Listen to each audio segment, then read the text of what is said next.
Submit to the High Council here on World Class Bullshitters. I'm your host, Jeff Hicks, and with me tonight is Tom from Midnight's Edge After Dark. Hello. We're also joined by Comics Division. How's it going, everybody? I'll get you next time, Gadget. Maybe. Next time.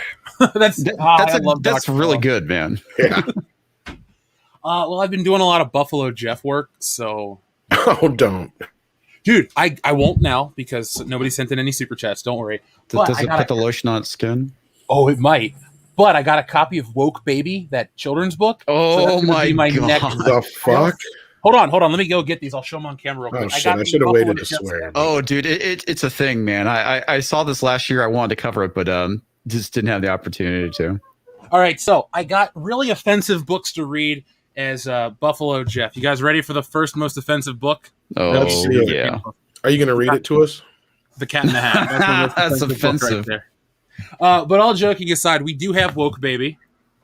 Oh. What the fuck? Did you find anti-racist baby? I don't know. All I know is that this book is shit. Anyway, are they parodies? No, these are real books. Oh. We also have Kitty, Santa's husband. Classic. Yeah. Here we go, folks. So Buffalo Jeff will be reading this, and then we have two more violent Dr. Seuss books. So there you go. I'm literally shaking right now. Yeah, it's stunning and brave that I can even read these without breaking down. Amazing. How do you do it? I don't know how. I'm just that wonderful. When anyway, you first folks, brought up that Dr. Seuss book and it was all like waving around, I couldn't read it at first. I thought it said, "Should I get pegged?" I don't know, Tom. Should you get pegged? Let's ask the audience, folks in the chat. 1 for yes, 2 for no. Let Tom know. No, I got hemorrhoids. I don't need that shit. This will be your fifth.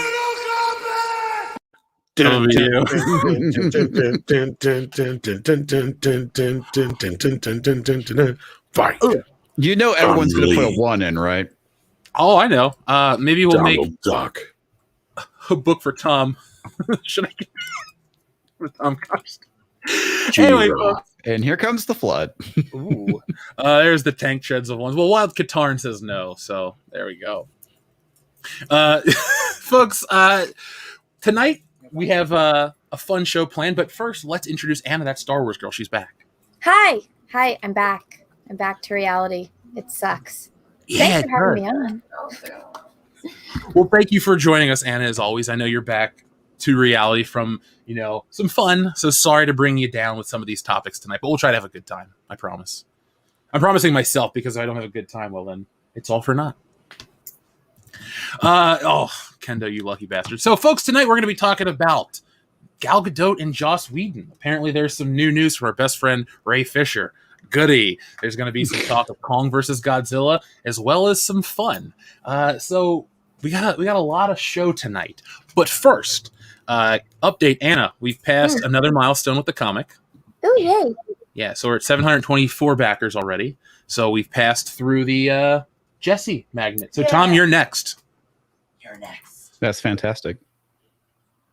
Thank you. I'm next. And he just yeeted himself. Yes, he did. Oh, no. He refreshed the wrong. It reminds me of last night when Az had to take over on Toxic Femininity.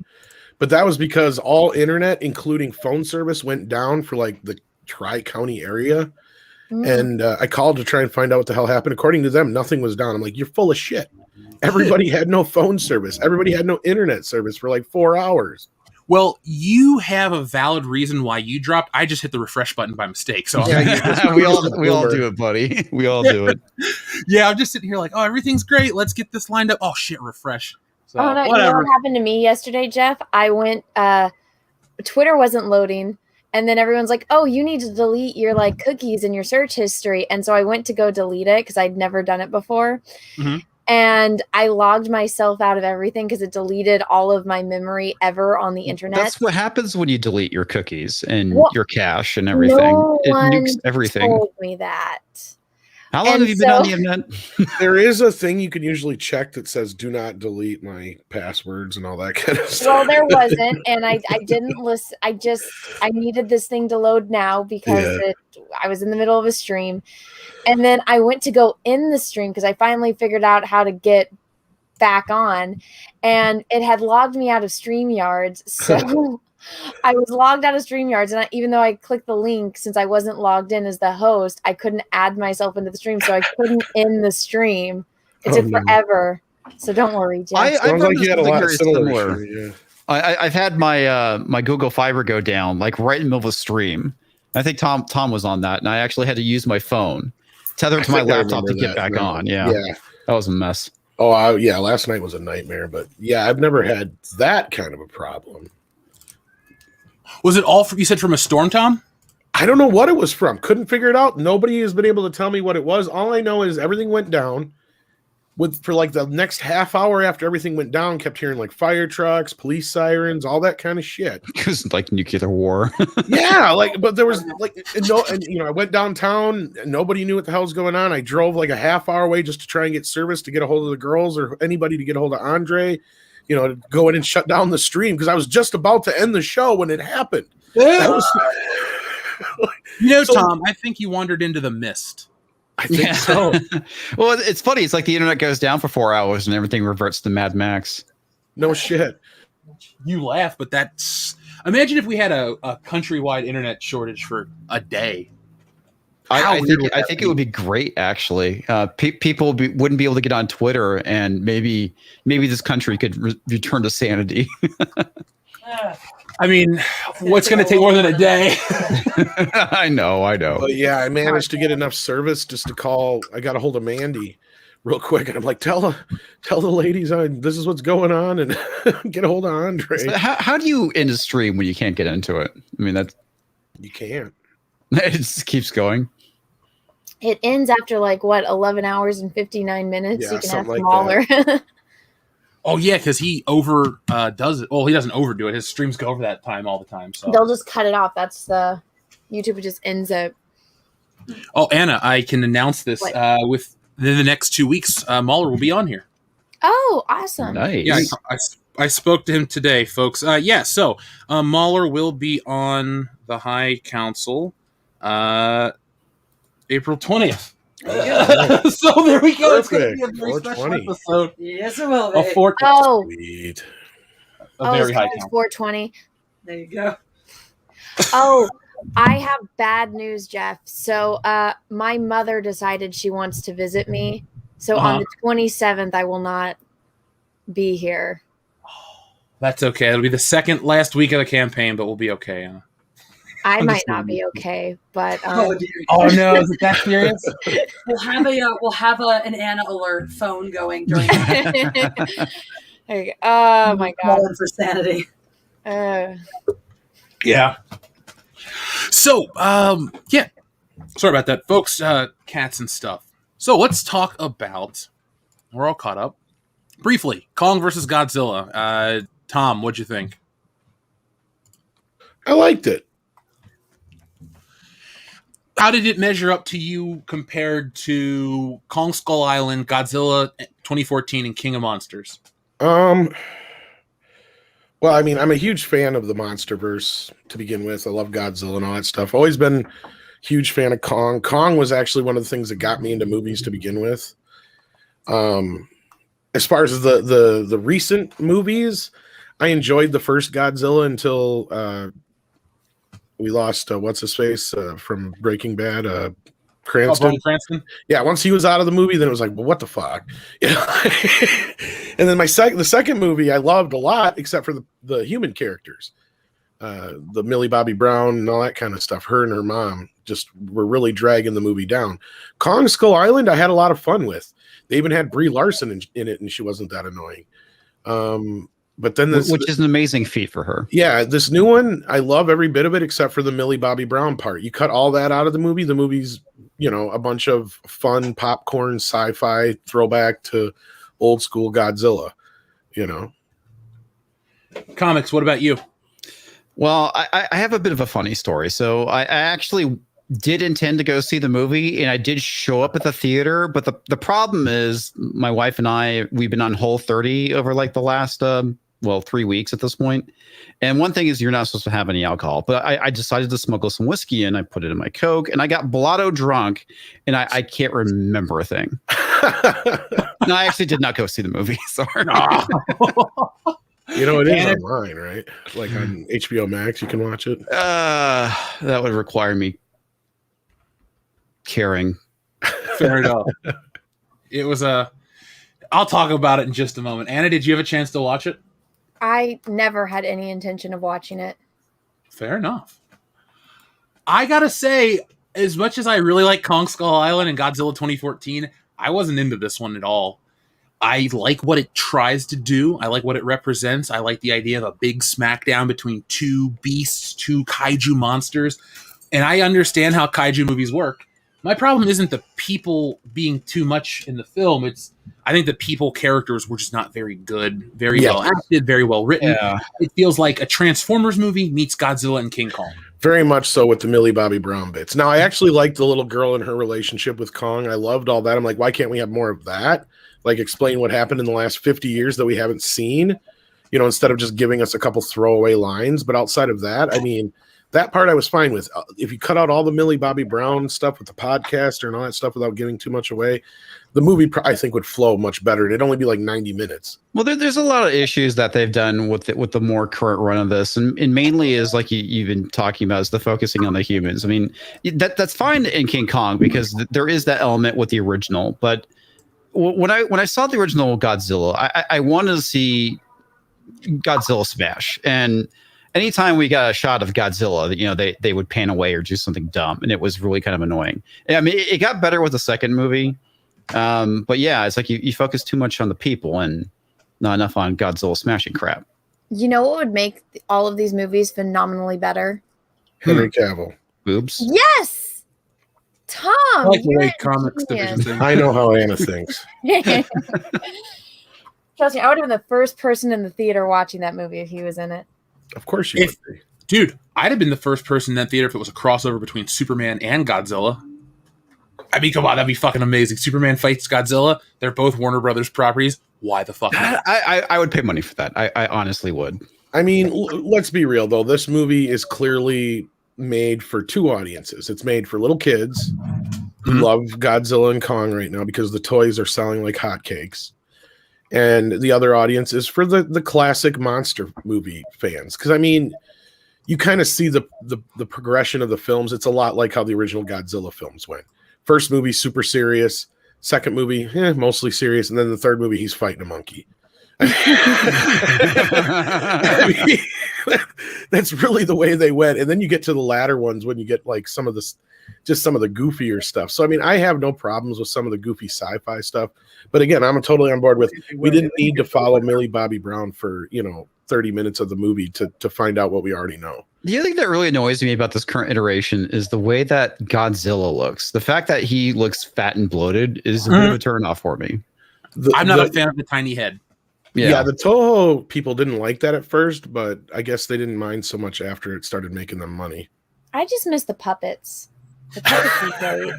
Oh, the guys in the rubber suits. Yeah, those are fantastic. Those are great. I mean, the classic Godzilla movies, fantastic. Yes, they're a little bit silly, but come on. Oh, they're great. I know. This, it's like, it's a CG movie. I lose interest.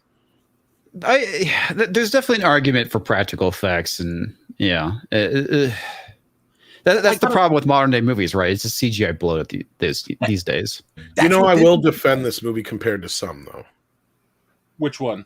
Any of them, like a lot of the superhero ones, because at least a lot of the CGI and everything is necessary to this story, and you can see what's going on in like a Transformer movie. Because once the Transformers start fighting, I can't tell where one begins and the other ends. Like they all look the same. I can't tell who's fighting who unless it's Optimus Prime or Bumblebee, kind of thing. And at least in this movie, I knew where everybody was.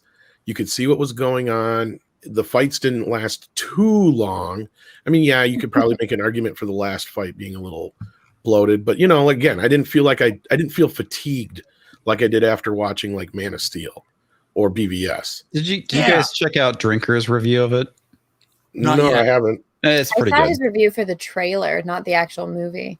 Yeah, it came out like 3 days ago. But I mean, it's not high art. I don't expect it to be. It's fine, right? I mean, there's a time and place for big, dumb action movies, and That's something we've been seriously lacking. Yeah, and I mean, look at the box office. It made what, $48 million over the weekend, which is the biggest one of COVID and all this other shit. It actually made more than Godzilla King of the Monsters did in its opening weekend. Oh wow! During this, so that says a lot. Like this movie would have made probably 100, 120 easy if it was regular theaters open. And this movie did well enough that now Warner's has just said that nope, after this year they're going back to theatrical releases first. Oh, good. They got rid of the HBO Max shit first? After the end of this year, yes. They announced that yesterday. I'll get rid of HBO Max.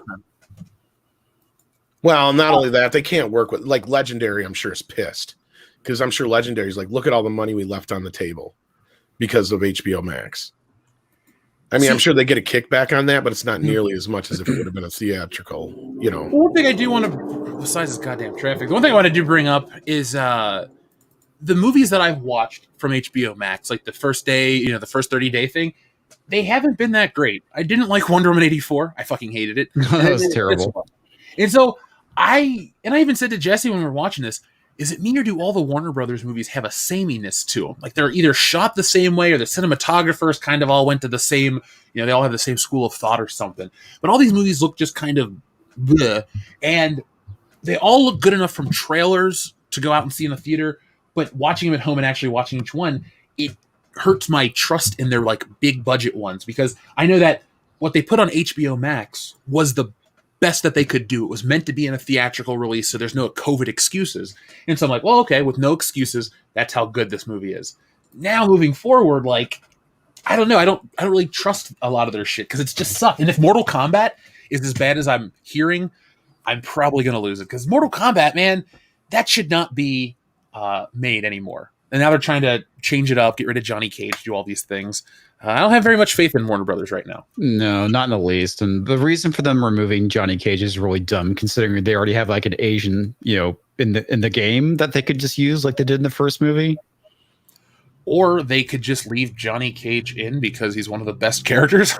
Yeah, no disagreements, but it's just like I think it's funny these people don't like really do any research into like the franchise or the previous movies that were done. And I think this was studio pressure when it comes to Mortal Kombat. Honestly, I mean, there's a few things that I've heard about the movie that have me like going, huh? There's other things that have me very excited for it, but I feel it was like a push from the top, like, oh, we can't have this white guy as one of the stars. Yeah, the other thing too that really jumped out at me when I saw the trailer was when he said "finish them." I was like, wait, what? Maybe there's two of them. That's what she said. It's double-headed. Anyway, no, it was clearly a guy that was being defeated. I mean, if it was female, I'm pretty sure you'd just say finish her. Yep, that's how it is in the game. That's how it is in the game. Why can't you stick to it? Well, actually, 2021. That's why. It's funny you mentioned that because I feel like that's probably a good segue into the Ray Fisher stuff because I feel like that was the problem behind the scenes of Justice League after reading through all that business. I don't know. The most boring article you'll ever read. Yeah. Talk about the Hollywood Reporter article.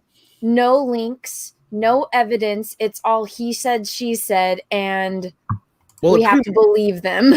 Well, it pretty much supports everything we've all said before. Mm-hmm. It doesn't really do anything for Ray. No, it's like, okay, he has an ego and Joss Whedon is an asshole. It's like we already knew that. Yeah. Well, the funny thing too, I kind of feel like he's trying to capitalize on what happened with John Boyega when he complained to Kathleen Kennedy. He kind of says that too. He basically says he took advantage. He doesn't say he took advantage of the time, but he says he felt the need that in this time, tumultuous time or whatever it was they put it in, words they put it in, he needed to speak out. It's like, no, motherfucker, you took advantage of the situation to try and exactly destroy the career of a lot of people. And some of them are kind of innocent, if you ask me. Yeah, I'm pretty sure the whole Jeff Johns thing is, yeah. Because that's where I was getting at. He was married to a black woman. Like that, they go out of their way to say that. They're like, oh yeah, he's obviously not a racist because his first wife is black and they have children together. So they have mixed children. But, you know, what I go off is, okay, if you replace the word black with the word white, is it racist? So he says in this article, it's like, oh, well, you know, if you're white people and you're writing a black character, you need black people to help you. And it's like, could you imagine if a white person said, well, if you're black and you're writing a white person, you need white people to help you? They would lose their fucking minds and be like, racist. But he's the only one that brings up race. It's like nobody else did. And we have to believe about the weirdest things, like the whole thing with Booyah, and he brings that up saying, well, no, the other characters have a catchphrase. So would you prefer that all the white characters have a catchphrase, but not the black one? I mean, well, you know why what is he he could have complaining done? about that? He could have been optimistic and said, yo, I'm the only one with a catchphrase. Exactly. And glass half full instead of half empty. He is complaining about something that is actually going to make him a shit ton of money if he was smart enough to get a royalties deal. Because you know how many talking action figures that kids will buy. You push the button and it says booyah. You get a t-shirt with his face on it that says booyah. Like that would have been so profitable for him. And he was just a stick in the mud about it. I don't get it. And what does he mean nobody else has a catchphrase? Now, just because, and he points out, Zack Snyder avoided using the catchphrases. That was Zack Snyder. Yes. And that's the thing that I think is the biggest thing that this guy is missing in this entire situation is we get it. Zack Snyder is a completely different director. Zack Snyder had a completely different vision, even though they do mention something that I've been pointing out since day one, and that was Joss Whedon was part of the proceedings before he ever took over. And I keep telling people that he was part of the writing process because they were trying to lighten it up to begin with. And they even point that out in this article. And then when Zach was gone, well, then Joss got to do what Joss wanted to do. But the thing is that they're not bringing up here is Joss was actually under the gun. And I hate sticking up for Joss Whedon because he is a fucking asshole. But he was just doing his job. Right? All he was doing what he was told to do. And that is take a 4-hour fucking movie and make it a 2-hour movie and bring it in by November. And when you do that, guess what? Everybody's part is getting cut, especially somebody who's the least most important part of the story when you're finishing off a story that was begun 2 fucking movies ago. That's the thing he's not taking into consideration. I get it. Tom, anyway, that's just racism. I know. How dare you? Bullshit. How dare you? Well, no, the part that I thought was particularly assholery of Joss Whedon was when it says, oh, he quoted Shakespeare to him. And I was like, okay, so he's a condescending asshole, but I don't see how that's racist. He's just an asshole. He would have treated you the same way if you were Asian, if you were white, if you were whatever color under the fucking rainbow. It's because teaching Shakespeare in college now is a racist. That's why. Really? Is that a thing now? Yeah, it actually is a thing, yeah. Did they not know who Othello is? Well, and I brought up the whole thing before because it sounded like what Jeff Johns was juggling with was the whole, dealing with basically Ray Fisher saying everything was racist. And they were like, well, what do you want us to do? Like, we're trying to do our best here. It sounds like to me on Jeff Johns' part and on Joss Whedon's part, even in the bit where he talks about the booyah thing, he still makes Joss look like the better one in the situation. Because Joss is like, are we going to do this or not? Please, for the love of God, I'm begging you, basically, is what Joss is saying. And all Ray says is, I'm not in the fucking mood, and walks off the fucking set. Oh, wow. Oh, the thing that's so funny about it, I mean, he even brings up the fact that, he doesn't say booyah in the comics, but it was made popular by the cartoon. And it's like, so what? So what if it wasn't the comics? It's in the cartoons popular, people like it, and it's like something the character would say. Superman's letting his father die needlessly wasn't in the comics either, but it's in the fucking movie. Well, no, and then a break. He even explained to either Jeff Johns said it or they're quoting Ray Fisher on the explanation as to why, and he still doesn't get it. The kids like it. Just do it exactly. for the kids. Like, oh my racist. God. Because he said, "What if my kid expects to see that in the movie? What if the president of the company's kid asks, where's the line? I don't want to lose my job over it." And this kid is just being stubborn because he thinks it's something that's racist. And I did my best research. I cannot find anywhere for the life of me that booyah has any racial connection whatsoever. The only reason I can find that is because of the we live in a world where highways are now racist, okay? I know. Highways are racist? Yes. The most I can find it connected to is surfer lingo, which is like the least Anna. black thing there is, right? Like, how are highways racist? Yeah, I need to know. Oh God, it's fantastic. You guys really need to pay attention to my anti-tweets because I post this stuff, but I have to find it. I'll send it to you guys. It's pretty funny. Okay, hold on. Addressing a racist highway in New Orleans? Yeah, that's it. Oh my God. Did you know that there's a high speed chase right now by you? Oh, there is? Sweet. Yeah. Is that what was going on before? Probably. I don't think so. It's on the freeway, but Peaches is like listening to it, and I can hear it. Well, if they do drive past, I'll dox myself to let the audience see it. It'll be worth it. You said, "Oh my God!" Addressing the racist highway in New Orleans. Oh Jesus! Yeah. How's it racist? Even the bastard of America says because it goes through a black neighborhood. That's why. Says it's not racist. Booyah was surfer slang. That's what I could find in my research, is that I could trace it back to the 1980s surfer slang, like radical, cowabunga, all that shit. You know who I think of when I hear "booyah"? Jay and Silent Bob Strike Back, because that's what he says. Yeah, he says that a lot. Booyah. Yeah. The only racial connection I could find was that the black commentator from ESPN who used to say it all the time. Stuart, what's his face? Yeah, that's the only connection I could find. And you know what? He was awesome. So who cares if it's a fucking It was in a callback? fucking video game, for fuck's sake. That was the thing that everybody remembers from NBA Jam, was the booyah and all that kind of shit. Yeah. Just, it's not racist. Kids love it, and it'll make you a shit ton of money. So fucking do it. Breathing Just the air fact is that he was racist. able to go, I'm not in the mood, and walk off the set and still have a job is amazing to me. He's a diva. Yeah, he certainly is. And by the way, I posted the link in the private chat, so you guys can check it out later. Oh my God. Well, then there was the other bit about Gal Gadot, which you have in the title, which again is a lot of hearsay. I don't know for sure what the hell happened there. But even if he was making any kind of threat like that, I think everybody would have known it would have been a very empty threat. Because how the fuck is he going to get rid of Wonder Woman, who's already been in 2.3 movies? Who's like beloved. Exactly. Yep. Well, the biggest part of this situation today, today's reveal, I'm kind of mad at the Ray Fisher situation, because Gal Gadot had mentioned something earlier, I believe.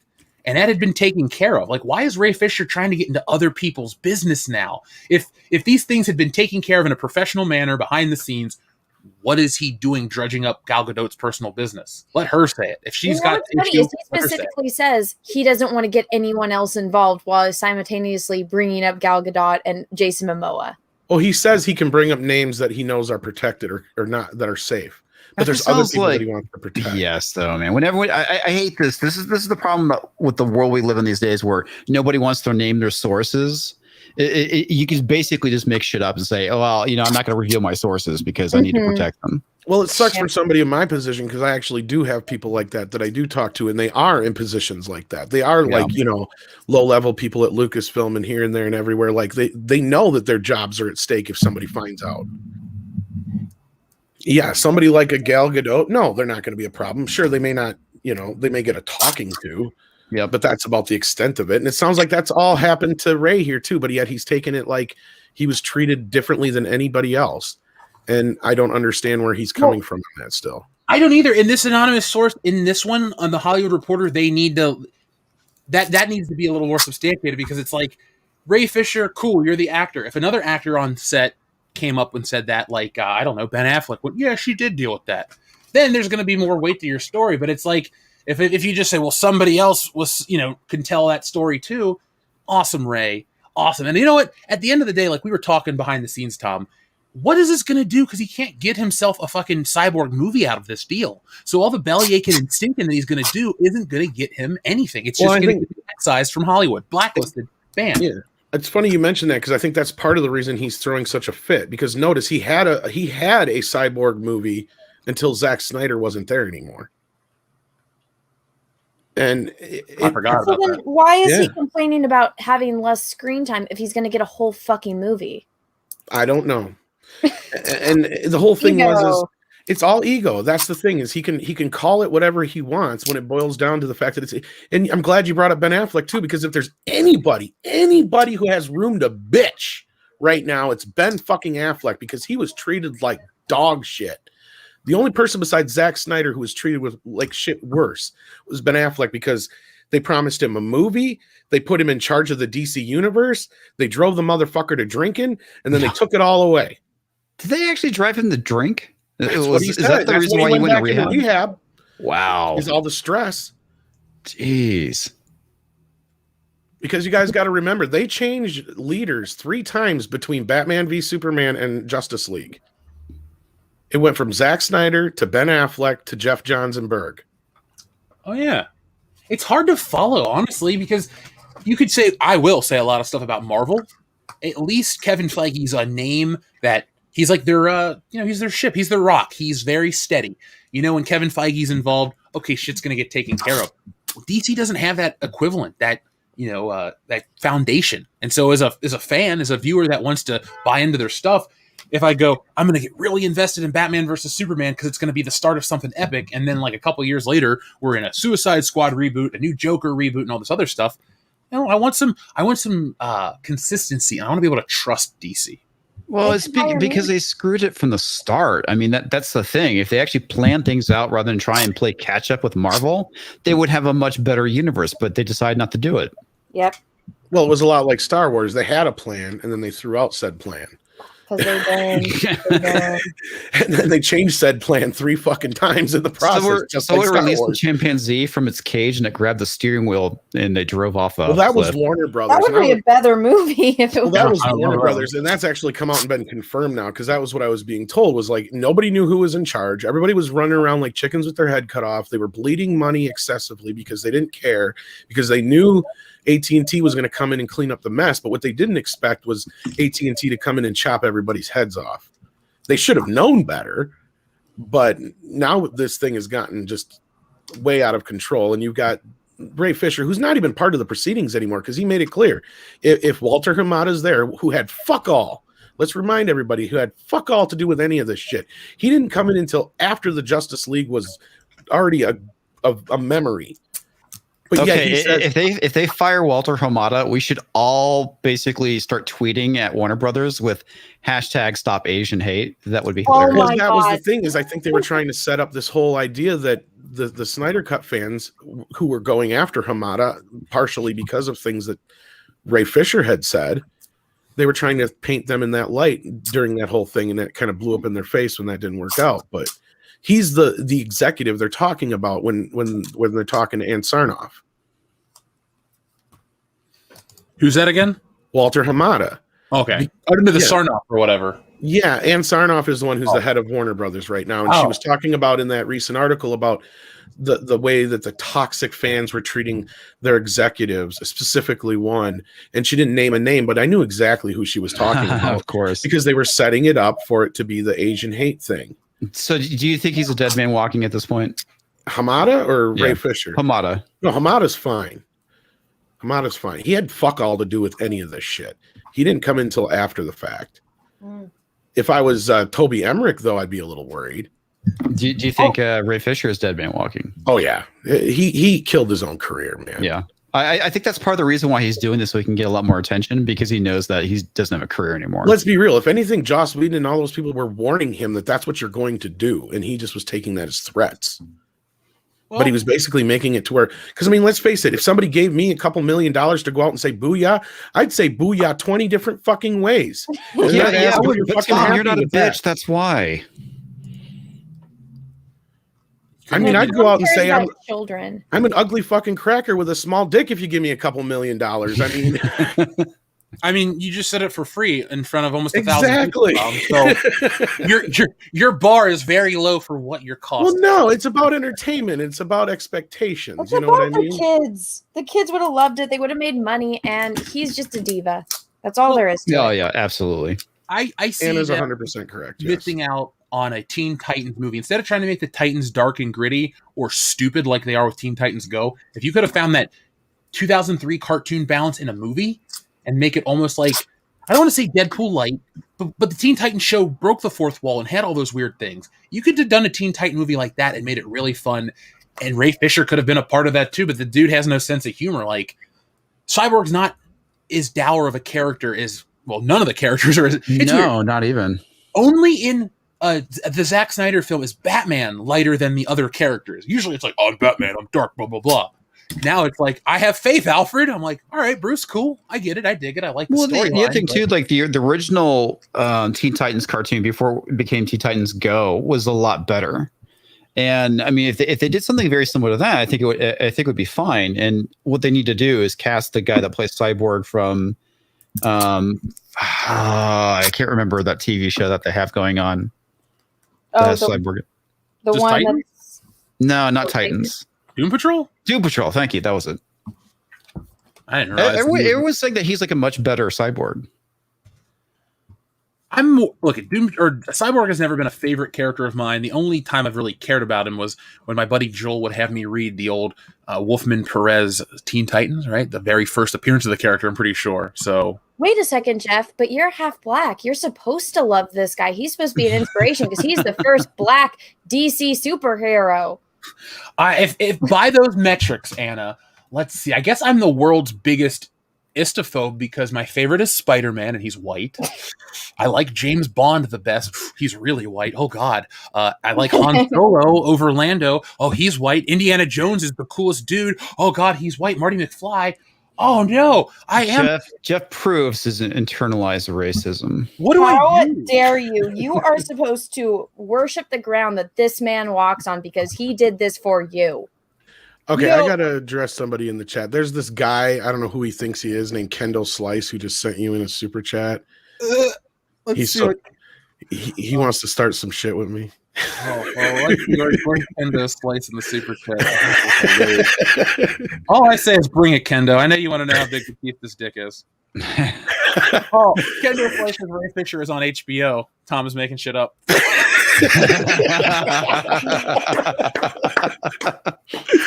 Oh, Kendall. But Tom always makes shit up. This isn't anything new. Come on. I saw that. I couldn't help but laugh. But no, seriously, they are. If do you want to make Cyborg an icon for a certain community? I guess as a member of that community, I'm gonna say you suck, like flat out. If you gotta have a black superhero, for some reason, there's this quota on people of color in the world all of a sudden, in entertainment at least. You know what? John Stewart, Green Lantern, the fucking Martian Manhunter, anybody. Cyborg blows. It's not about black. It's not about Ray Fisher. It's you pick a dumb character. I get it. Jeff Johns, New 52, royalty kickbacks. We're going to use characters and all this other fun shit. Believe me, we've heard how it works from Ethan publicly, how these people get royalty checks and this and that.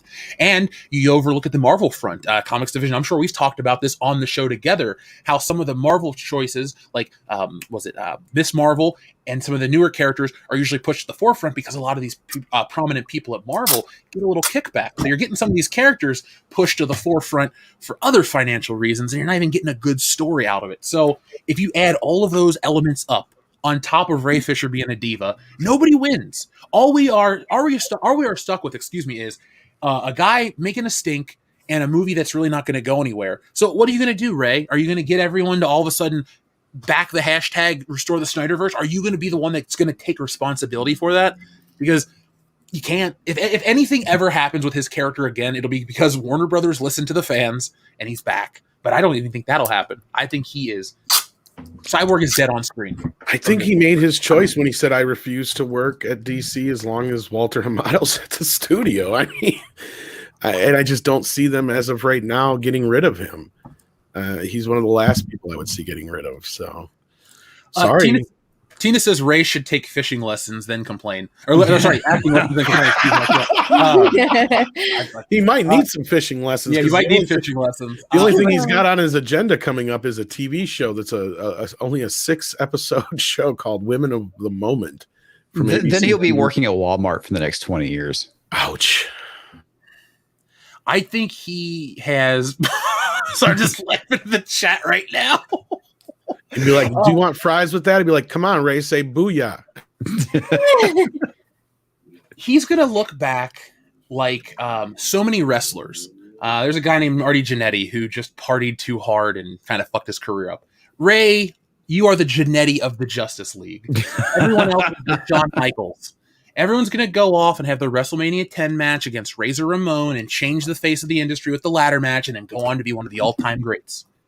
You, Ray, are like, what's a good wrestling equivalent? You are like Eugene.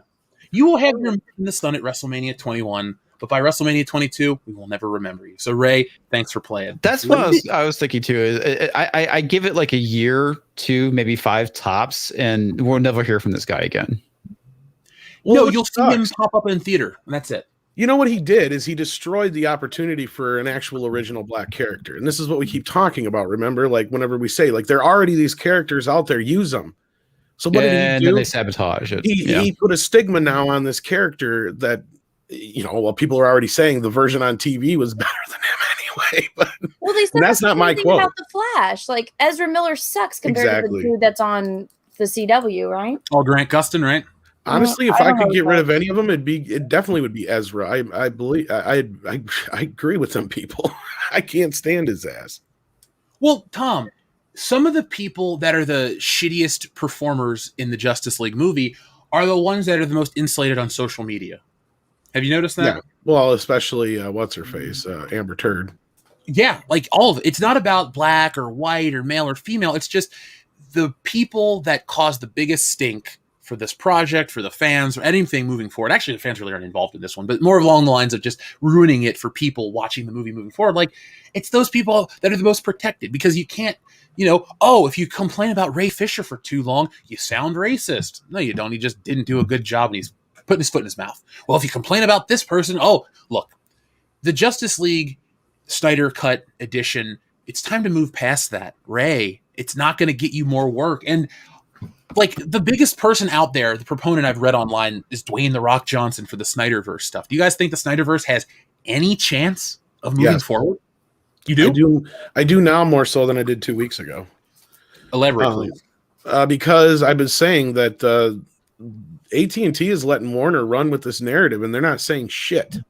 Well, that was until last week. Then they're dropping all this. No, the Snyder Cut's a hit. I really feel like they're playing a game with AT&T that AT&T doesn't know how to play and they don't care.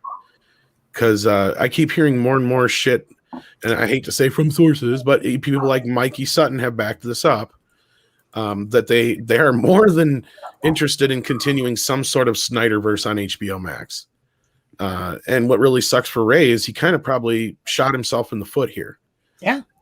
Dude, I'm going to ask everyone in just a second this question, but like, me personally, I would love to see Ben Affleck just play Batman on there. Don't need to put it in theaters. Don't need to do anything. Him and Jeremy Irons have great chemistry. I don't need to see Robin. I really don't even need it to be as grimdark as other shit, but that's what I'd like to see. Would you like to see, Anna, starting with you, besides Henry Cavill, who else would you have interest in seeing continued? Anyone? I guess that's no. She's muted. Comics Division, what about you? I'll be honest with you. I initially was very skeptical of Batfleck, but when I saw him, I think he did a fantastic job. So I think seeing him as Batman would be great. And he's a great fit for the older Batman. And you're right, they have the chemistry. I would like to see more of the detective Batman. And we got a taste of that in the very crappy movie, Batman versus Superman. But I think that if they play the cards right, it could be something great. Yeah, I'm with comics. The highlight of that film was Ben Affleck's Batman and the chemistry. And I love the Frank Miller take on the character. I get it. He's not the classic version that we're used to. But I love that idea. They fucked that story up. Yeah. But I mean, I would love to see an extension of that off the Justice League, even kind of seeing Batman kind of dealing with age and, reforming himself in Justice League in a way. Because like I love that. That is one of the better parts of the film that doesn't stick out so much in the Joss version that you brought up earlier, Jeff, was like, where he's like, Superman gives me faith kind of thing. And that's what Superman should do. Right. Mm-hmm. I mean, and that's a big part of that. Huh? What was that, Anna? I'm just drooling over Superman. I know, yeah. But no, that would be totally cool. Well, shit. One of my first conversations I remember having with Gary over at Nerdrotic when both of our channels were still, little channels, and we were just yakking to like 3 people in the chat. I remember saying is like, how come we can't just get a live action Batman series like Batman the Animated Series? It would be cheap. And it would be the biggest show on TV. They consistently insist on making Batman shows without Batman. Why not just put one for once? Just put Batman in the show and see what happens. It doesn't have to be hard. It could be very basic detective stories, and Exactly. it's perfect. Well, it could be completely so cheap. episodic, like Star Trek. Yeah, and this is what TV is meant for, right? I mean, in my opinion, I've said this plenty of times, that I think comic books are best adapted as TV shows rather than as movies, because you could do longer running stories and plots. Yeah. They learned this in the 90s with Lois and Clark. Did they ever learn anything from that show, though? I don't think they did. They did for a little while, because look, there was a history of television and comic. Television has never been as resistant to comic books as movies have. Oh, yeah. The Hulk, all these other shows we had from the 80s. I mean, even Greatest American Hero is basically a comic book without being one. Sorry, you were saying, Jeff? Dude, George Reeves Superman, 1950, what? Well, yeah, the original 66 Batman. I mean, come on. No, I mean, you also had that short stint with Birds of Prey back in the 90s, too. Yeah. Well, There's a lot of them. I'm just saying, Henry Cavill has proven he's willing to do TV shows. True. So, could you imagine how profitable a Superman TV show would be? You just want to see it because he's hot. I like his character too, especially when he's not wearing a shirt. And even when he is, the truth comes out. Even when he is, hey, I watched The Witcher and he was wearing clothes almost the entire time. Almost. Yeah, the bath scene was fantastic. And I'm just saying, if they made merch for that, I would own it. I'm just saying. Anna, did you see the new Hot Toys Henry Cavill Superman that's getting reviewed all over online? Nothing like him, and his butt is flat. It's insulting. I could sculpt a better toy than that. It sounds like Anna has studied it quite a bit. Yeah. I really, really did. And I have no shame in admitting that. I don't know if you guys saw Drunk's video. I kind of got us in trouble, and I was asked to leave one of the stores at Universal Studios. Oh, I know that picture. But isn't that the same one that Henry's pictured next to anyway? So you touched the one that Henry touched? I touched it. I did. And you touched its crotch. Yeah. She did. There's pictures. There's proof. Yeah, but the thing is, I was too short because it was up on like a stand, so I had to jump to do it, and so everything kind of shook. So it was Yeah, they're like, get that little girl out of here. She's molesting the Superman. Yeah. But still, for $7,000, I would expect it to be more anatomically correct. Just saying. rather than a Ken doll. Well, yeah. Even its hands were pretty small. That was one thing that blew my mind. I'm like, says life size. In no universe does Henry Cavill have smaller hands than me. I refuse to believe that. Anyways, I think a Superman TV show with him would be fantastic, and I think he would do it. Just saying. I'm not against that. Isn't there some talk about the Superman show that people are upset because they didn't let his grandpa be black or something? What? Oh, no. So that was in the Ray Fisher article. So he was complaining because the TV show Krypton, that got canceled. Zod's grandfather in it was black, and he's like, oh, well, Henry Cavill, or the Superman's grandfather, had to look like a young Henry Cavill. And I'm like, that's because he was the first natural birthed Kryptonian in years. That's part of the plot. Also, one is from the Snyderverse movies and the other is from the Arrowverse TV shows, Ray. How do you not know that? You don't know. And that's what I was saying earlier too, was like reading through the articles, like that sounded like to me what they were dealing with. It was like they had an SJW on set and he was pushing, like he had everybody on edge. Mm-hmm. Kendo Slice says, I've drank 18 beers in 8 hours. And I'm sorry, Kendo. I'll pay more attention to you. Well, no, there was something else that Ethan brought up, and it was something about how Ray Fisher asked Jeff Johns if Cyborg has a penis, and Jeff Johns said, I don't really think about that. And he's like, it's important to the black community. Oh, for God's sake. That we know that Cyborg has a penis. Well, Ray, I got bad news for you, brother. He does not have a penis because he doesn't have a fucking torso. Well, here's what I said, Jeff. It's an attachment, and he can make it any size he wants, and it can have any kind of vibration he wants. He can make it as big and black as he wants. Right? Exactly. Have you seen the Naked Gun? It's the dildo chainsaw. Oh, Kendo is pissed at me. I don't understand. He's drunk. Well, look, I guess we're turning the High Council into cyborg crotch investigators, but we're going to take a step here. We're going to break down the anatomy of anatomy. All right, so here's Cyborg. here's the crotchular region in talk. He is just a fucking skin face, and the rest is a cyborg. Well, technically, yeah. I mean, even then, I got another picture here if I can bring it up, where it just shows all that's left of him when his dad put him together to begin with. Yeah, it's like part of his torso and spine. That's it. Yeah, but he's like not even there. It's like, dude, you don't have a schlong, dude. Get over it. It's fine. Well, see, that is offensive to the Black community, according to him. And that's why I said, well, this is the best thing that could happen in this situation is that, guess what? It's detachable, so you'll never lose it. Well, and you can make if you're not representing it as a foot-long schlong, pleasure. then you're not representing the Black community, apparently. Well, it's for her pleasure, so he can get it ribbed. He can get it split. He can get it cut. He beat me to whatever it. he wants. Just remember, this is Anna saying this shit, guys. I am, because this stuff is important to Whammon, because I thought he cared about the Whammon. See, No. yeah, obviously no dick. No Look at dick, that. Ray. No dick. No pelvis. I mean, come on, Dude, Jesus. you know he could have an entire line of female adult toys that would probably sell a lot, and he would have a huge female and male, I'm not going to discriminate, audiences. You're right. The Chrome Dome, the big Could black you imagine cyborg. He needs to watch Spaceballs. Merchandising. There is an entire untouched market just for him. Ray's and he doesn't ramrod. want to have it. I'm just saying. Well, they got the Avenger ones. Why not? I know. Like I said, you already got two. You got Chrome Dome. I would ask if you're joking, but I know you're not.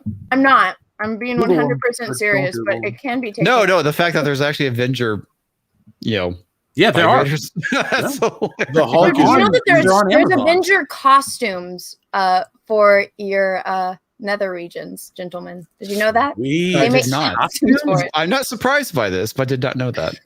Yeah. I don't Yeah, know but how one would. What there's the an actual fuck? fetish for that. No, I'm serious. There's a fetish for that. Avengers. There is. No, not just the Avenger part, but dressing up penises. Yeah. Listening to Anna laugh, it sounds like she might be partaking No, in this. we fetish. looked Clearly, some she's up. aware of this. Honestly, No, I could see that from her. We looked at it on the Jack show because we didn't know about it either. And then somebody said, "Oh, you should make costumes for cash grab." And then we discovered this, and we looked at it. And people put them on bananas or on eggplants and stuff like that. Tell Cecil I want a calendar, but it has to be him. Yeah, but I'm just saying there's an untouched market for I'm glad it's untouched. cyborg adult toy attachments that he is just completely overlooking because he doesn't care about money, apparently. Well, Untouched is such a weird way of putting it. But so Pun Cyborg. completely intended. So Cyborg used to possibly have junk back in the 80s before I guess he got blown up a second time and lost the rest. There's a lot more flesh back when George Perez was drawing him. But yeah. Sorry, Ray. I didn't realize that was an important part of the world. Does Cyborg have a penis? we totally missed out on like a James Brown cyborg movie, like back in the day. That'd have been so cool, or somebody like that. He's too hot for the Cyborg. Too hot. He is. This should have been this week's title card. He's looking at Joss so lovingly. Oh, that's great. Check out this mother. You know, at the end of the day, this isn't going to be remembered. I know he feels important right now, but Ray, come on, bro. Like I said, give it 5 years. No one's going to remember this crap. I mean, how many actors were we told were such big deals and then have disappeared off the face of the earth? A lot. Yeah. Tom, how many people from the 80s were big deals? They acted like they were big deals. Then that 1990 calendar hit and they just disappeared. Like, it can happen to anybody. I'll tell you right now who was somebody who was huge in the 80s and nobody talks about anymore. Joe Pescopo. Oh, that is very true. He was big in the 80s. Whatever happened to him? He was Joe Pescopo. Cecil, he's in the chat. Hello. Send them the link if you want. All right. Send him the link. Let's get caught up on some super chats because there's a lot of stuff the audience would like to say. How Now, dare folks, you. To promote Cecil's penis costume calendar in December, it will be the Avengers. you should stop with your Cecil because you're getting too good. I can't. I just channel him when I do it. It's weird. He's scary. I don't like it. So let's get caught up on some super chats since we're a But little in June, I'm doing the Super Friends, and my balls will be playing the part of the Super Twins. Form of disappointment. Form of That was Cecil's good. balls. So let's roll back. Thank you to our friend NG1T who says, did Jeremy from Geeks and Gamers sit down and pose for that picture of the twin transsexuals for Disney to get more free stuff from Disney? Fuck. Oh, no. So mean. I'm going to say no. I'm going to say yes, but he didn't have time for the High Council. So there you go. There's your answer. Dr. Coffin-Nails, thank you very much. He says, FYI, just ate an entire 5-ounce chocolate Easter bunny. Hey, if my daughter really wanted it, she would have ate it by now. I think it's a very fair assessment. Yeah. Oh God, that's one of the few good. That reminds me of one of the few good things that Jimmy Kimmel has done, and that was where he has the parents eat their kids' Halloween candy. I would love to see if they did the same thing with Easter candy. I can imagine it'd be about the same reaction. Easter candy, I'll go on record and say Easter candy is better than Halloween candy. It is. Yeah, it Halloween, really is. You get more candy. You get different types, or you get more, varieties of the same shit. But Easter, you get those rare things that only come out around Easter. Exactly. Cadbury. Did you catch that? Exactly. Exactly. Ha ha. Tom, you're witty. I know. I'm dad joking tonight. Yeah, you are. That's I fine. need a button that's just going to do the drums. Zinger. Cesare Japan says Tom has time to run around for an internet signal when he got cut off last night, but he can't make it for the High Council. But can he make it for the High Council? I think he did. Make it for Cesare Japan. Well, what's funny is they still had no explanation because I called and I'm like, well, what the hell happened? And they're like, we showed no outages. I'm like, you guys are full of shit. You guys are out for hours. Did you forget to pay your bill? No. What it was is something happened. It was both the internet and the phone service. Like the tower went down, everything. It was the aliens. It probably was. But I'm like, not saying it's aliens, but it's it aliens. is. But like it was weird because like everything went down, shut down, couldn't get out on the phone, nothing. And then all of a sudden I started hearing sirens for like the next half hour. So I know something was up, but like there's nothing in the news. Nobody has said anything. Like I've asked around town and stuff, and like, yeah, everybody's phones were out and everything, but nobody knows what the hell happened. It was the aliens. I'm telling you, the more and more you tell me about it, the more and more I'm convinced. You should have followed those sirens, Tom. I probably should have. He would have never made it back. He would have died on the way to his home planet. Just like Poochie. No, we hardly You knew. could have made first contact, Tom. Isn't that a Star Trek movie? Yes, it is a Star Trek movie. Yesterday was First Contact Day. It was. God See? damn it, you're right. Tom, the Vulcans came to Earth and you missed it. They came to Earth and we're like, fuck this, we're out of here. Yeah. They're like, we're here for candy haven't corn. Discovered warp drive. Deuces. No, Yeah, it's maybe- like they took one look at us and said, you guys are stupid. We're leaving. No, they said we always do this the day after Easter. We show up to buy Peeps and Cadbury eggs for fucking 50% off. I hold out for 70, but I'm cheap, so Yeah, that's you buy. If you wait for 70, you risk not having any left. Oh man, like two days before Easter, and like all the like good Cadbury eggs are already sold out, man. And the Reese's, the big Reese's Pieces eggs, those motherfuckers are the bomb. I love Reese's candy.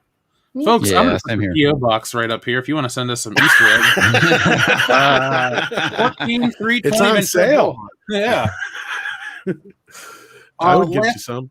A couple of years ago, I requested candy corn as a joke, and I got 30 bags. Like Zach said, It's funny. I was about to make a joke about sending you candy corn, not realizing that somebody already did that. And I actually like candy corn. Yeah, I know. I also eat candy corn is pineapple on my pizza. I get the pineapple on your pizza thing. I don't get candy corn. I can't do Well, that. It's fantastic. The pineapple My on my pizza? wife, she loves candy corn. To me, it just tastes like flavored wax or sugary wax. I'm not It's a fan of it, but I don't mind it. It's just a once in a year candy for me. Like I joke and go, "Oh, I love it so much." If I eat 3 to 5 pieces of candy corn per year, that's it. That's enough. Like I need to go to an office of somewhere. Like, oh, we got a couple pieces in a tray. My wife will buy a bag and finish the entire thing off. Not one sitting, mind you. Instantly. Mm. Anyway, folks, you know what to do. Don't send candy because we probably your choice. Anyway, back to the super chat. You don't want to discourage that. Yeah, because we'll get a bunch. You can send it to me. How's that? Reese's eggs are good too, especially the ones with the Reese's Pieces in them that are the bomb. I do not like those. Send those to Tom. You can send those to me. Yeah. I'll take half your pixie sticks though. No, pixie Don't sticks are fucking great. touch my pixie sticks. Well, what's your favorite flavor? All of them. So do not touch them. Anna, we have about 15 pixie sticks, those giant ones in the plastic containers, on top of our fridge. So Oh, when you come over to visit, you can have as many as you'd like. so all of them. Thank you. Half of them are how we're mine. gonna, folks. After the campaign closes, and we get the painting from Anna and everything, we'll hang out, we'll celebrate, we'll enjoy. People will be drinking, smoking, doing whatever. Now, Anna, her pixie sticks. She'll be doing a line of pixie sticks. Like, line that shit up. I mean, It will be off the hook. Snorting them with red vines. Oh, I hate red vines. I I'm feel not You like don't have really to eat them. You just use them to snort. I don't want to snort it. It'll go in my eye. Sarah Nova's asking, what are pixie sticks? Well, it's like a straw filled with sugar that's It kind of is. flavored. Oh, you What? want to see? You don't know what pixie sticks are? Oh, They're here. one of the things that Anna lives on. Let me explain. So this is what my lifeblood is. You have different flavors. I currently just have purple and orange with me right now. This is one that I just ate while we were talking about them. And so what you do is She just You- fucked up. You her muted mic. yourself, Anna. Oh shit. Nobody oh, her can mic hear isn't you. connected. Oh. What you do Oh, is cut off there's the also a chip. ladder behind me, but that's okay. So you get an X-Acto knife, you slice it open, and then you go like this for like a minute, and then She's not wrong. I thought I was the only person that ate it like that. It's like, oh, okay. Oh, I do the same thing No, too. everybody does. Mm-mm. You know what? I remember Anna when those were like twice that size. Mm. Wilford Brimley, where are you when we need you? Yeah, I pretty remember when I was a much. kid, they were made out of the same shit they made hula hoops out of. That's how big those fucking. Mm-hmm. And then there's Fun Dip, which is basically the exact same thing, but with a dipping stick. Oh, I love Fun Dip. It's like having was a useless, A though. sweet tart that you dip in sugar, so it's When- like when I was in diabetes a college, box. My mom actually gave me a box of those for Christmas, and it lasted, I want to say, for like a decade. Mm. Those are for beginners. That's cheap shit. Mm. Yeah, look at I'm Anna. She's got like 3 of those in her mouth right now. Good lord, girl! Don't choke on it. I've choked on And those so many times. Oh, yeah, I'm gonna buy wholesale pixie sticks just because. Let's get what do you think? We need 100 packs? That's not a. You don't want that many, do you? Are you sending them to her or what? I mean, this is my thank you to Anna for painting the cover. Oh, Everything okay, else yeah. is the same, Anna. This is just a fun gift. Well, 500, 50 would probably be enough. Wouldn't you? 5,000 it is. 5,000, Jesus! Only $1,500 worth of 143. fucking pixie sticks. Oh darn! Only 143 are available, guys. I Aw, guess that's all you're getting is 143. God damn it. 5,000 are bust. By the way, Tom, I got a new button. You might appreciate it. You want to see it? Sure. Guns don't work on Sunday. Hell Hell yeah. That was great. God, he was such a What was hunk. that, Magna PI? It was. Yeah. Oh man, fun times. Fun I dip. forgot how cheesy and wonderful that show was. Wasn't I it just- Tom Conkle who just brought that up? My buddy Etep Wakoyan over on the Place to Be Reviews has been talking about this meme on Facebook for like 3 weeks. So that's all I can do is laugh every time I see it. It's funny because I remember hearing about that because Tom Conkle, I think it was talking about, mystery shows or whatever. And like he was comparing a scene in one of his movies to that scene. I thought it was. That was a couple of weeks ago. I don't know. Trying to remember where I saw it first. I feel like this podcast needs to get sponsored by Willy Wonka candy because Willy Wonka. I'm Yeah. just saying, that was my perfect job, and Charlie got it instead of me because I wasn't alive. You know yet, what? and I She feel keeps saying she's a hobbit. She's full of shit. She's an Oompa Loompa. I'm not orange, and Oompa Loompas aren't hairy enough to be me, but still, Yeah, Aren't well, we've hairy never enough? seen a girl Oompa Loompa. Now we know. they're hobbits. That's Maybe she's a gelfling. no hobbit. Have you guys been seeing like the newfound online hate for Grandpa Joe from Willy Wonka? That's been going on No. forever. It's new to me and I fucking love it. Well, no, because he is. It's like bitch laid there for 20 fucking years. Look at you, a chocolate factory. I'm out of bed. Right? Like, everyone's poor. They're literally eating like watered cabbage. But chocolate factory, let's because go. they're lazy. Nobody in that family works. The only person that's working is The mom. And Charlie. Charlie. Somebody in the chat says Anna should just do cocaine. It's safer. Probably in the end. She's going to probably be the skinniest person in the world to die from fatty liver disease. Watch. She laughed because her doctor's probably already warned her about it. We should compare cholesterol scores, Anna. Her cholesterol is probably fine. It's all sugar. So Yeah. Well, no, every single time I've gone to the doctor, which is not that many times, they're like, oh, you're completely healthy. What do you eat? And then I tell them and they're like, how the fuck are you alive? she's an elf. She is. She's something. She's not human.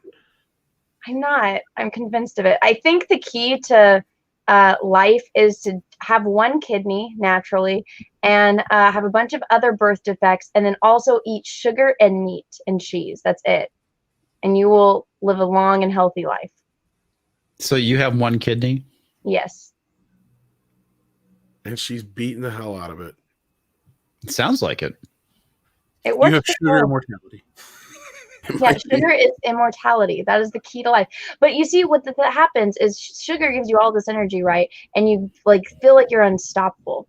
But the thing is, you have sugar crashes. So the key to it is just continuously eat sugar. And also, people are worried, oh, diabetes. It's like, well, if you train your body so that way your pancreas works very well, you're not going to get diabetes. So just keep eating it. I'm pretty sure that's not how that works. Yeah, I don't know the science on that one, but hey. I have a few friends that could probably, disagree with that. It doesn't work for everyone, but it's been working for me. Are you a robot? Like, secretly, you just know how to, hack your genetics? It's like, look, I can eat this much sugar. All I got to do is regulate this. Like, I think Anna is Miranda from Mass Effect. She's a genetically altered human being. Are they going to censor you for the re-release? Probably. That's a funny analogy you just used because apparently Henry Cavill is going to be in Mass Effect, and since Miranda is in it, I'm all for that theory. Let's make that happen. Are they casting him as Shepard? I believe so. Yeah, I could see that. Well, that picture of him on Instagram, it was him holding. If you zoom into the script that he was holding, it's for Mass Effect and it's for Shepard's character.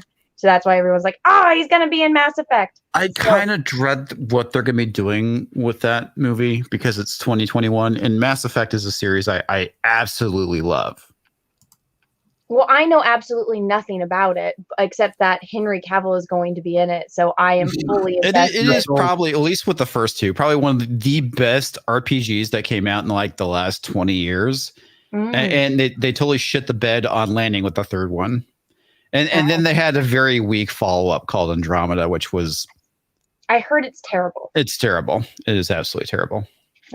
Well, I'm all for Henry Cavill being in it. More Henry Cavill content, please and thank you. And That's yes, all. Mako Rex is correct. Mass Effect 3's ending dropped the ball big time. So let's get caught up on a few of these because there's a lot. Kendo Slice says, #PushRaf, #JamRam, #How big is Batista's dick? Jammer. Dude, I love that. I saw that one of your latest videos. I was laughing. The Jamram. Probably fill the Grand Canyon. Batista? No, steroids, man. He's got nothing there. He's like a Ken doll. That's pure Bautista, baby. So that's the running joke, comics. I don't know how into wrestling talk you are in general, but it's funny. There's this wrestling podcast that Kendo and I listen to called Something to Wrestle with Bruce Pritchard. And Bruce Pritchard is a guy who's brother love for those who watch wrestling, but he's been an agent he's worked behind the scenes for 30, almost 40 years.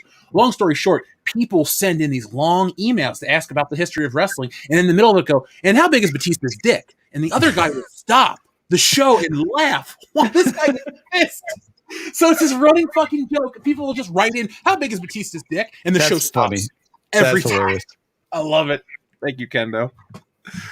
Anna, what are you? Oh, God. I just wanted to show you. So it's an untapped market, and I would just like to disclaim, Cecil sent this to me because he has them all on hand. for inspiration. Why am I not surprised? I just want to say how they make the joke about, that's America's ass. Well, this is America's vibrator, and Cyborg could have capitalized on that as well, but he decided not to. That's all. Thank you.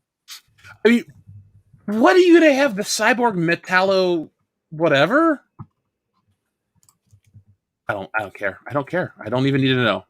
I just wanted to share. I thought I could add to the content of this. You know what, though? I gotta say, for as cool as I am with everybody and whatever toys you want to put where, Marvel actually did it best. They created the best superhero sex toy and it sold it to everybody. You guys remember Hulk hands? Fisting power. Whole new level. Um, God, those, I just remember those from Step Brothers. Hulk hands. huh? Skio 2 says, woke baby is a thing? God, we need another flood. Yes, woke baby. We really do. Yeah, woke baby. I looked through it while we were on air a moment ago. It's not a very deep book. Oh, you got to get Anti-Racist Baby. Seriously. You need to check that book out. I'll get that next week. I'm doing It's one. probably going to be way worse than Woke Baby. Woke baby's not bad at all. It's dumb, but it's like, oh, okay. I get what it is, but it's like it's like 10% stupid. Well, it's 99% PC stupid. babies. It's dumb. I'm glad it was only $3. Yeah, I'm pretty sure that Anti-Racist Baby is basically going to be pushing the whole anti-racist cult ideology. Well, let me just read you one line from this book as Buffalo Jeff. Oh, God. Like a good revolutionary, you never ever sleep. That's fantastic. Yeah, thank you, woke baby. Oh. Let's see. Kendo Slices, Jeff, I'm drinking and watching hockey. #blessed. Kendo, I got a bootleg stream of the WWE Hall of Fame on right now. That's all I can say. Joseph Bienowicz says, here's to pegging Tom as Buffalo Jeff. Also, SH Rebels 08 says, Buffalo Jeff versus Dr. Claw. Go. All right, Tom, Dr. Claw up. I'll get you next time, Buffalo Jeff. Next time. I'll get you right now, Dr. Claw. I'll call you Dr. Fist because that's what I'm going to do to you. That's What's just the disturbing. lotion on its skin? This is weird. It is. Anna, that's what we do with our Patreon right now, and it really works. People love Buffalo Jeff. Oh, my God. Yeah. So, Well, there you go, I can folks. show you something else people love if you show my screen. I So can hear this the is crying Thor's of the hammer. I just wanted everyone to see. Anna, I don't know. I I don't could know s- if it's Florida that changed you or hanging out with Cecil for all these years, but I like whatever has happened. You know, To be fair, Cecil is sending this to me directly because he is listening to the show. Cecil why is the one he that on got the here? There's more. He sent me like 12 photos. I just picked the funny ones that also just happened to be the first ones he sent me. So I'm just saying there is a whole market because this exists and was mass produced. And if you actually Google this, you can find this too. But Cyborg says that he wants more black representation. Well, even though Thor is not black, here you go. It's ribbed for her pleasure. And I'm just saying this is a whole market that Cyborg could have completely capitalized on because they're interchangeable, right? No, I have to I ask. guess you Is would that know better actually a than I dildo, would. or is it just really a coincidence, the fact that it looks like a dildo? No. This is 100% a dildo. It's It is. Look at the name, Moan Inner. well, Well, here's the thing. I don't have our screen full size, so I can't read any of it. I'm That's It gonna why. says Moan dash Inner. Oh yeah, my god, that's no, hilarious. So this is it's one of the ones that this attaches to a wall or a desk or a chair. So because you can't lift Thor's hammer unless you're the chosen one. So it's one that you're it's a hands-off device. Dude, Indeed. there's a Oh my gosh. There's That's the link you sent. That's Yeah. great. there is a Black Widow fleshlight. Oh, you want to see it? I have a picture of it. Oh, I'm yeah, looking we've at it seen right all now. these before. Look, it This is looks scary like a shit. fucking razor. The one I think is pretty funny is because they blurred the top of the Hulk one. Yeah, the Hulk. Dude, I'll show this one because I never thought in a million years I would live in a world where Hawkeye from the Avengers has a sex toy. Oh my god. I feel sorry for his wife. She disappeared during the snap, so what the fuck? Sure, she quote unquote disappeared. Mm-hmm. Yeah, I agree. This Anna is the best Anna. I'm just saying there's a very big market for this and he is not capitalizing on it, and I want to know why, because it could be revolutionary. Could you imagine a member of the Justice League having a top selling sex toy, or excuse me, adult pleasure device market? Well, hold on. He would be richer than Bruce Wayne. Could you imagine that? I have just gone down a rabbit hole that I never thought I would go down in a million years. Holy shit. The problem with the Loki one is it keeps showing up in holes you didn't expect. There are Doctor Who sex toys. Oh, of course there are. It's the rule of thumb. Dr. Screw. Oh my goodness. That's basically all it's good The for. rule these days 34, anyway. that's what it is, not 32. Yeah, 34. rule 34. Is this a TARDIS? Like, yes, it is. Yes, it's a paddle. It's a paddle. It is. I gotta admire the imagination on this, though. Like, think about it. Like the amount somebody sits down and they design this shit. Was that supposed to be a pun? It could have been. Only if Tom wants it to be. Could you imagine sitting on one of those, Tom? No. Well, you got Tom. Sorry. A lot of people do. No, I'm glad that Cecil wants you to show the Infinity Gauntlet. I want Cecil to get in here. Can somebody just clip that sound? I want Cecil to get in here. Here you guys go. Here's the Infinity Gauntlet. Get in my belly. I'm just saying. I'm just saying. There is a market for this. These do exist, and they've proven that they want the money that Marvel brings in. This is part of the money that Marvel brings in, and they have the perfect specimen to market these devices with. That is all kinds of fisting gone wrong. I'm just saying. But that also implies that there's actually fisting gone right. So yeah. Hey, some people are into that. My friend flew out to California once, and he said his taxi driver explained how you fist someone, including a hand gesture, whatever. It's weird. The fuck? California's fucking weird. Also, Anna, Star Wars or Marvel? Where's your allegiances lie? Star Wars. Why is that even a question? Well, there you go. We have Darth Vader, Han Solo, and Carbonite, and I guess those aren't even the good ones. Yeah, I'm so sorry. I'm a plebe when it comes to Star Wars sex toys. I didn't know they were. Is the C-3PO butt plug the good one? No. You gotta look for the Mace Windu power one. I want this on a T-shirt. Now everybody knows what to get Anna for Christmas this year. I just want this on a T-shirt. Oh my god! Drugs should send that to Gina. Everyone, just send those to Gina. It makes the ladies say, "Oh my goodness." My ally is the Force and a power. It'll make all the ladies play the Star Wars theme song when you turn it on. It's like one of those Bluetooth speakers. Yeah. No,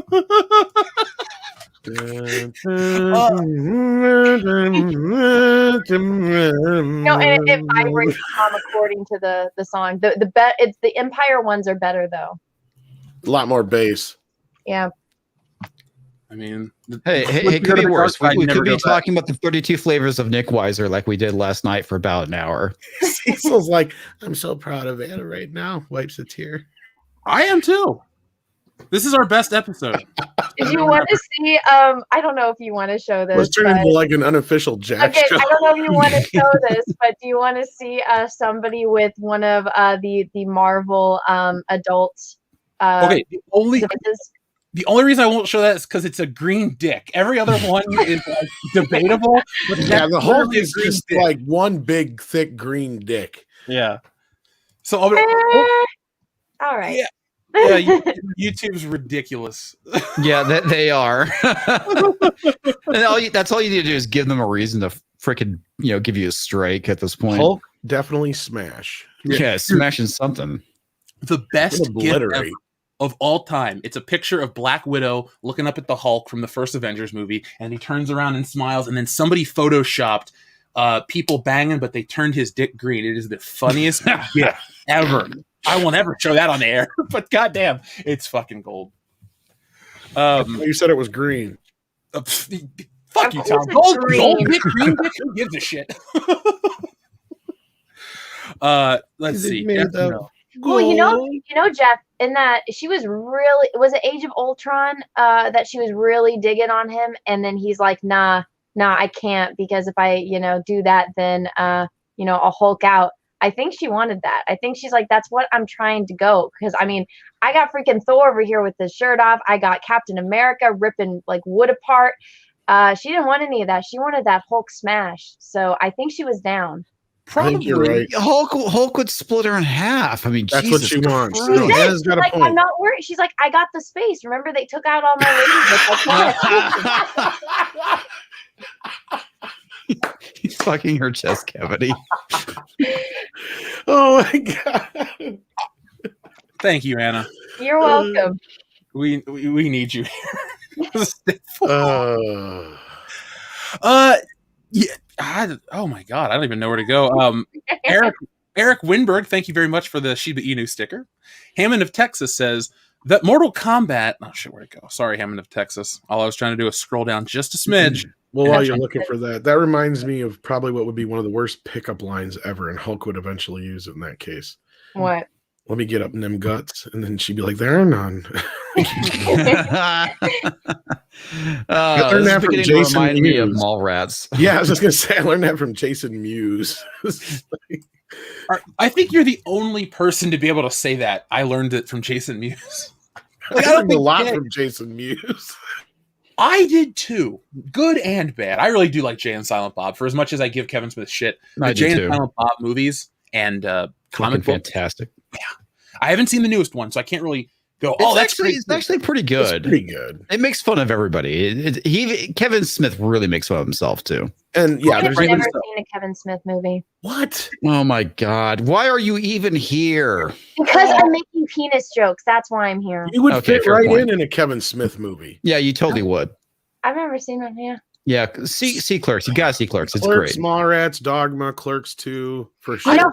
Anna could sit through Clerks. Jay and Silent Bob Strike might. Back. No, well, the thing is, here, when you're a kid, you can't really have a job because child labor laws, even though my parents didn't care about that. So the only movies that we had were ones that my mother was willing to buy, since we lived out on a ranch and we couldn't get like TV reception. Right. So my mom passionately does not like Kevin Smith's face.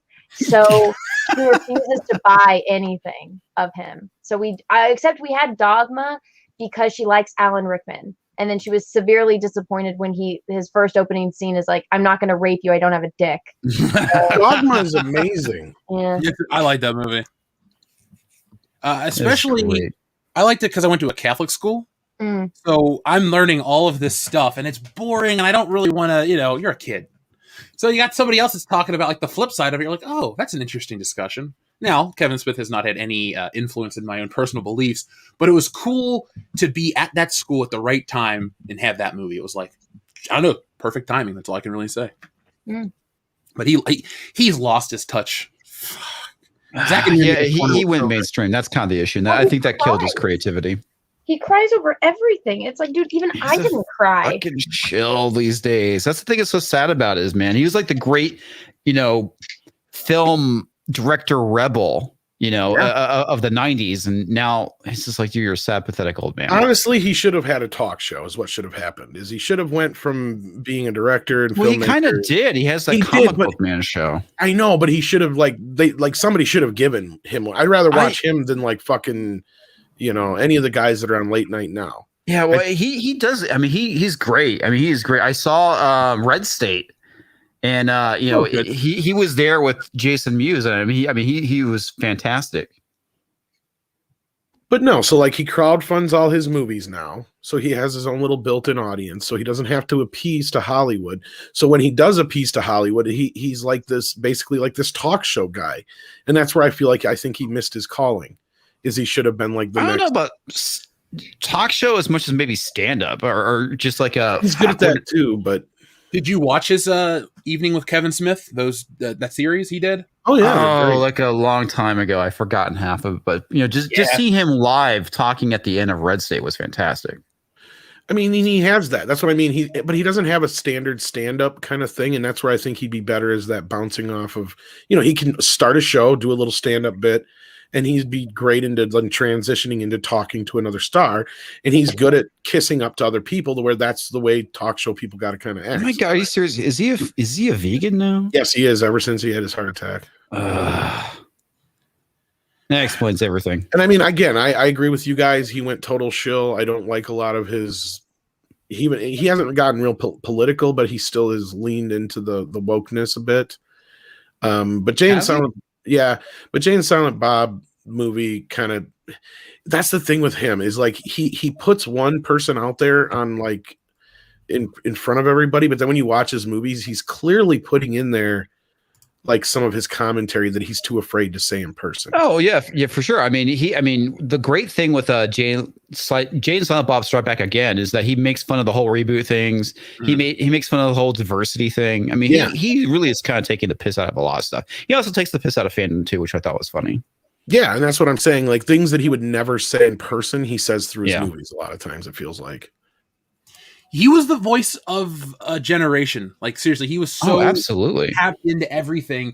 That slacker vibe. I almost said stoner vibe. That was a later thing.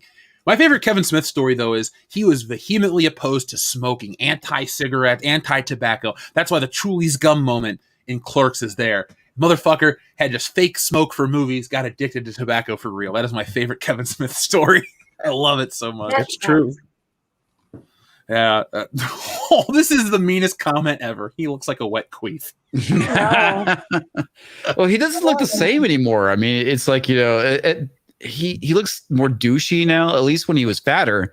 He had that kind of cool vibe about him. Now he's just like, well, for me personally, I followed Kevin Smith all the way up through Fat Man on Batman up until recently. Once he switched his podcast from being the best Batman podcast ever made to whatever it is with Mark Bernardin, I lost interest. That was because he's always been knowledgeable about his comics and shit. So if anything, if you don't like his movies, you can at least like Kevin Smith has two careers in my opinion. Yeah, he wrote Daredevil for a stint. Yeah. Well, he's got the movie maker, but he's also got the pop culture guy. So he was doing, before there was YouTube, he would go on the TV shows and he would pop up on every documentary about comics or this or that. And he had his finger on the pulse. And I think it's age. And I don't know what he wants to make anymore. Like Yoga Hosers, I get it. Nepotism. You want to do that. But that just wasn't like everything he does these days. He wants to put his daughter and his wife in. And that really started with Jay and Silent Bob Strikes Back. Mm-hmm. Which is kind of a partially, I mean, it's one thing if you give him all the star. The only one was Yoga Hosers, but that movie was not made for us. That movie was made for his, kids. His kid, yeah. And I get that. And it does have a following in a certain fan base, but not his typical fan base. But no, like Jay and Silent Bob reboot, it kind of felt half like an old Kevin Smith movie, but you're right. Like you can see some of the things seeping in, and he's not the same person he used to be. Like, I mean, sure, the heart attack was part of it, but also he's been in Hollywood for 30 years. Yeah. I mean, and people change over time, obviously, but mostly, I guess. I would never dump on him for the heart attack, even though allegedly we gave it to him. According to really? Did we know? Is nothing we blame the fans? No, me personally, I'll tell you off air who the YouTuber is, but we were named specifically. Yeah, I remember that bullshit. Wait, my what? video gave him a heart attack, according to one. How did you guys give him a heart attack? Did you criticize him crying or something? This was before he was a crier as much as this was like 2017. I think I made the video, but yeah, we were accused of. You shoved cheeseburgers down his throat. I've never. For 20 years. Jeff broke into his house and shoved cheeseburgers down his throat. Yep. He gave an IV injection of liquid cheese. It made him smoke a pack or two a day and everything else. Yeah. It's all Jeff's fault. God I got the footage. Jeff, you terrible, terrible person. How dare you? He was actually on stage when he had it. He was talking at some event thing, and then he wasn't feeling good. And they're like, "Well, you sure you don't want to cancel?" He's like, "No, I'm great. I'm fine." He was full of shit. To Hachi. Yeah, and then he went behind stage, threw up, thought he was feeling better, and went back out or whatever. And then he went off to the side and says, "Yeah, I should probably go to the hospital. I'm not feeling too good." And he kind of fell over. And then by the time the doctors and everything came there, by the time he said he came back to, they said, "Yeah, you had a heart attack, and if it wasn't for the fact that you were calm the whole time, your heart would have probably exploded." Oh. I mean, that sucks, man. And he's like, "Yeah, it's because I smoked weed before the show." And they're like, "Yeah, that probably saved your life." Well, it's good for something, Kevin. Just not your movies. I really think that's what it is. His just the partaking in the weed, he gets the crazy weird ideas. And when Jason Mewes was on the drugs and doing that stuff, and Kevin Smith was, you could just see a different person because of the drugs. That's what I think. 007 Glasses stealing Solo sequel feeding Smith. Well, you can get the link. I'll drop the link to the comic. I almost dropped a link to the Avengers sex toy. I'm glad you're running again, man, because I missed out the first time, so I managed to back it this go round. Well, thank you very much. I'm looking forward to it. Thank you. That's the reason why I wanted to do it this time, is because our audience is more than doubled. That's really the main reason. I got a Jeff Lucas video coming out this week to talk about stuff, but that's really what it is, man. I love doing comics, and we have a bigger audience, and we got something else planned for later in the year. So thank you for that. I'm here to serve a cease and desist letter. I feel like George Lucas is on board with this one. I don't want to pay for a lawyer, so I just come and do it myself. Can you stop making fun of me, please? Sure, you got it, George. You gave us Star Wars. No, stop making fun of my husband. Just saying. He looks so upset. He really does. This channel is trying to kill me. Thank you, Howard Bandy. Anna, we got another backer up to 725. Hey. Since my goal with this, because I was looking at Comicron numbers and Comics Division, excuse me. You know this too. Comicron numbers for trade paperbacks aren't that hard to beat. So, Anna, if we keep up at this pace, we can beat Squirrel Girl and a couple other. Well, the funny thing is that ever since the coup, they stopped reporting those numbers accurately, which is kind of interesting. Yeah, the thing is the numbers aren't that impressive, Anna. What I was going to get at is to make it on the top 200 list, you got to move 1,198 books. Well, the first campaign did more than that. If we just copy the first campaign, we could tie with Spider-Man, Amazing Spider-Man Epic Collection, Great Power from 2020. So I mean, that's either we're doing that great or the comic industry is that bad. I don't care. It's bad, buddy. It's really bad. Now, here's the question, though. Will they let us on the list officially? Probably not. No. I don't know. It depends on whether they want the industry make the industry look healthy or not. Then they might. Did they count Wrecked Planet and shit? Ethan's not a trade paperback. That's what I'm saying. Oh, you're considered a trade? Well, maybe. I'm a trade paperback. I've always been. My book isn't just Stealing Solo. That book is Stealing Solo, a full another comic in it, as well as other shit. We're officially trade paperback size. So that's why. Can you tell me what the technical definition of that is for their website? Oh yeah, I did read that. Mm-hmm. Oh, you did? Mm-hmm. No, I'm asking if you can explain it to me. Oh, so trade paperback, it's just it's like graphic novel, and it's just a different word. So they rank it on the numbers sold by Diamond during the year that appeared below. So that's an aggregate from the top 500 list published by the distributor throughout the year. And there we go. That's all it is. So basically, like Watchmen, for example. Watchmen in 2020 sold 5,678 estimated units. So that's what I'm talking about. It's a trade paperback, not a graphic novel? Yeah, the big difference is that trade paperback is like a collection of issues, where a graphic novel is a single story. Well, isn't it something they created so that they couldn't have shit like the Watchmen ever win certain awards or show up on certain, because they were getting pissed about graphic novels showing up on regular book lists and shit like that? Isn't that the case? Something like that.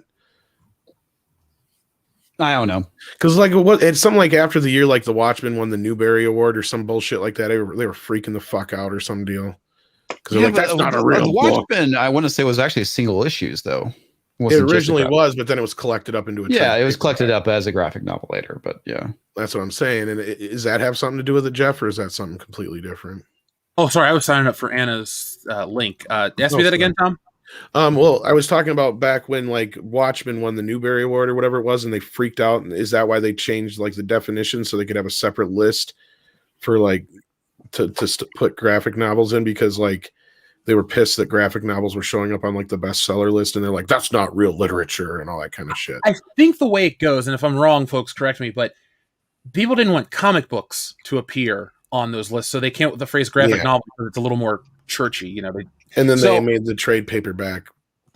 Well, yeah, I think trade paperback's just a technical term that's been around forever. Okay. It's not even like a new thing because if you go back and look at some of the old Marvel books, they'll say like send $5.95 for the trade paperback. And I understand there are different types of mass market and trade paperback sizes, but yeah, overall. When Josiah reminds me, it might be Sandman too. I'm thinking of it. Could be. Yeah. I just remember there was that period, between that and then Dark Knight Returns and all that kind of shit. And they're like, we can't be having this shit. Okay. Now, speaking of shit, the High Republic. We'll talk about that in a minute. I meant to type in twins and I typed in tins. That's not going to help us out. So yeah, folks, we're going to be talking about this in just a moment. I don't want to make everyone wait. Who is waiting for the super chat? So Hammond of Texas, he says the Mortal Kombat button always reminds me of when my wrestling coach would crank the heat to 80 degrees and blast the theme song during practice. Good time, I think. If forced dehydration is a good time, if you're going to do that, you should play "Gonna Make You Sweat" by the CNC Music Factory. That's a good one. Here's the thing though, a wrestling coach, you CNC Music Factory, you want to dance, you want to sing, maybe drop a couple tabs of acid, I don't know, but Mortal Kombat makes you want to fight.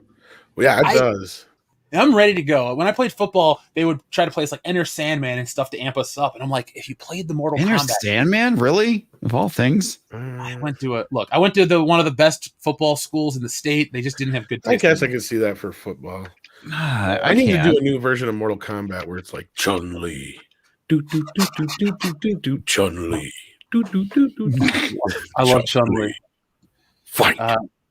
Where's she at? Wrong. Are you making commentary on that one article? Yes. Yeah, that's what I thought. Yeah. Better yet, let's get like Chun-Li, SpongeBob, fucking Santa Claus. Get them all in there. That's full on combat. It's just so good. They're not all mortals. It doesn't matter. That's modern comic book art, folks. I mean, just look at that. Yeah. Our friend, we'll get right to that in a couple moments. Cubby Bear says, watch the video. We remade Zack Snyder's Justice League for only $20. Well, I'm going to take a screenshot of that, Cubby Bear. You make it in 20 minutes.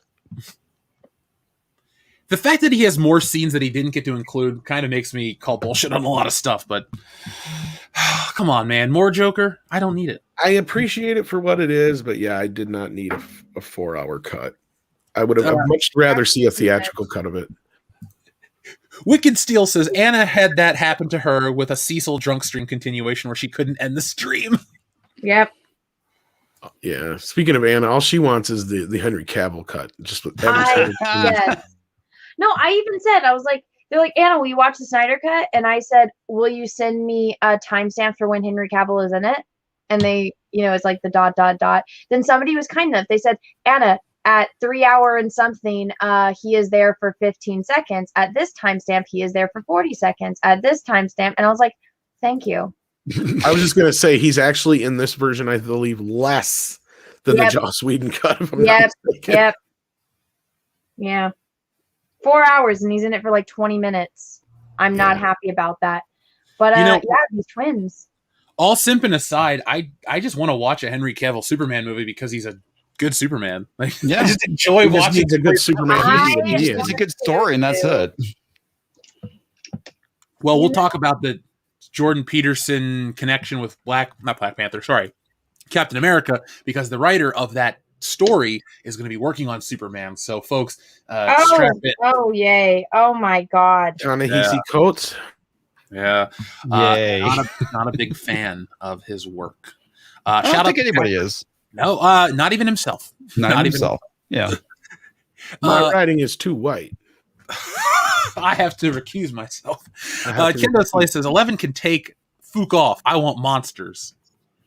Yeah. Kendo, you get a couple of good monster fights, but she's just, I'll explain to you off air, she's not that great in that movie. I like her as 11. She's believable.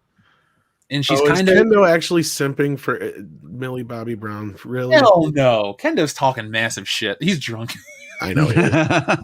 I'm just egging him on. I even put in the chat, there's a rumor that I'm going to replace him on World Class Bullshitters. Dude, I'd kick my own ass. I know. I'm just fucking with you. We're just fucking with each other. I know. 007 Cloud says, not gonna lie, I'd pay to see Henry defeat a Godzilla beam with just his chest hair. Also, Godzilla vs. Destroya is the best Zilla movie. Destroya is pretty cool.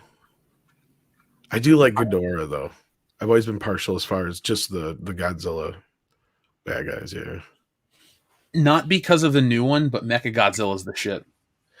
The old Mechagodzilla is really clunky and fun, yeah. That's why I like him. Tom, you're obviously older than me, but in the 90s, I think it was Trendmasters, there was a revival of Godzilla toys. And I don't know why, but I got really invested in them. They were cool. And you could get like this little city that was on a platform, and your Godzilla figure could come out, and you could press a button, and like the cities or the buildings would fall down and all this shit. And I remember that. Yeah, the commercials were awesome. Yeah. Mechagodzilla was like the crown jewel. If you could find the Mechagodzilla figure, you were lucky. I want that now. Yeah, let's see if I can find a picture of it. I've got too many Godzilla toys. Find it on eBay or something, maybe. And then I went and bought way too many more toys the other day. I should have beat myself up for it. What'd you get? Well, the Masters Origins line and some other stuff. Oh, I saw those. That's not... Dude. Wave like 3 and 4 just came out, so I had to... I bought $1,000 worth of stuffed animals. Really? I don't feel so bad. I remember having I had Ghidorah and I had Godzilla, but I don't remember. Did it come with Mechagodzilla the whole time, or is that just one of the ones that came with? That's one of the ones. I had the city. I don't think I had Mechagodzilla. The 90s were the weirdest time though for the toys, because as a kid you would see these commercials and you would see the toys, and the movies were nothing like it. Because they're old films. I mean, how often Star Wars was the only other example I could think of in the 90s where I'm watching a movie from almost 20 years ago playing with new toys based on an old property. Like, it just wasn't normal back then. They did the same thing with the Universal monsters. There was a couple of revivals of those throughout the years. Didn't Remco do those in the early 80s? Yeah. And then Funko kind of redid them here recently. Yeah, I had the Remco ones, like with the Dracula that glow in the dark and all that shit, and the mummy and all that stuff, yeah. Apparently we have the Godzilla Force, the Ultimate Godzilla Fighters. So this guy is not a Power Ranger, but he looks... I was just going to say, was that trying to cash in on Power Rangers or something? It does look like a Power Ranger. That's hilarious. Everything wanted to be a Power Ranger. Power Rangers was in and of itself kind of a ripoff of both Godzilla and Voltron, so there you go. Voltron! Repurposed shit. Super Sentai is fun, but weird. If you're on acid... watch Super Sentai, folks. Ooh. So, Jury Nitpicker, this is my favorite message so far. He says, "Hail, guys and gals. Totally random, but Jeff, noticed you watched the Whoosh channel. I discovered Mafex toys. Holy crap. My black suit Hush Batman just came today. How many Mafex do you have?" So first off, Jury Nitpicker, I am a fan of the Whoosh. I met Robo at Star Wars Celebration, trying to get a collaboration. I know Salvador from 2 Cent Toys and I, watch his videos and stuff. Whoosh is up there. My favorite toy channel still's got to go to Retro Blastin'. Love Michael and all the work he does, but I'm a big fan of Robo and the Whoosh. Mafex toys are my current favorite. I have the Batman I have the blue version of Batman you just bought. I have Superman, I have Spider-Man, Wolverine, and Cyclops. And I bought Jesse and SH Figure Arts Loki. So I love Mafex. I have those. I have that many, and Gambit and Psylocke are on the way. So folks, if you want good X-Men collectibles, Mafex makes the best. They look just like Jim Lee artwork. Joseph Banowich says, Google Robert Moses about Cross Bronx Expressway, the racist highway. I pulled it up. I have an article. Was it from the New York Times? Of course they're going to say it's racist, but whatever. But looking at this Power Ranger thing here, you know what this reminds me of is have you seen I believe it's the Japanese version of Ninja Turtles? They like the opening, they look normal, like the same, like they did here in the 80s cartoon, but then all of a sudden they morph into these super buff ass fucking turtles. It's all fucked up. I like that version better. I don't know if I like it better, but it's awesome, like an intro. Let me see if I can find it. Dun, dun, dun. All joking aside, I gotta give TMNT credit. The original '87 theme song is probably one of the best cartoon theme songs ever made. It is. Fucking, was it Chuck Lorre that did it as well? Yep. So good for him. He's got talent. Yeah, I don't know if we'll get a copyright, so I'll just send you a link here. But here's a whole episode of it. Bless you, Anna. It's not a stream if Anna doesn't sneeze. That's true. So, folks, in front of you, we have Star Wars The High Republic's newest additions, Tarek and Sarek. They are non-binary twins. Wait, did you say Sarek? Did I? It's Tarek and Sarek, or Sarek and Tarek, one of the ways. It's Sarek who cares? Is the name of the bad guy from Galaxy Quest. So another Star Trek. We were talking about this off air. Those of you that don't know, 90% of the High Republic characters are Star Trek characters. So those twins are based off of these two twins, which are the Meridorn race, which it says right here very nicely. And let me zoom in for you. So Meridorn are humanoid species from the planet Merida. They have distinctive foreheads divided into two hemispheres, which seem to be bones. 90% of the population are twins who are telepathically linked. Jeff, want to tell us about those High Republic twins? Yeah, they're two twins that are telepathically linked. Yeah. And also, they are non-binary, gender neutral, trans or something. Well, Yep. Guess what? So is this she actually identified as female, and that was a big thing because you're supposed to be you're not supposed to have gender, and if you identify as male or female, you are a problem and they send you to rehabilitation camps. So this is Soren, and she is one of those alien species too. That has no gender. So the lady, Claudia Gray, who actually seems like a very nice person, but all of these High Republic characters, like the twins, are based off of Star Trek characters. Remember Geo the Rock? Sadly. That's a Star Trek character. Wait, really? You know, the TOS. Yeah, it's called the Horta. It's a silicone-based life form that Spock mind melds with and discovers that they're on its planet, and they killed a bunch of its babies. But so it actually has a purpose. It's actually clever, whereas they just ripped off a rock. That's a navigator. That's literally the stupidest thing. Yeah, it doesn't have arms or fingers, but it navigates the spaceship. It's just a rock. How does it interface with the computers of the ship? Nobody Don't knows. worry about it. It's progressive. Just shut up. But I just have to point out, those twins are they've already been done. This was done back in 97 in Star Trek Deep Space Nine, season 1. You guys don't have to watch a lot. You just go watch this one episode and you get to see them try to kill Quark. Star Trek did it. Yeah, Star Trek did it first. But this came from the lady who, when they said, "May the Force be with you," threw up the "Live long and prosper" Vulcan salute. So these twins, nothing is new. Nothing is new. I don't know why it's trending again. I guess people just rediscovered it. But yeah, even their villain, that is a plant-based life form that is connected by Sith roots. It is a ripoff of the Borg. Wow, originality is Thank you. Well, beyond dead. Yeah, I just wanted to point that out. Well, I'm glad you bring it up because Anna, my take on this, it's not about I'm looking for Star Wars stuff to dunk on. It's how are they going to present themselves? Because every time we talk about the High Republic, we're met with people going, guys, this is a relaunch of Star Wars for the next generation. This is how we're going to get the next era of Star Wars kids to like Star Wars. And I say, with this, because this is stupid. You know, if you want, I was a kid, we were all children. What did we like? Cool stuff. We're not going to buy into stuff if it sucks. And you usually have these characters like Tarek and Sarek that are shitty and they go away. But now they are used to represent something politically. And all I wanted to say is, if Disney wants to lump certain identity politics onto characters. Why not make them interesting or compelling or cool-looking characters? This one looks like Jared Leto without eyebrows to me. These are well, people actually discovered it looks like John Malin. Somebody drew on the beanie and the beard, and it's John Malin. So he thinks they look great. But that's funny. Well, one of the main things about the characters from Star Trek is that, and it's a plot point, is that they're identical twins that are telepathically linked. So what happens when one of the twin dies? They're missing a part of themselves. So that is interesting and compelling, especially when it's the villain of the episode, or I shouldn't say villain, antagonist of the episode. But it's just to click a box. It's like, okay, well, we need diversity characters. Okay, check. We need trans for the trans community, non-binary community. Check. Oh, we can't come up with something on our own, so let's take Star Wars characters, put them on Star Trek. Let's make it look like they have cancer to let people that have cancer feel like they can identify with someone. Check. And let's give them lightsabers. Okay, check. Are they interesting? Interesting in story.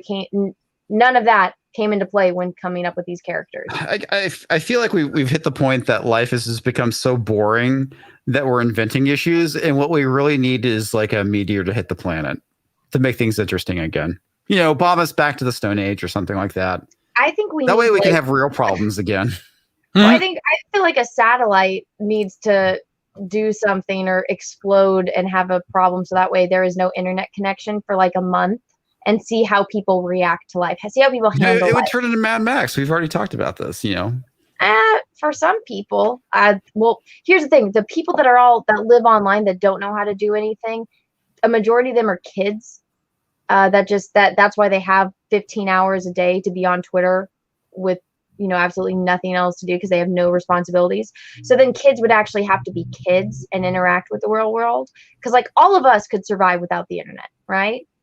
We would just have less of a revenue source. I'd be kind of screwed. I mean, my job kind of revolves around it. So, well, so then but you wouldn't, not know how to feed yourself. You wouldn't, you would know how to get from point A to point B. No, right? of course. There would be something like you could figure out something. Whereas these kids that rely on their parents' money to pay phone bills so they can go fight with people on Twitter, they wouldn't have anything to do anymore, right? Like you would figure out something to do. You would figure it out.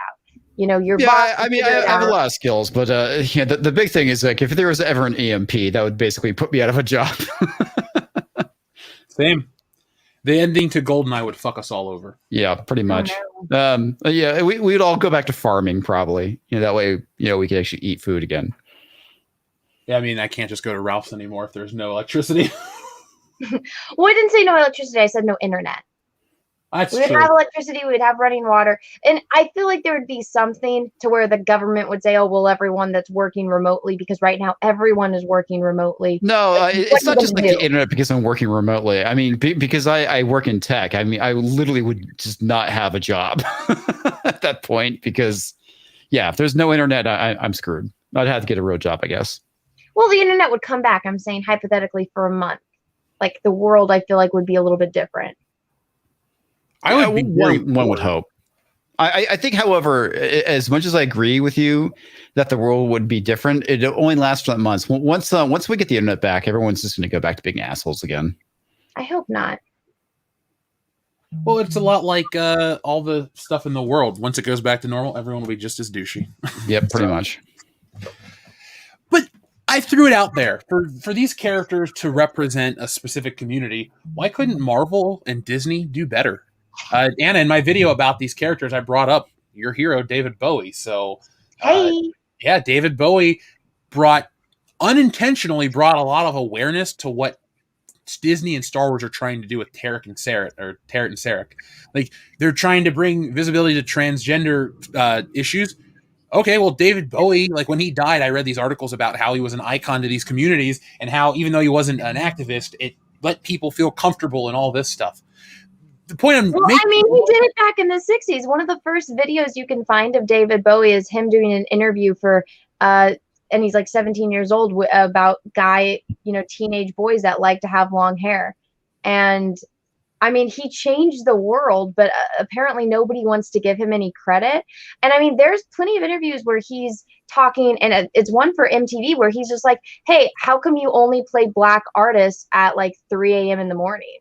And he calls them out for it. And this was what really pissed me off with the Brie Larson shit, where she's like, if you're a 40-year-old white dude, you don't have an opinion on it. You can't have an opinion on Wrinkle in Time. It wasn't made for you. I'm like, okay, so you're tailing David Bowie, who's been an advocate for, black rights and stuff like that, because his wife is literally from Africa.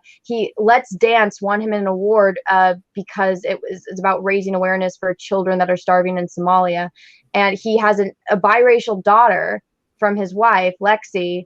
You're telling him that movie is not made for him because it's about a little girl that has a white father and a black mother. And so all the white men that have half black, half white children cannot have an opinion on this movie. It's like they're so out of touch with any type of history.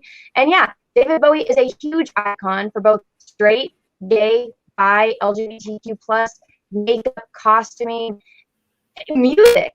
I mean, David Bowie changed the world, and I don't think a lot of people realize that, because, oh my gosh, it happened a while ago. That happened back in the 80s and the 70s. Oh, how terrible. People have to do research. Oh my God. There's one thing that you hit on, Anna, that I think that, which is kind of the biggest problem that we're facing these days, the idea that certain people aren't allowed to have opinions on certain topics because of, insert X factor, gender, sex, skin color, etc. It's just ridiculous that you're not allowed to have certain opinions because you don't belong to a certain category. Yep.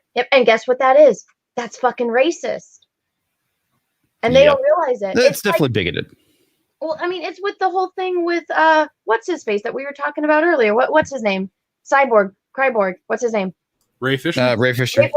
Yeah, he's like, oh, white people need help writing black characters. It's like, are you going to tell Todd McFarlane that? Because I don't think he had any problems writing Spawn. But could you imagine if and this is what I always say, rule of thumb, if you switch out the word white with the word black, would you still be okay with that sentence? If you were talking about a black man writing a white character, would you be okay saying that white people need to tell a black person how to write a white character? If you're not okay with that, it's probably racist, Ray Fisher. Yeah, but the issue is that they find some way of rationalizing why it's okay. Well, then you just throw facts at them, and you just throw it back at them, and then they still care about your facts. That's the problem. Well, they don't, but that's when they block you, and then they cry and they say that you're a terrible person. When it's like, I'm literally just using your same logic, but now all of a sudden you're not okay with it, and it just exposes their idiocy. Yeah, and they don't really, today nothing's being achieved anymore. Like Young Ripa says, there's no dragons to slay. So High Republic, I just don't know why the High Republic is trying to be everything that it currently is, because it's not. Corporate virtue signaling is all it is. Yeah. People don't buy into that shit anymore. Because speaking of buying in, people didn't buy into the subtle push for the SJW shit in Star Wars. Well, then now they got to double down. Yeah. And then, especially when they get reactions like they did to the Luke thing in Mando and Gina Carano being fired and all that kind of shit, this is the kind of thing they got to double down on even more. And again, they don't learn the proper lesson. They'll just sit there and keep pushing that narrative that, oh, you don't want the fans that don't like this anyway. And once those fans are gone, that's exactly it, right? They're not writing these things to appeal to us, people who've been fans of Star Wars for years. They're doing it to get rid of us. Yeah, they're doing it to get rid of us. And the thing is, in the end, given enough time, they're going to win because we're simply going to age out. But instead of making a legacy, what they're doing. Yeah, but you're younger, Anna. That's why. I mean, people like me. People like Anna who are classic fans, they're not keeping on board. So there is that demographic, but they think that they're appealing to a demographic that doesn't exist. Well, that's the thing. They think they're appealing to Anna's demographic when they're really not. But the main thing, my point is that, at least with me in Utah, at some point we're going to quote unquote age out. And by age out, I mean die. No, I know. And we talk about, the shit going on behind Lucasfilm. And that's one of the things that they keep pushing. And that narrative has even been put in to a few of the articles. And they flat out say that the fans, that the racist, quote unquote, racist fans that you're going to drive away with this stuff is fine because we don't want them anyway. Even though we're not racist. I Yeah, know. and then they say that flat out. Then when it's safe, all these other fans will feel like it's a safe place to be a fan. That's what they're That trying is to a say. beautiful lie that they I tell know, right? themselves. Isn't Well, it great? Here's the Well, thing, this is though. the same thing that they did with Marvel Comics back in 2015. When they basically said that comic fans don't want diversity. And it's like, fucking bullshit, dude. I mean, It is bullshit. And have you ever read the book The Secret History of Marvel, or at least listened to it? no, I haven't. I have I'm not. almost done with it on Audible. As a comic fan, I can't. Sorry, it's called Marvel Comics: The Untold Story. I apologize. It's that book by Sean Howe. I can't recommend it enough. What's interesting is Marvel has tried some of these weird forced diversity pushes decades ago behind the scenes, and internally it got shut down. A lot of weird stuff. There was I think Chris Claremont, and according to this book, wanted to put Professor X in some what is it? Like essentially drag and stuff like that. Like there are these things that they were trying to put with the What? They wouldn't put him in drag? That they fought it. It's in this book. Like I said, it's going to be closer to the second half because the way it's broken down, folks, if you do get yourself a copy of the book or the audio version, it goes by eras. So you'll get the pre-Marvel Comics era, the timely stuff. Then and then it jumps into the Marvel proper, which is fun. But then it goes 70s, 60s, 70s, and 80s.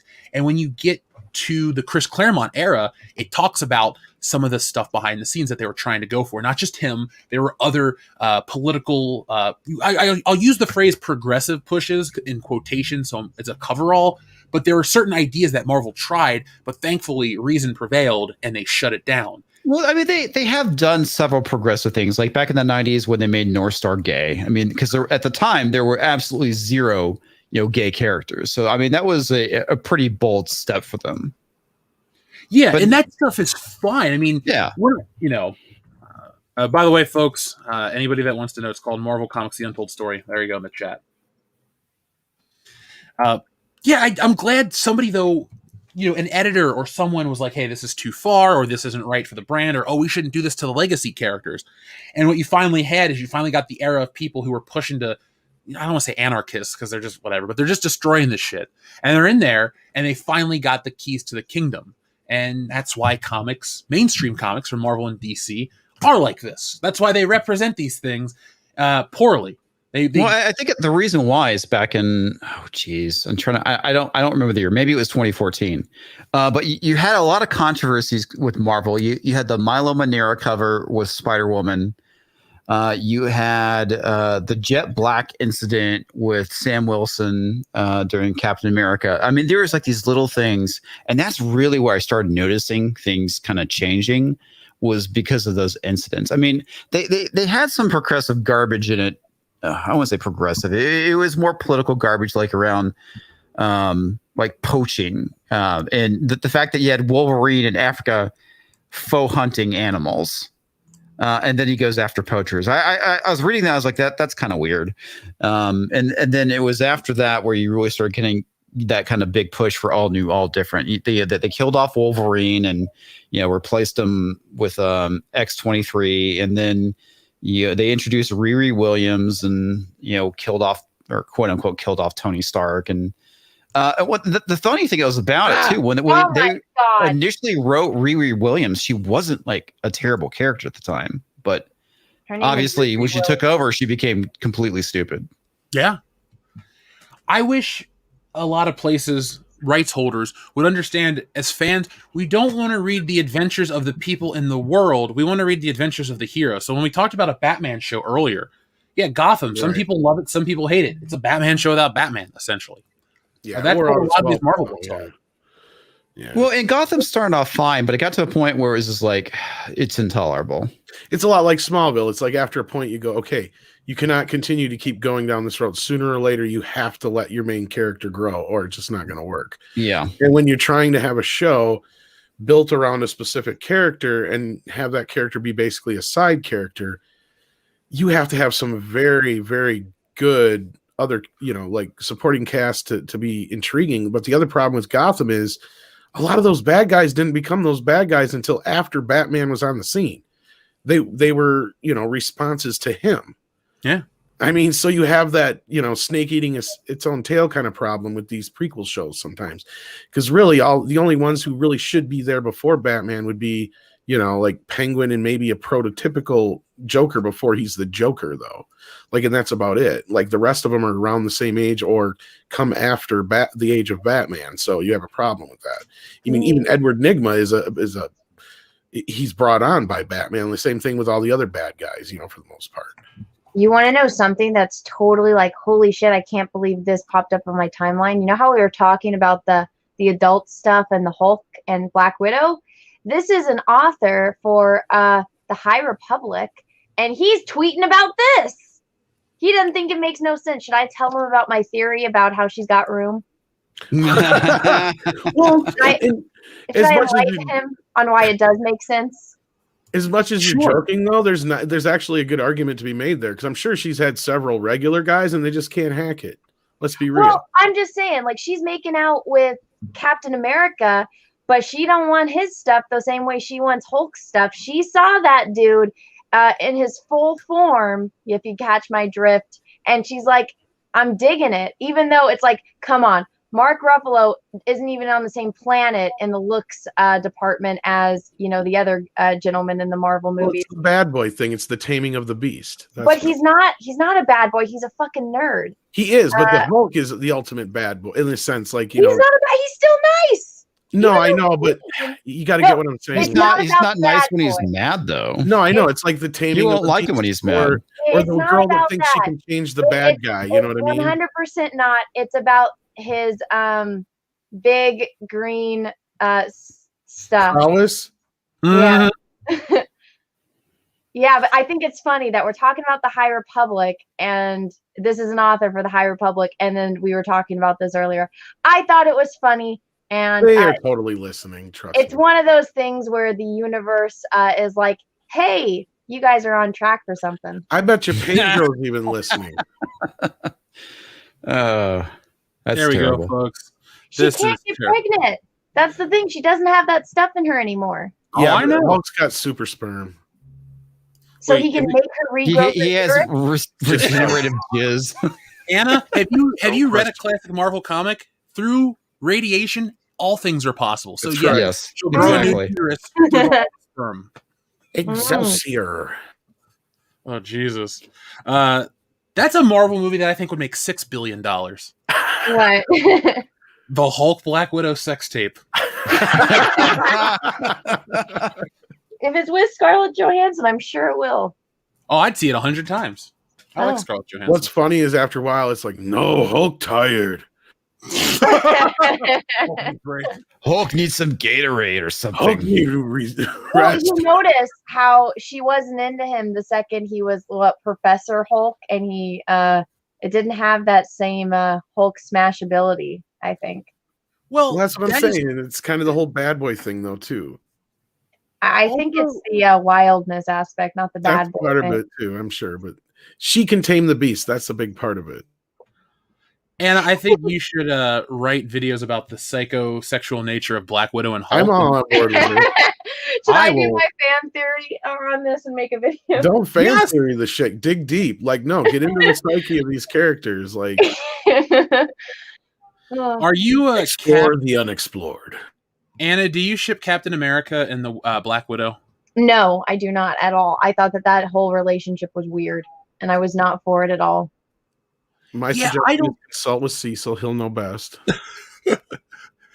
I don't really ship superheroes. Like, if you're like, oh, who should be with who? I'm like, I guess Spider-Man should be married to Mary Jane, and that's about all and Lois Lane and Superman. Other than that, I got a thing for Catwoman and Batman getting together, but you almost can't let them get married. You know what I mean? Well, they didn't. No, I know. Well, that's the thing is there's no way she'd commit. Yeah. I wasn't much for the shipping, but then when I was watching the Justice League animated series, I liked how Bruce liked Diana. I thought that was cute. That was a good flip. And I also like how they have to like hide out in public. There's one episode where they're like on the run, and just to see them interact with each other as people, not Batman. Oh yeah, that's the Justice League when Hawkman and his people come to take over, and then they have to go into like a restaurant, and that's when he reveals Bruce Wayne. I love that scene where Wally's like, "Oh, nobody can know our alter our egos," and then he just takes off his mask and he's just like, "You're this person, you're this person, you're this one, and I'm Bruce Wayne." He's like, Oh shit. Okay. I love that episode, not just because of the scene, but the whole idea that Hawk Girl was whatever was awesome. I'm not going to ruin it for people that haven't watched Justice League the cartoon, but go watch it. It's good. Watch it. People say Bruce Wayne and Vicky Vale. All right, that was pretty cool. But she did make it into the Batcave, so I guess she should be killed. Mm. So let's see what the audience is saying tonight. We have our friend Shiny FX that says DC had every advantage and they blew it. Yep. Yeah. Rocky the Intergalactic Woke Slate, thank you very much for your super generous super chat. He says Ta-Nehisi Coates turned Jordan B. Peterson into the Red Skull into a woke Captain America comic. Also, a Clockwork Orange is in Space Jam. 2, and there's an animated Peeps movie about the marshmallow candy in development. Well, guys, let's break this down in 3 parts. So first off, let's talk about... The worst thing of all of those is the last one. I was about to say, a Peeps movie. Peeps. Why?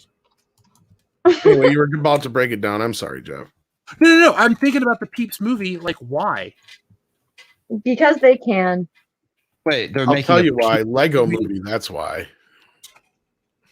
Probably. Well, this comes from Deadline. Let me pull this up because this is legit. This isn't a troll job. Animated movie based on Peeps. Shit pancake, stop. Wow, fuck.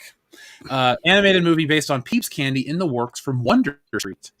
The famed Easter company Peeps is being turned into an animated feature from the Marushian producers, Christine and Mark Holder of Wonder Street. Deadline has learned that Wonder Street has acquired the film/TV rights to the marshmallow candies, with the feature billed as being the spirit of Trolls meets Smurfs. It will follow a ragtag group of Peep characters who set out on a cross-country journey in order to attend Peep Fest, an annual brand celebration in Pennsylvania.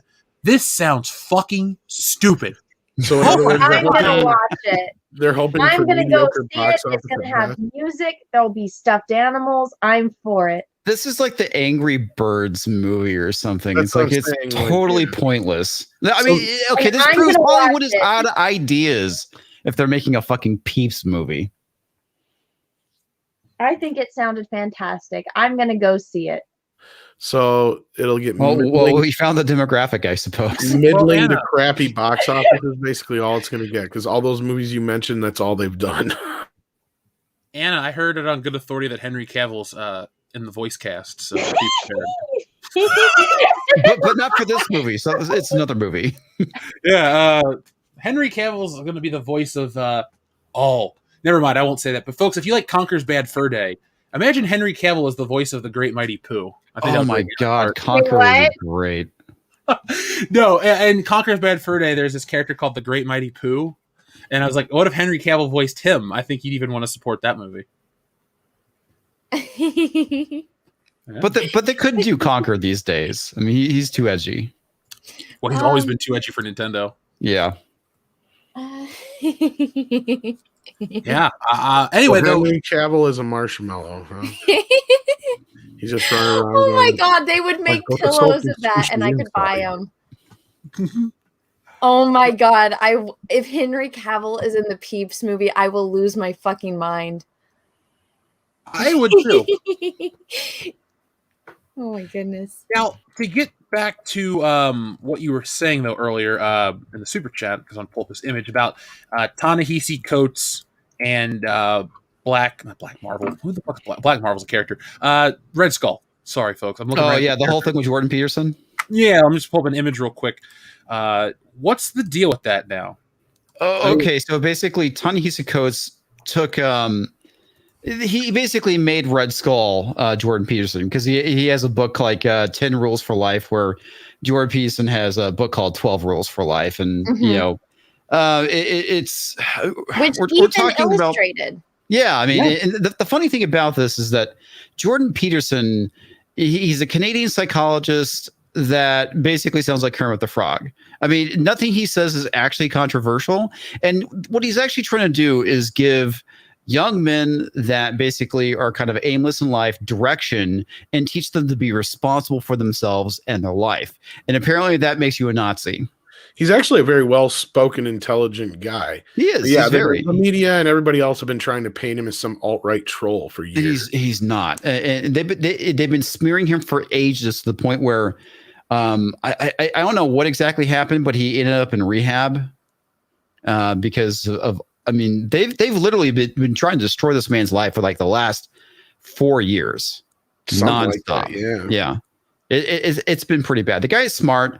Not everything he says is the most brilliant thing.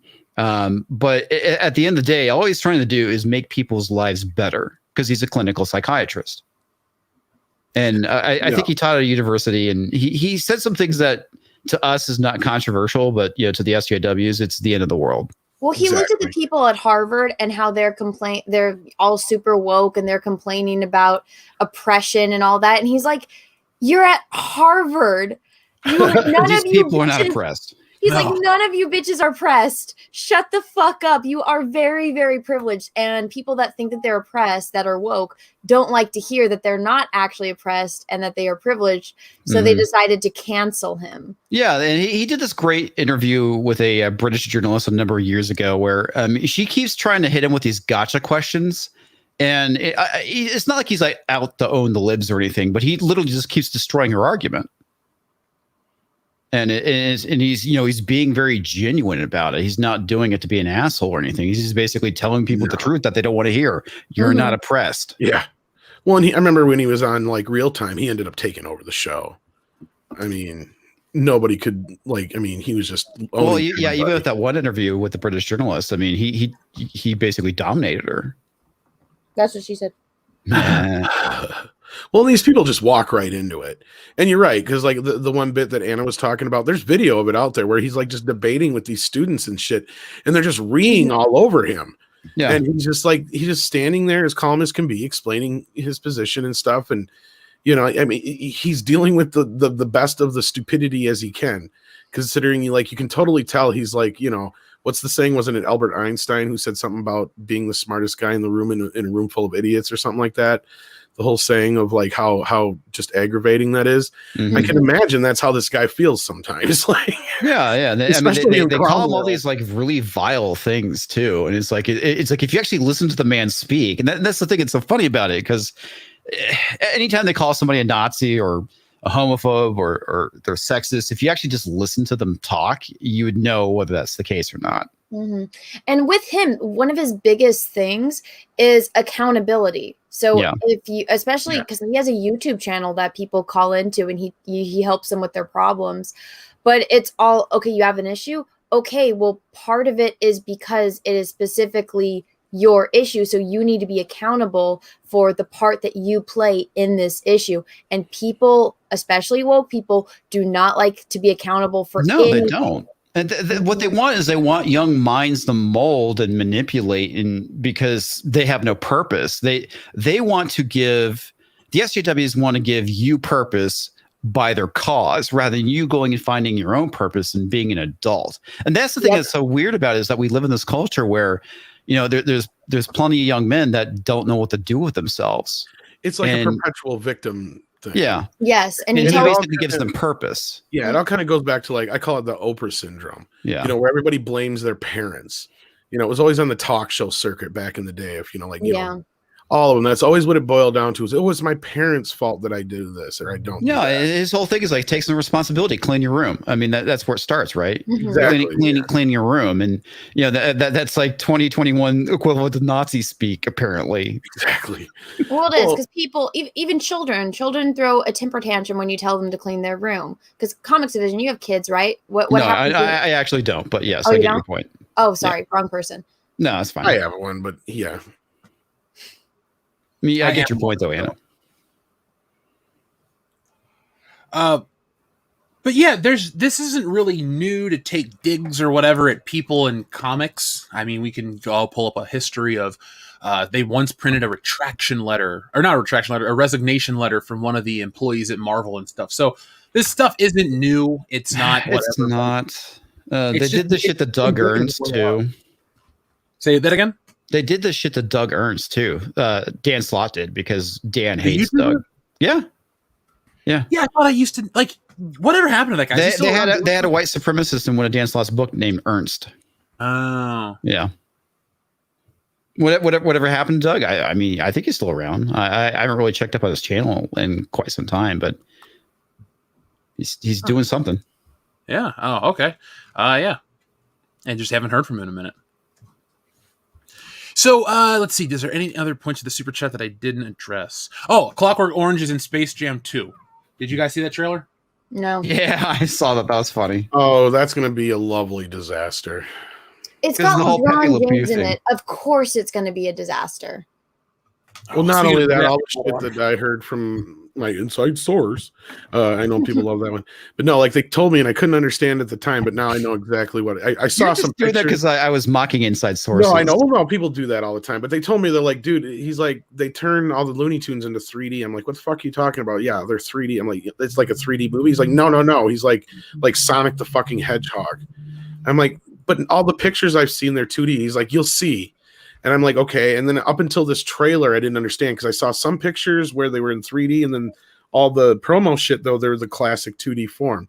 Well, as we see in the fucking trailer now, they actually go through this process and become 3D animation. It's fucking dumb. I just, oh my God. This movie is going to be a fucking train wreck. Yeah, we watched the trailer for that and Loki back to back. And Loki looked awesome, and this looked... like, maybe I'll watch it because it's on HBO Max for free, but I was the perfect age for Space Jam. I was 7 years old, and I saw it. It was fine. I liked it enough. Lightning in a bottle. God, I feel so old now. For 7 years old.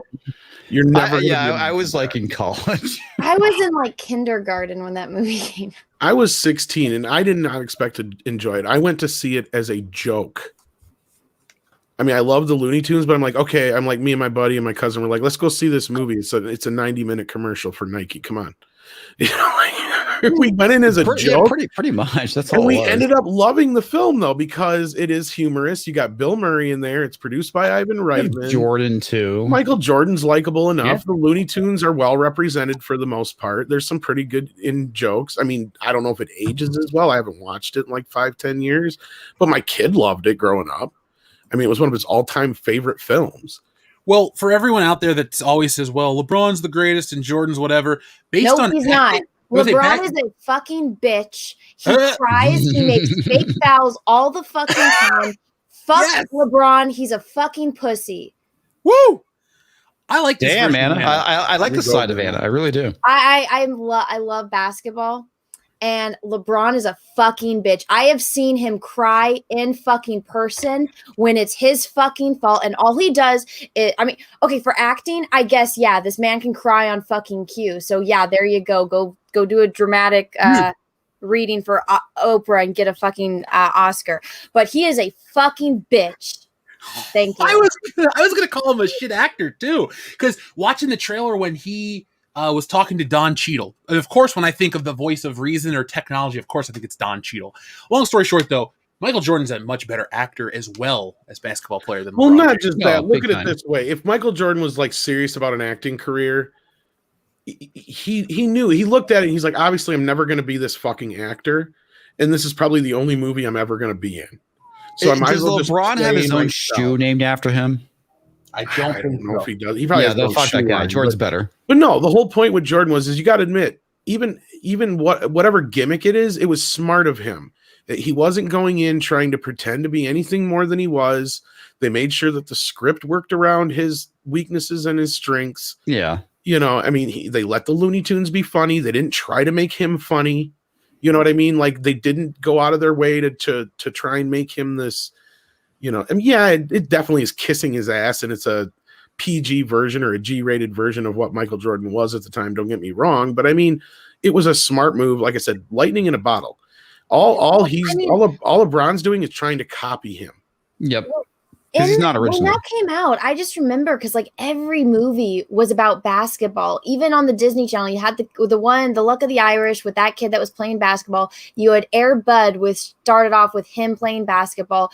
You had Space Jam. Like I remember as a kid, like basketball was in everything.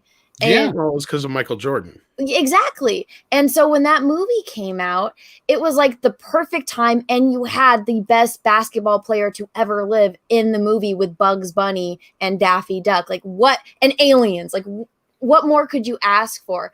And I mean, you know, a bunch of my friends that were girls that had no interest at all in sports, everyone went and saw that movie. It was huge. And it still is. Like, you know, my stepdaughter, she loves Space Jam. Is there any interest right now with LeBron? No, because he's a fucking bitch.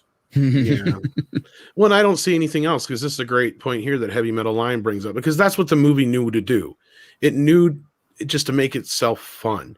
And bringing people like Bill Murray and Wayne But Knight. we're not allowed to be fun anymore, Tom. Yeah, exactly. And who's in this to be fun? All these Warner Brothers characters. So we're getting a bunch of cosplayers trying to be Ready Player One, which is basically another thing they told me. Is like all kinds of these Warner Brother characters in it. They have like the Joker, Beetlejuice, The Mask, Gremlins, everything you can think of Warner Brothers. And as you saw in the trailer, they're all the way through the Hanna-Barbera characters and every last thing that Warner Brothers owns, up to and including Clockwork Orange. It's that I saw that hilarious. And I was like, what the fuck is that for? Because this is so off brand. Is this a kids movie? Clockwork Orange isn't really no, that's not even close to being a kids movie. The only way kids know what Clockwork Orange is through references that they don't get. I knew about it way too young. Cocaine and milk. Well, I feel they like probably won't even get that. Kids know what Clockwork Orange is now because of the meme of him with the eyes open. Yeah, that's about it. That's what I'm saying. Yeah, between that and whatever cartoons have made fun of it. But just like most references, like, you know, I even see my kid, he'll be watching a cartoon back in the day and I'd be like, oh, well, that's from this movie. He's like, what? And I'm like, yeah, this movie. He's like, and then later on in life, now that he's an adult and he's actually seeing some of these movies, I was like, oh, now I get it. I'm like, yeah, see? You know, it's like, obviously those jokes were not put in there for the kids. And that's the same thing with this joke. It was not, the Clockwork Orange guys were not put in there for any other reason than for people like us. But well, they've always done stuff like that, though. Exactly. Original Looney Tunes cartoons, they had stuff for the parents. Because they were adult cartoons. They were never really aimed towards kids. If you go back and watch the original Looney Tunes cartoons, they're for two reasons. They were there to kill 7 minutes before the movie started. And they referenced all their other movies and mainly just to use their library of music. That's why they were called Merry Melodies and Looney Tunes. And they generally had a song in the cartoon because they had a shit ton of songs they had the rights to. That's all it was for. So all those songs you hear were just songs that Warner had the rights to, and they just threw them in there. And it was just like to sell the music. And yeah, they weren't meant to do anything else. Yeah, and to make adult jokes. Like all those jokes are for adults. Oh, for sure. But the problem you open up here now is, what Drunk Banana says is that they made this big to-do about cutting Pepe Le Pew from the movie. I'm actually glad they did it because that's like the last thing I want to see in this movie is where they basically give Pepe Le Pew a talking to for being a womanizer, lusting after women, all this stuff. So I'm glad they actually cut it. I think that was the right move. Because they missed the joke too. It's not about him womanizing or being after women in general. The whole joke is that it's a cat who ends up either getting something dumped on her so she stinks. The whole joke is the fact that Pepe Le Pew is a skunk and he keeps going after this cat. Exactly. Yeah. And it's also kind of making fun of the French a little bit as well. A little bit. There's the I think a lot of that is kind of lost on the modern audience these days. Well, all the Looney Tunes are built off of stereotypes. And then to finish my point was just that, the whole thing is if you really look at the joke after the fact, whenever he's the one that's being pursued, it just shows that he's all game and no play because then he goes running whenever he gets chased. That's the whole point of the joke. It's a Tom and Jerry joke. It's a Roadrunner joke. It's not meant to be taken seriously. And you could take away some more of the stereotypical bits of it, but that's part of his character. That's what makes him. Well, I mean, they took away Sylvester's lisp. They took away Porky's stutter. Are you serious? Yeah, they're taking away everything. Oh my god, that's so fucking lame. Does Daffy still have his lisp too? Not as much. Yeah, he has the same kind of voice, but he doesn't lisp. Well, they say it's offensive, but then at the same time, they're like, we need more representation for these type of people. And I'm like, so you had the Looney Tunes who had characters that had these things, and now you're taking it away. So like a kid that had a stutter, they could say, oh, well, so does Porky Pig. Well, they're getting rid of the personality of these characters, which is the thing that's so dumb. Well, it's like, let's take the gun away from the hunter and let's give him a sight. Let's give him an axe instead of a gun. Which one is more crazy sounding?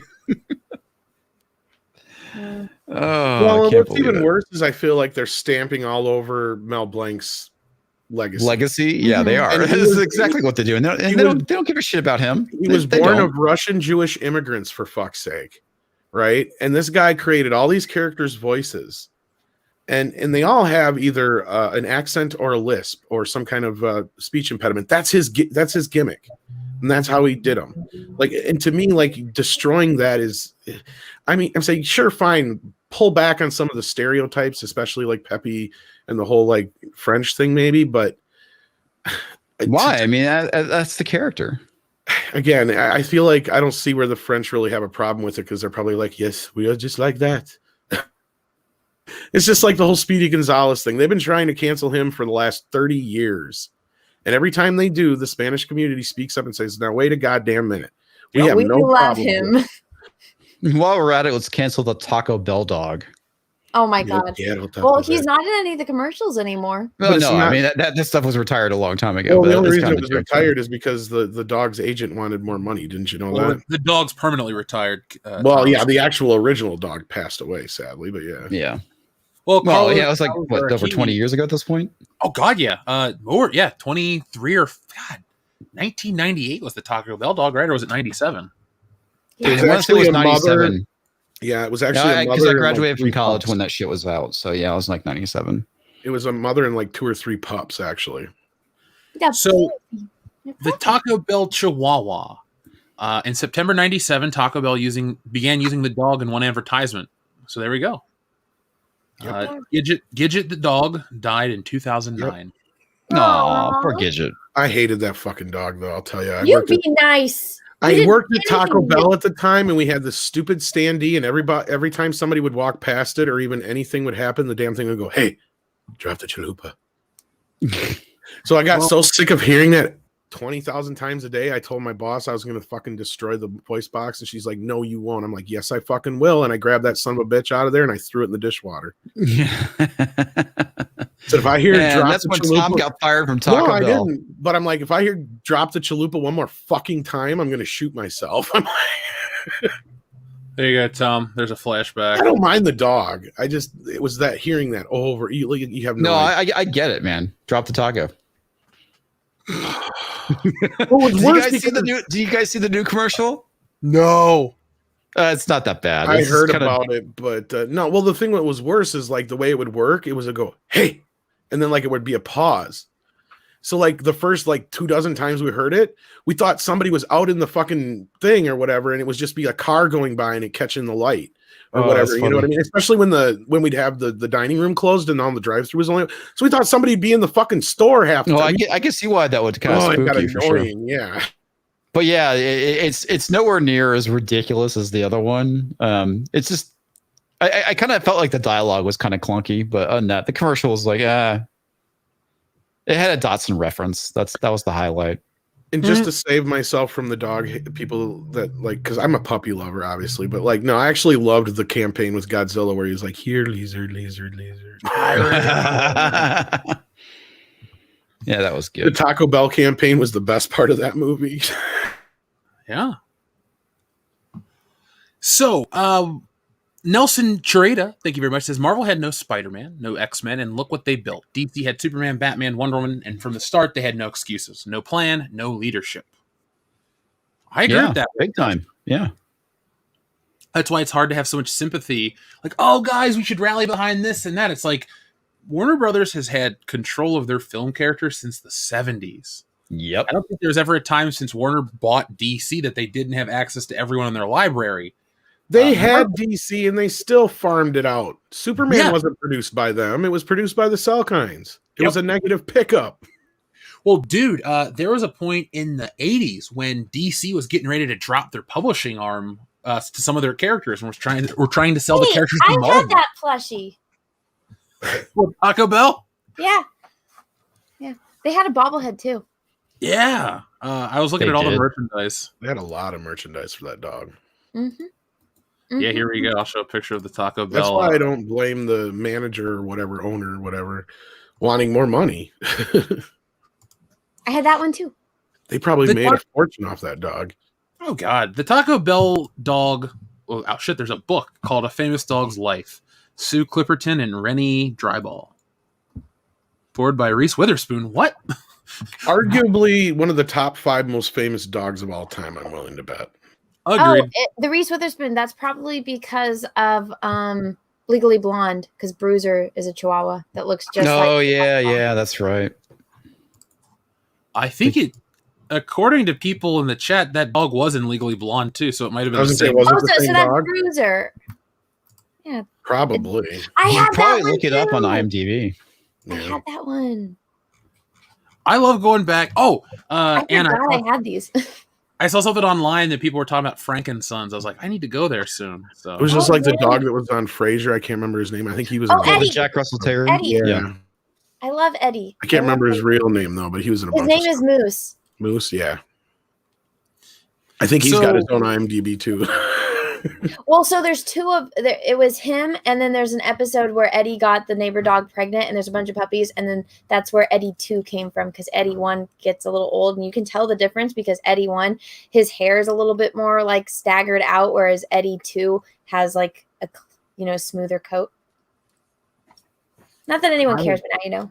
I haven't watched enough Frasier to even. I know Niles and Same Frasier here. I watch Frasier every single day Why? because I love it and it's great.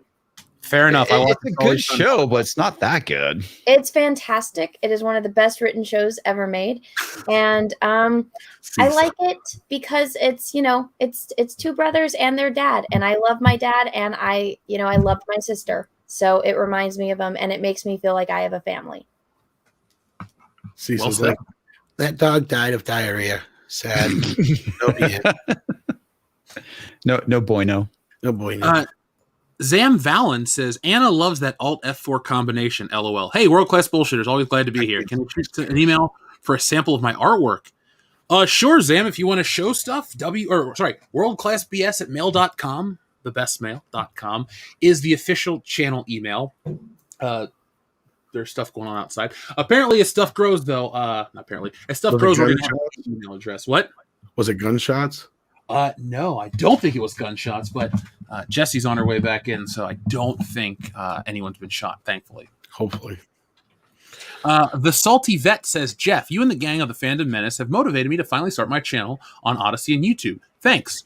Awesome. Your friend, the Salty Vet. Well, Salty Vet, I'm going to make sure I subscribe to your channel, because if we're motivating you, we want to help you out too. So there we go. Salty Vet, thank you very much for that message. And yeah, folks, check out the Salty Vet's channel. Show them what the community is all about. Joseph Bienowicz says, Eugene, damn. Well, Joseph Bienowicz clearly understood my reference, so I would high-five you if we were in the same room, but we're not. But you get it, so thank you. Kendo Slice says, Tom used to talk to me in... Oh, hold on. Just for you, Kendo. Tom used to talk to me in the chat. He doesn't anymore. Oh, look at Big Head Tom. That's so good. Who? Kendo Slice? Not ringing any bells.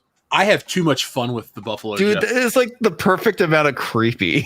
It is It's fucking so creepy.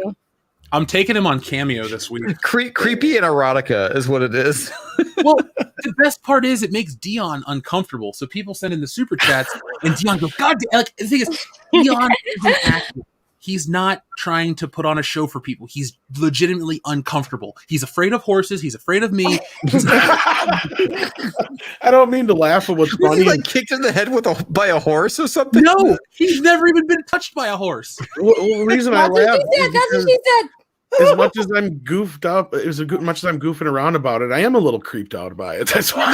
It great, makes though, like man. my skin crawl. Like it does. It makes me physically uncomfortable. I think Jeff should do all of his live streams like that. Oh, gladly. I think what I should do for the audience is if we hit a certain goal in the comic, I'll do Buffalo Jeff Reed stealing Solo. There we go. Oh People God. can have that. I want No, to I hear definitely think you should do the whole thing with like reading the woke books with that voice. That's fucking fantastic. Oh, I am. I'm definitely am.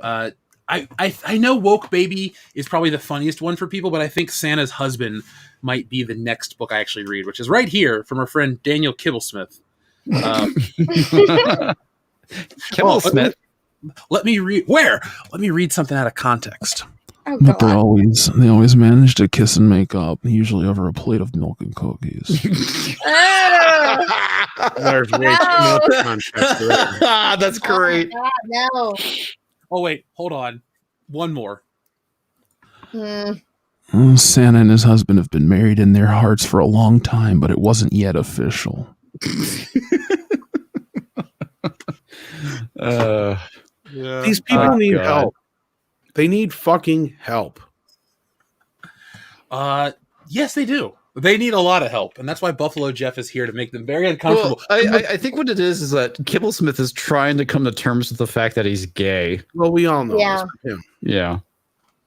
He's like that guy I knew when I was younger, and everybody's like, "Dude, you're gay." He's like, "No, I'm not. No, I'm not." And then 10 years later, they marry their husband. Yeah, he's like it's like, dude, totally gay. You're totally fucking gay, and you know that it's cool, dude. We all still love you. It's not a big deal. And it's not like they have any. It's like, dude, we can tell. We can all tell. There's a million different signs. You're the only one who's in denial here, and we don't have a problem with it. It's like. Apparently, we're giving Jeff. You're giving Cecil a yard arm by reading that. I saw that. I was getting ready to click and put that on screen. Where the fuck is he? I have sent him a link. I'm sure A Anna yard has sent him a arm? link. Really? You're giving Cecil way too much credit there. What's that? No, I know. I'm just making shit up. Yeah, she's been going hard in the paint for the Incredible Hulk sex toy. Oh. We showed all the Avengers sex toys. Yeah. Well, no, Jesse. He's not telling you the full story. Can Jesse hear me? I can hear you. Okay, so Jesse, Kryborg was one of the things he was pissed off was because he wanted to know if Cyborg has a penis, because apparently it's very important to the black community that the black man in the movie has a penis, even though he is playing a penisless character. Yeah, the fictitious character at that. It's really important that we should always be sensitive to women's rights unless we want to cater to hypermasculinity instead. So it's not just a different group. Well, so Jesse, this is what I said. He, even though he does not have a physical, I guess biological penis, he has attachables parts, and he can make it any size and ribbed for her pleasure if he'd like. And there's this whole market of merchandise that is untapped that he could be the face of, and he could make billions of dollars with it. But he doesn't want that. So that was the sex toy lead up, and I do take credit for that conversation. Ungrateful B-list actors. It's a missed opportunity across the board. It really is. And you know what? If I was him, I would see that as a perfect business opportunity and say whatever partner he has an attachment for her.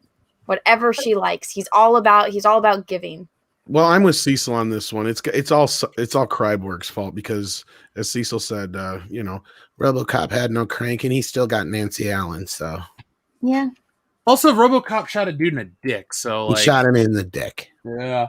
Now, Anna, since you're the expert on the superhero sex game, do you think Dr. Manhattan's ceiling is high since he can replicate himself and basically give it to Silk Spectre, 7 times at once and not even be in the room? If I had a Thanos snap, I would snap Watchmen out of existence. Oh, somebody's like the actual comic or the TV show? Because if you're saying talk about the TV show, I get it. All of the above. Wow. Watchmen's actually pretty good. Have you actually read it? Watchmen is shit. It's shit. The movie's shit. The TV show is shit. The book is shit. Fuck Watchmen. Did you read the book? I did, and I threw it away. Okay, that's fair enough. I'm not too keen on the book myself. As long as you actually read the book, then I'm fine with that argument.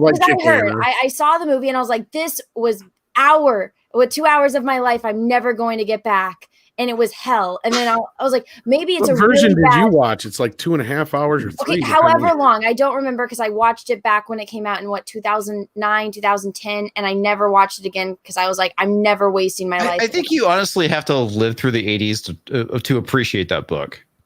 Well, I was not alive yet, so I cannot do that, nor does a time machine exist for me yet. But then I was like, maybe it's a really bad adaptation, so let me get this book. And I did, and it was sent to me, and I did not like it, and I threw it away. And I never want to read it again. I don't want it anywhere near me, and I hate it. I hate everything about You should read The Boys, then, if you hate it. So I do. I have all of The Boys, and I think it's funny. Okay, so you actually do like it, because okay, good deal. Well, okay, so The Boys, I haven't had a dedicated time to sit down, but I do the thing when it's a comic book is I scroll through it, I look through the pictures, because if I don't know why I get anxiety when I'm reading a comic book. It never happens any other time, but I feel like there's a time limit and I'm not going to finish it in time. So I go through it, I look at all the pictures first, and then I go back and read it. And in the Fifth Watchmen book, there's a really funny sex scene with Homelander and the guy whose name I'm blanking on. He's basically Captain America, but I know what you're talking about. Well, no, there's the guy that Jesse likes from Supernatural is going to play this character, so I can't. Well, there's a sex scene between him and Homelander, Jesse, so you'll like that. Good. Well, so I'm a little bit into the first one, but I don't like the artwork, but I like the humor in the artwork. So yeah, I mean, I guess that's Derek Roberts' work. Is that who drew that? I don't know. Gary would know. But yeah, I mean, Gary's actually in the comic, which is pretty funny. But I read the entire series before I watched the first season of The Boys, and I was like, this show is crap compared to the book. Well, I don't know how, but there's a lot less violence and sex scenes and terrible things in the show than it is in the books. No, there's no way they could get away with that stuff, though.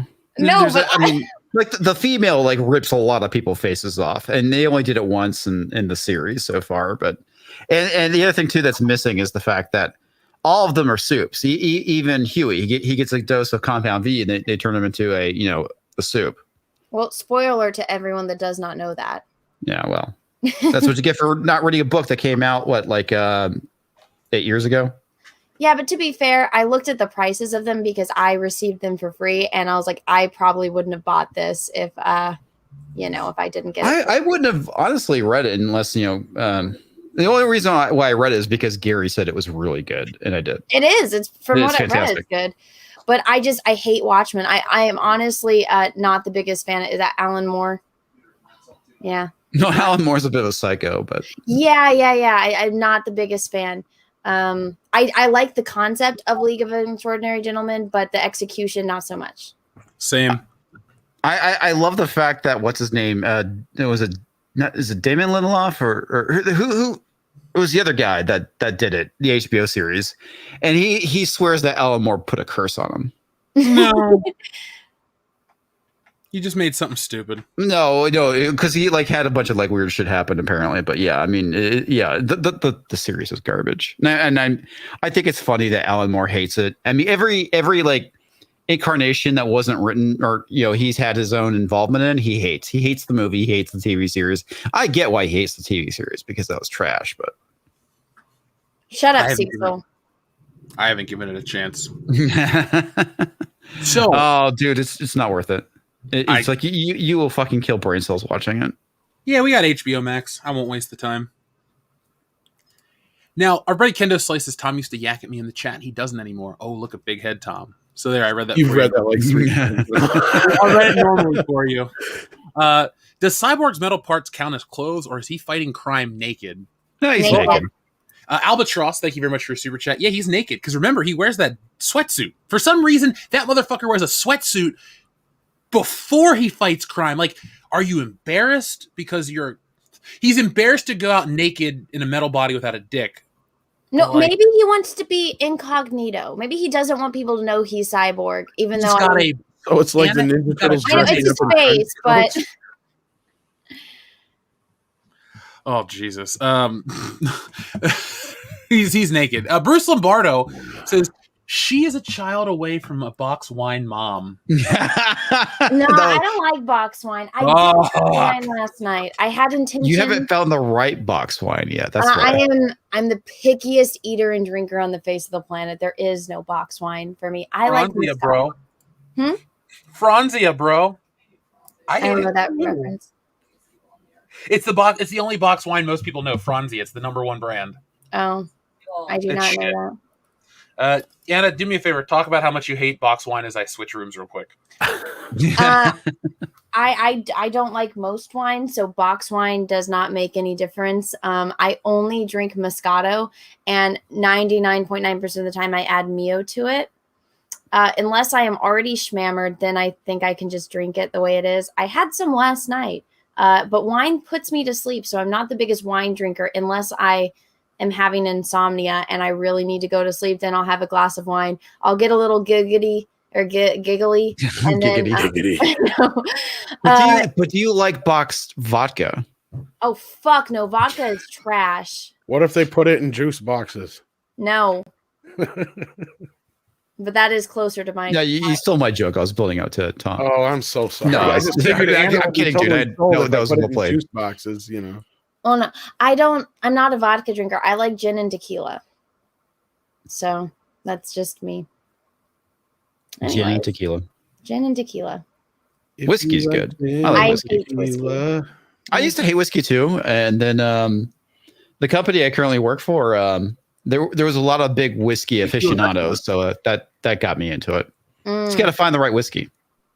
You know, I already found the right tequila and the right gin, so I think I'm good. But Peaches likes whiskey, so I'm always surrounded by it. But even the smell of whiskey, it makes me sick. So when I was in college, I feel like I drank Fireball every night, and I think I Fireball's Fireball though. That's yeah, it's still whiskey though. So even if it's not Fireball, now that I would say that's like calling piss water. I mean, well, technically it is kind of watery, but it was put this way. I mean, there are some like really good. They tend to be on the more expensive side, but there are some really smooth whiskeys that are not bad. Well, it's not my thing. And I'm happy for people that enjoy whiskey. I am not one. I have tried everything under the sun that has come into contact with me. And, it's not my thing. And I don't get hangovers typically. Whiskey will give me that. And whiskey, it just doesn't sit well with my stomach. So whiskey and vodka, it's like, I know I'm going to throw up if I have that. So I do not go for that, but yeah, that's fair. Anna, what's the right tequila? Don Julio. Good choice. It's fantastic. There's a guy in the chat named Cecil who says I've tried whiskey. I like it. I tried whiskey. I like it. He likes bourbon. Bourbon's good too. One bourbon, one and scotch. He likes Bullet Rye. I know Cecil's alcohols. Well, let me know what he wants for Christmas. He wants alcohol. Yeah, just let me know. It'll be nice. Just put it in a box and label it as shampoo. And okay. And ship it. Yeah. Scottskio2 says, Anna, Henry Cavill has such a big personality. Yeah, he does. 007 Cloud says, Ray sounded like he'd have a detachable vagina.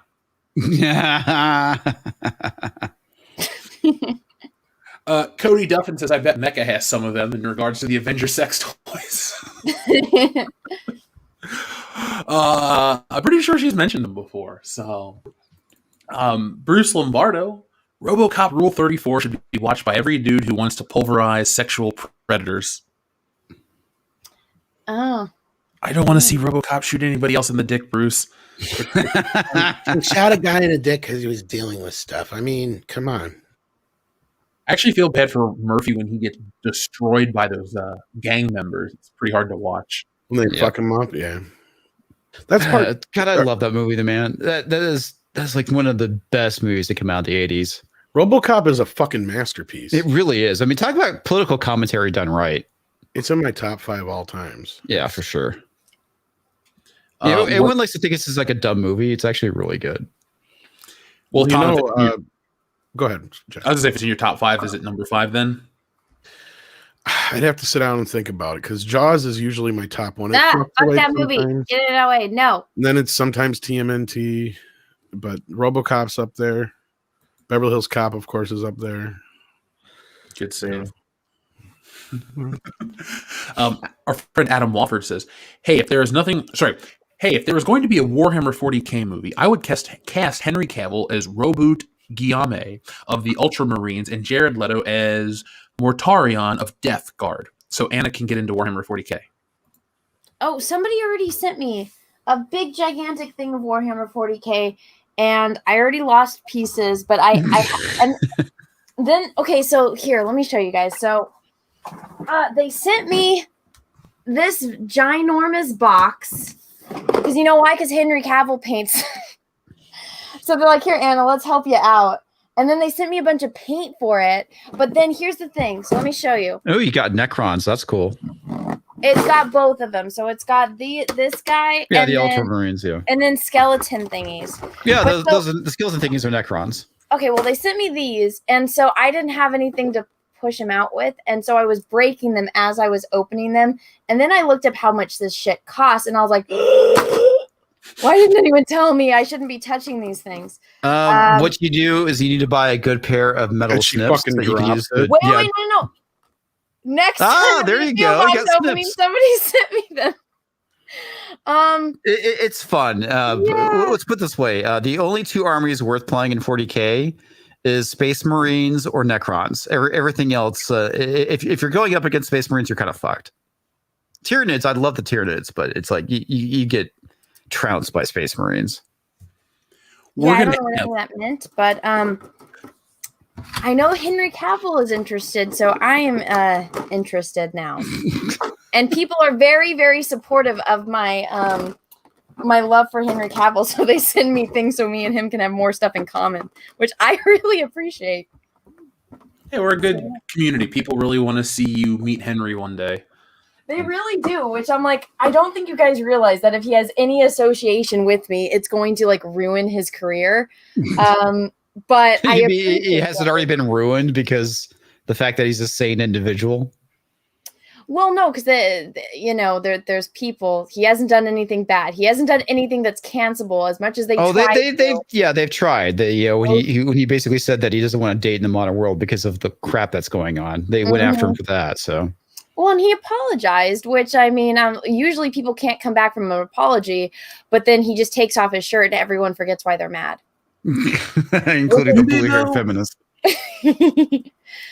But all them bitches are ruining it for me and a lot of other women. It's like men aren't allowed to open the door anymore. And I'm like, fuck you, bitches. Why the hell would you do that? Men don't want to hit on women anymore because they're afraid of getting me too. I'm like, I'm so glad I'm in a relationship and I don't have to deal with that shit anymore. But if I wasn't, fuck you, all you angry feminist bitches that couldn't get a date anyway. They ruin it for everyone. Thank you. Damn. She's not wrong. Yeah, you're not. I wasn't disagreeing. I agree with you, Anna. I was like, I like spicy Anna. Whatever's going on today, boom. Oh, I've been like injecting caffeine into my veins today. You're welcome. Send you a case of Coca-Cola. I prefer Pepsi, which I probably will get canceled over. My uncle works for Pepsi, so Anna, if you want generation coupons and shit for free Pepsi, let me know.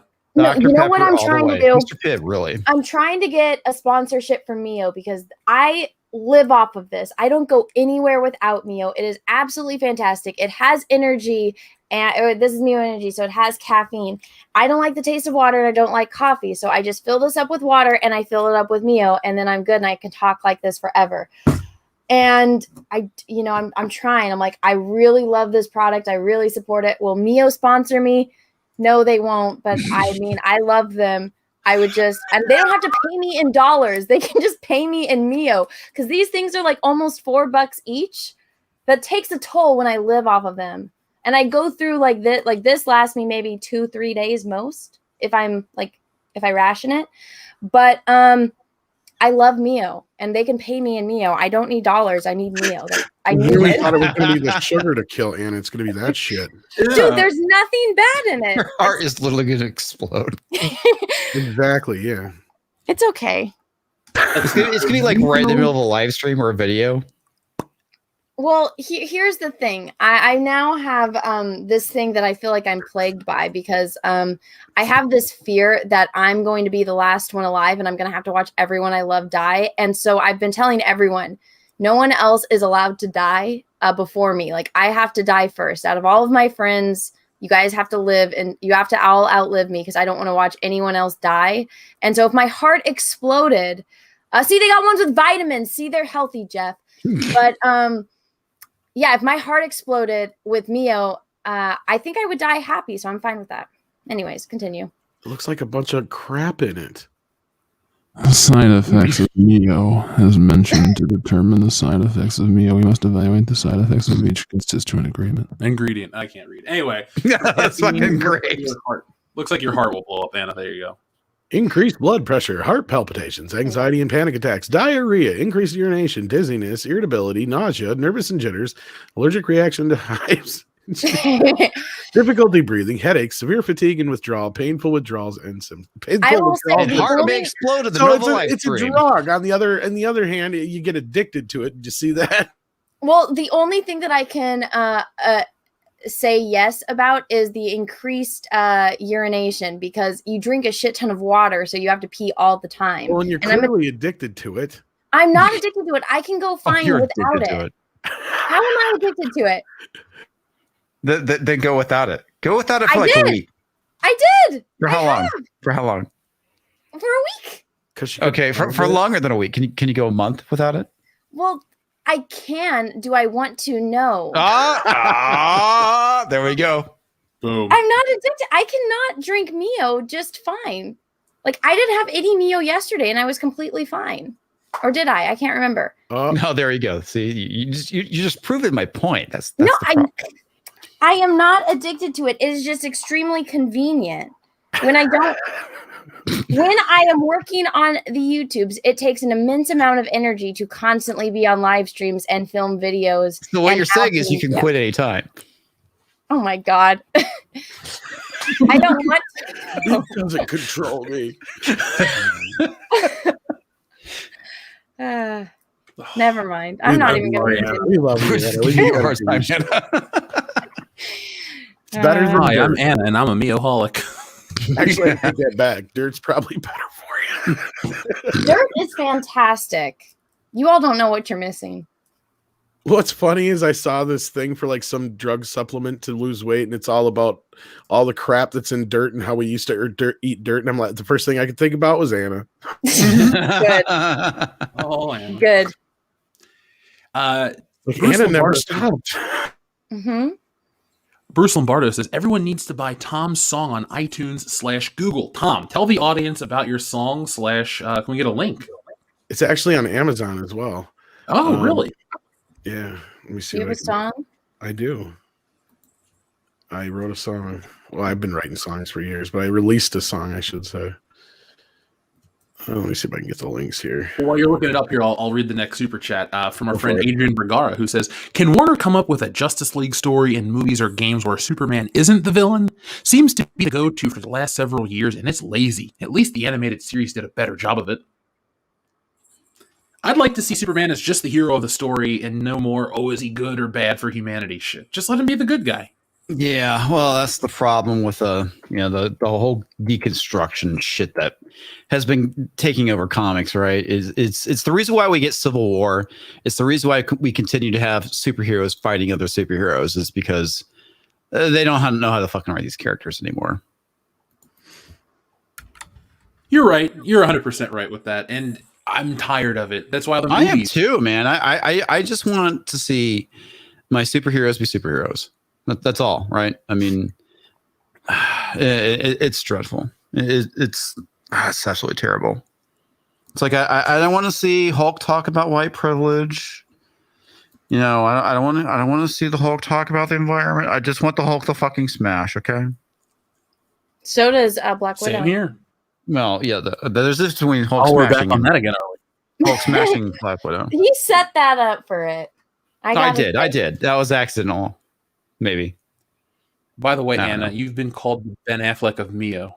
That is insulting. Take that back. I fucking hate him. I also So, don't Tom. understand I don't understand the joke, so can you please explain it to me?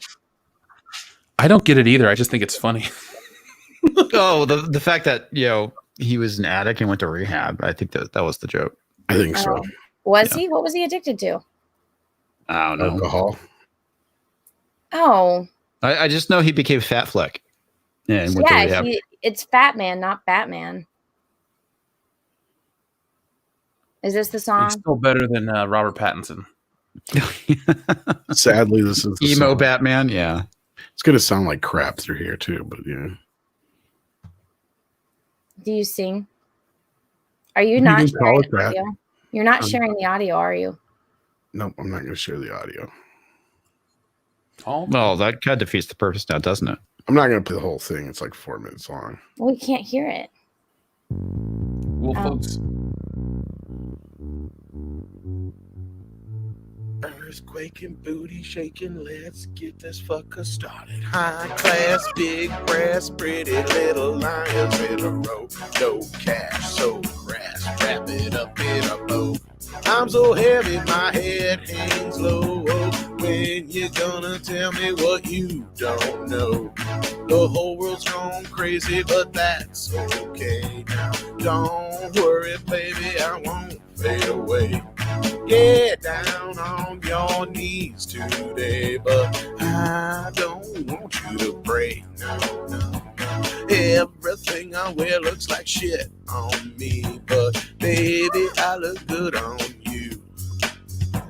Baby, if I knew just what to say, then maybe you'd know what to do. Now. First glance, last chance, lust at first sight. No finance, no romance, who will win the fight? It's a tug of war with the heart all night.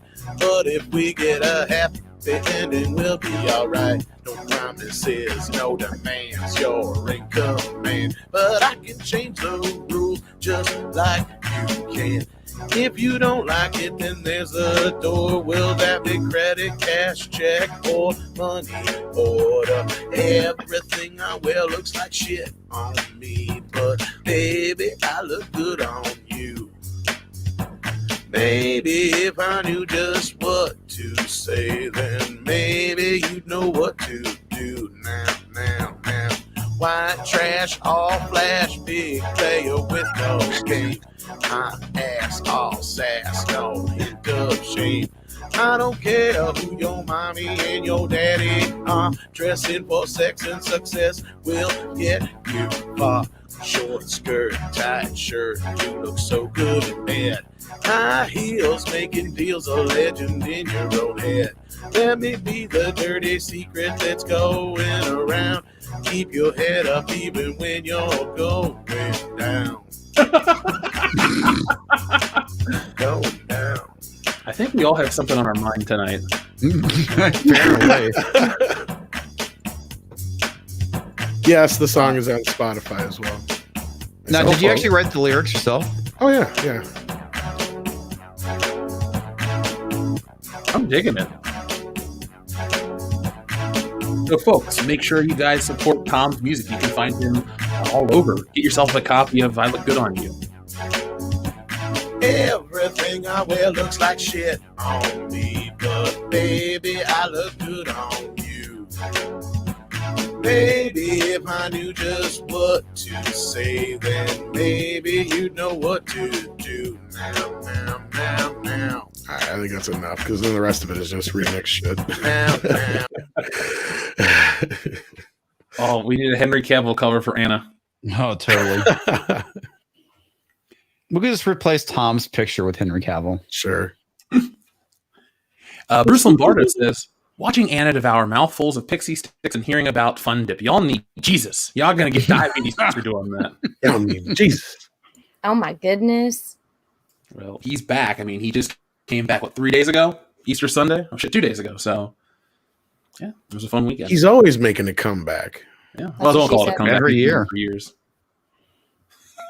You say he's back every year, yeah. He's like poinsettias. Oh. Well, I like those too, so it's a good thing.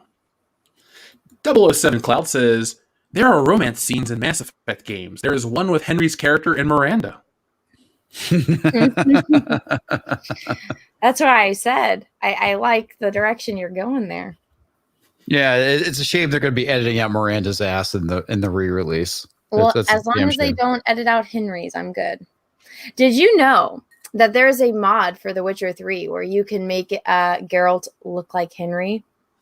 Everyone sent it to me, and it was glorious. So, I kind of lost my mind that this man is beautiful and perfect, even as a video game character. And I'm happy that it exists. And I'm very glad that people were willing to send it to me and give me step-by-step instructions on how to install that in my game of Witcher 3. So thank you. Well, your audience loves you They and your know me dedication. very well. Yeah, they know you. Culture Casino says, breaking news. Nerdrotic confirmed that Comics Division has legs. I do have legs. Oh. Just like Eddie Murphy. I mean, Billy Ray Valentine, excuse me. I have legs. I can see. I can walk. I love that movie. I could also confirm that Gary has legs. Whoa. So can I. Yeah. I have met Gary once. No, I did have meet seen him once or twice. Yes, they do exist. Yeah. They do. They do exist. I also met the lovely Nerdrotic. She is super cool. And I also met his son. I believe I met Gary and his wife at the Vegas meetup, but that was it. They were nice. Right.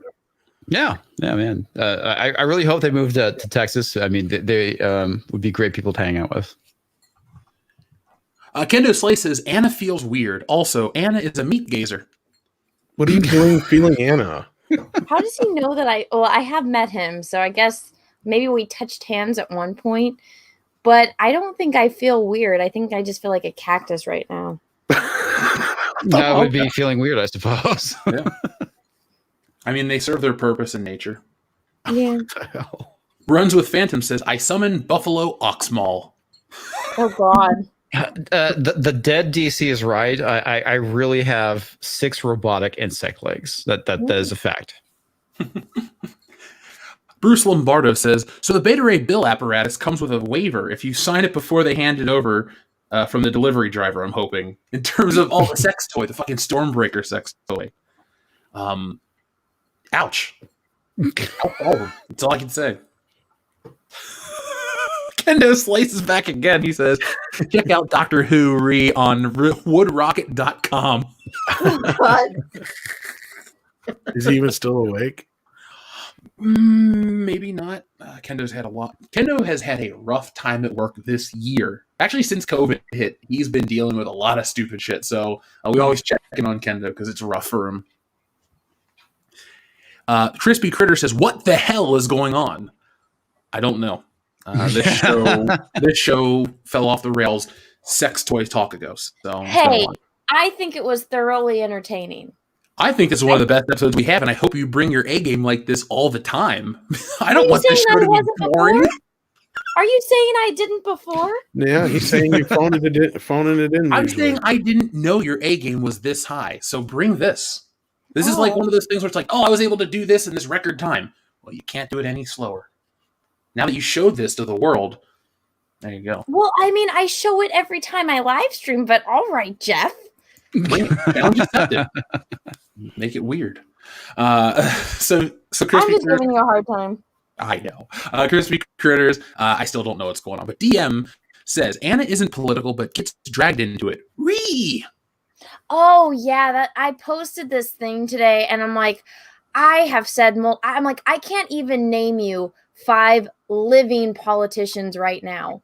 I only learned on, I think, last Jack show that both senators from California were women. I didn't know that because I don't fucking care. If it is politics on the planet Earth, it has no interest to me. I talk about pop culture, art, and, stuff like that. And somebody's like, oh, I clicked on this live stream and I'm listening to right-wing commentary. And I'm like, what on earth in my live stream was right-wing commentary? It was Nothing. the Pixie Sticks. Nothing. It's because the Overton window has been moved so far to the left that anyone who looks like a centrist is alt-right these days. Well, that's exactly the point I was making, and the person, I think, saw my tweet from earlier. So it's like, it's like I don't talk about politics, but apparently I always get dragged into it, and it's just, you all are making yourself look stupid, because if you're trying to say I'm political, you clearly don't know anything about me. But who's the senator from Naboo, Anna? Padme Amidala. There you go. So at least you know the important things. Exactly, and I thought it was Palpatine.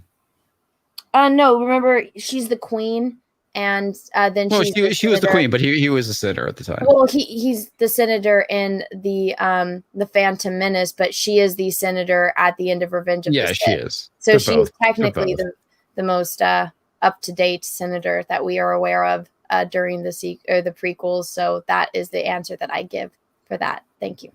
She's also dead. She did die, but that was the last known senator of Naboo that we are made aware of. So that is why she is he was upgraded to chancellor. So I go off of the highest, or I guess the most current office position. No, Jar Binks. Was he a senator too or something? He is a representative. Acting senator. He is Representative Binks. So, yeah. So, yeah. Well, Anna, I do love how you said, I can't name 5 living politicians, but damn it, you can tell the structure of Naboo like it's nothing. I can. Do you know who Nancy Pelosi is? I only know who she is because I saw a video of her on Twitter, and people bitch about her all the time. And you know what's the funny thing, Comics Division? The conversation we were having about her and the reason why I know who she is because apparently she's like 90 pounds but has huge boobs. And so the conversation on why I know who she is because we were talking on if she's had a boob job or not. So that is why I'm aware. That's what I want to know. I mean, she's like ancient. I mean, that's like the last thing I want to think about is her saggy tits. That was exactly part of the conversation, but that's why I know who she is. It's like, yeah. If it wasn't for Twitter, I wouldn't know. Would you believe I've had that same discussion with somebody, Anna? Was it Cecil? Because that's who I had the discussion with. No, this was somebody else. But yes, I've had that discussion as well. And I can imagine having it with Cecil. Cecil, next time we talk, we'll talk about nipple placements. Oh man. What was your analysis? What did it turn up? Are they real or are they fake? I think she's got fake boobs.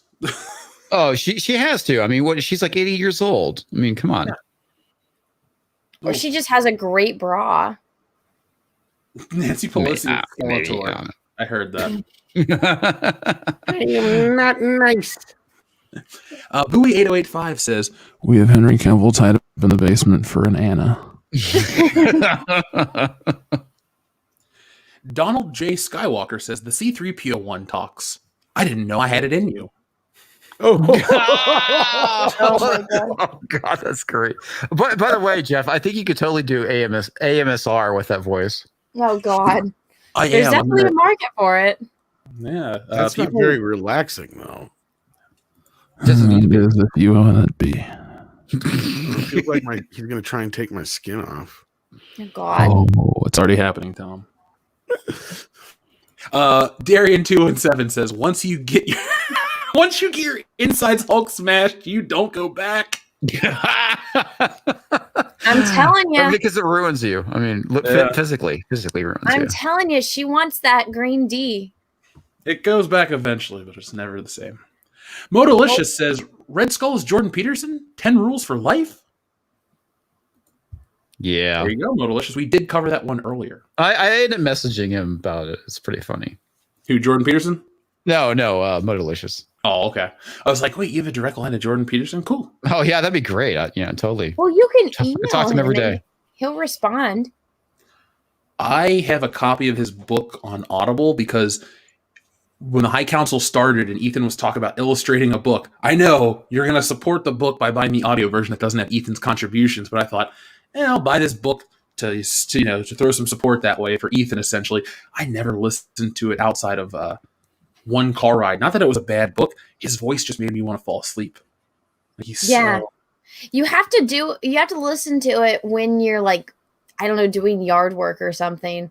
But when he started talking about lobsters, and honestly, everything that he was saying, at least I'm only like 2 chapters in, I'm like, this is common knowledge. I don't know why, like, this is... Is it really common knowledge? Well, I thought it was, because everything he's saying, I'm like, yeah, no shit, Sherlock. No, it's because I would say that you are probably better educated and have maybe some common sense.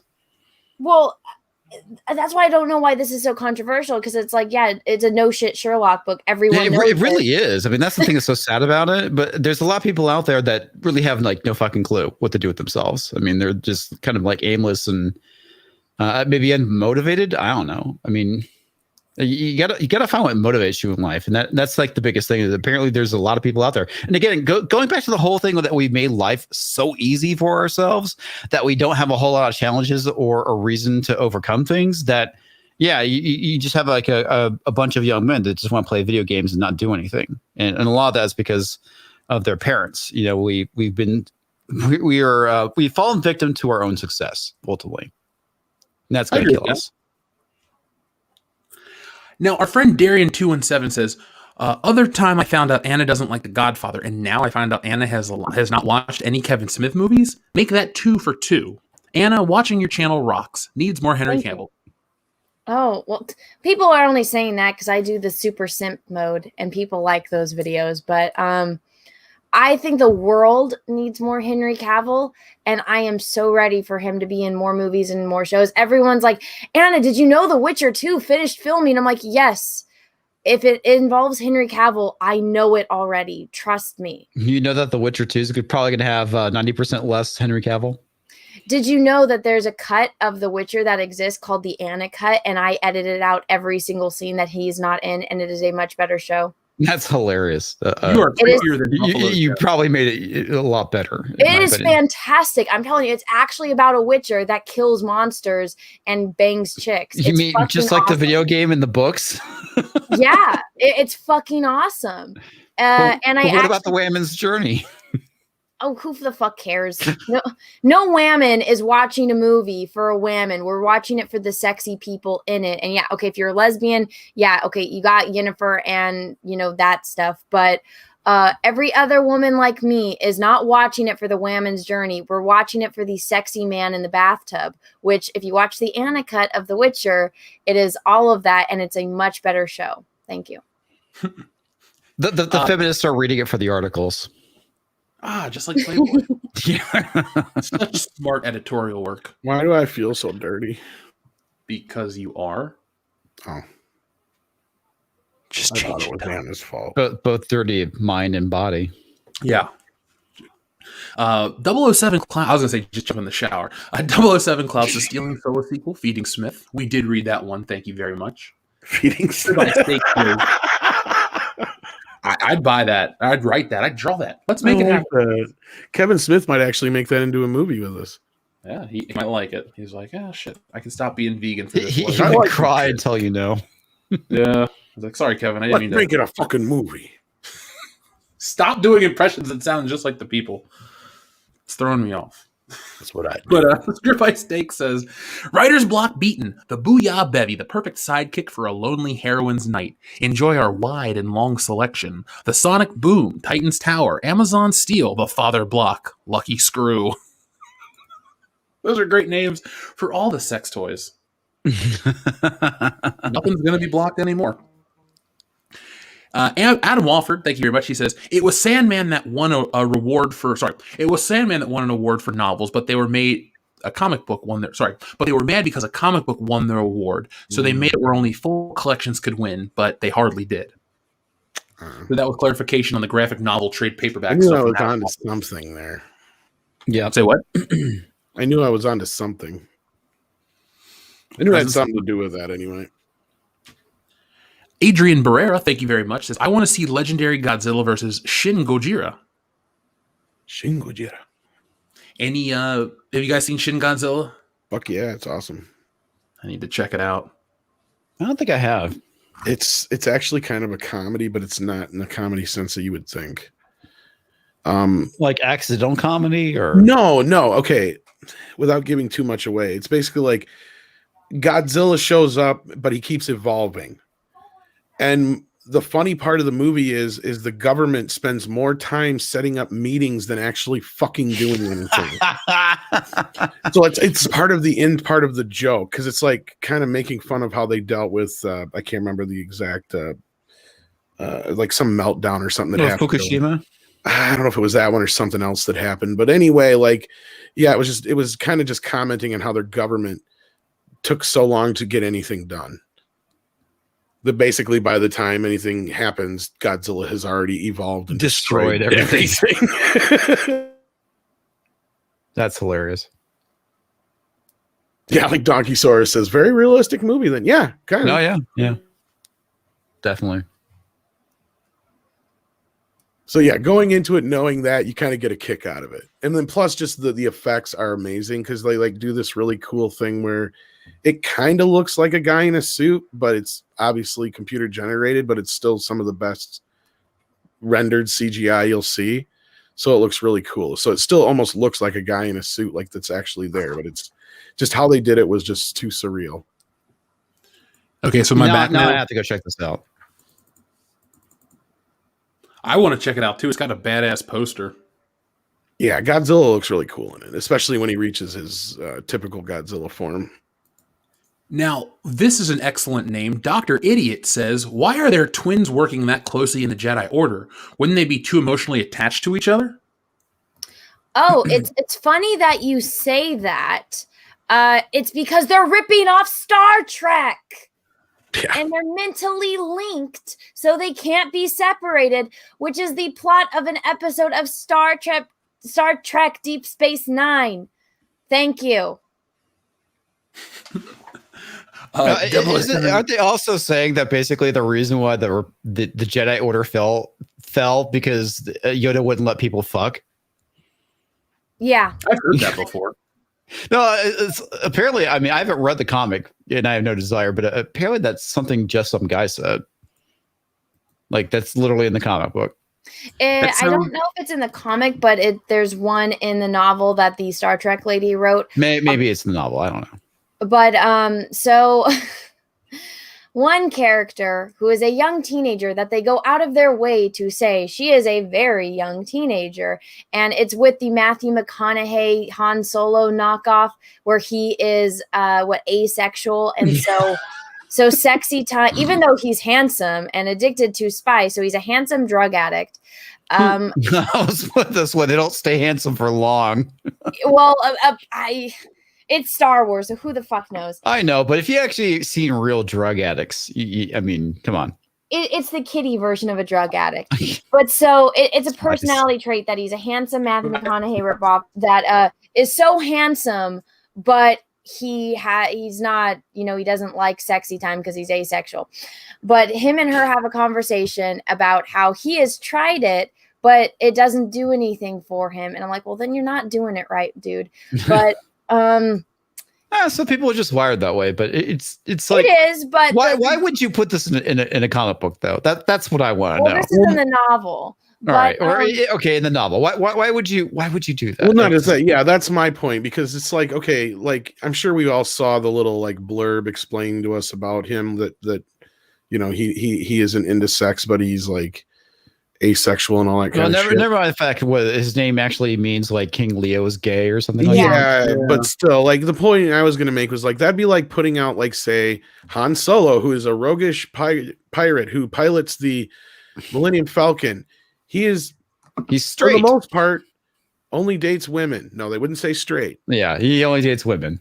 He only dates women, and he has a Wookiee. That's what they would say. Like, or Luke, a young pilot who uses the Force and is non-binary. He kissed his sister. He has gay robots. He has gay robots.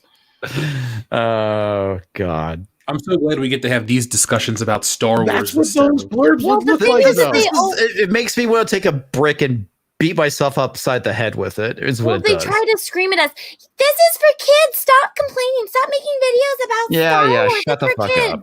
And then they're like, let's talk about sex to kids. Because remember, this is Star Wars is for kids, but let's have sex scenes in it. Let's talk about this kind of stuff. That's totally cool. But if we criticize it in any way, they scream at us that it's for children. And it's like, shouldn't the birds and the bees be left to mommy and daddy? Well, which is funny because they immediately go and start talking about how it gets them off or something like that. But the first one's a scream that it's for kids when we criticize it for being dumb. This is the movie with space wizards and laser swords, you fucking moron. It's for kids. Well, one of the things that they try to say, if you look at the actual dialogue, it's saying that, sex is okay as long as you have no emotional attachment to the person you're fucking. And it's like, wow, okay, so you're teaching kids. Just like modern SJWs, I suppose. Yeah, it's like you're teaching kids to just go and, okay, not that one night stands are That's bad, actually a sexuality. but you're trying to teach kids that, okay, it's okay to just completely have no attachments to anyone. I think I figured it out. Okay. It's like misery loves company. These people are so freaking miserable that Well, that's it. that's what they want. They want the whole world and everybody else, the kids, to be miserable too. They want them to be empty and hollow just like them. That's exactly it. When you have a miserable person and they stand next to somebody that's insanely happy, they can't take that somebody else is happy when they're miserable. So they go out of their way to make everyone around them miserable like them. Like you said, misery loves company. That's exactly what they're doing. They're like, oh, well, we feel like we're left out, but we see all these people that love this thing called Star Wars. Let's ruin it and make them as miserable as we are. That's part of it, but there's a sexuality that is specifically that comics. I didn't know if you knew that or not, where it's all about as soon as they get attached to somebody, they're no longer sexually attracted to them.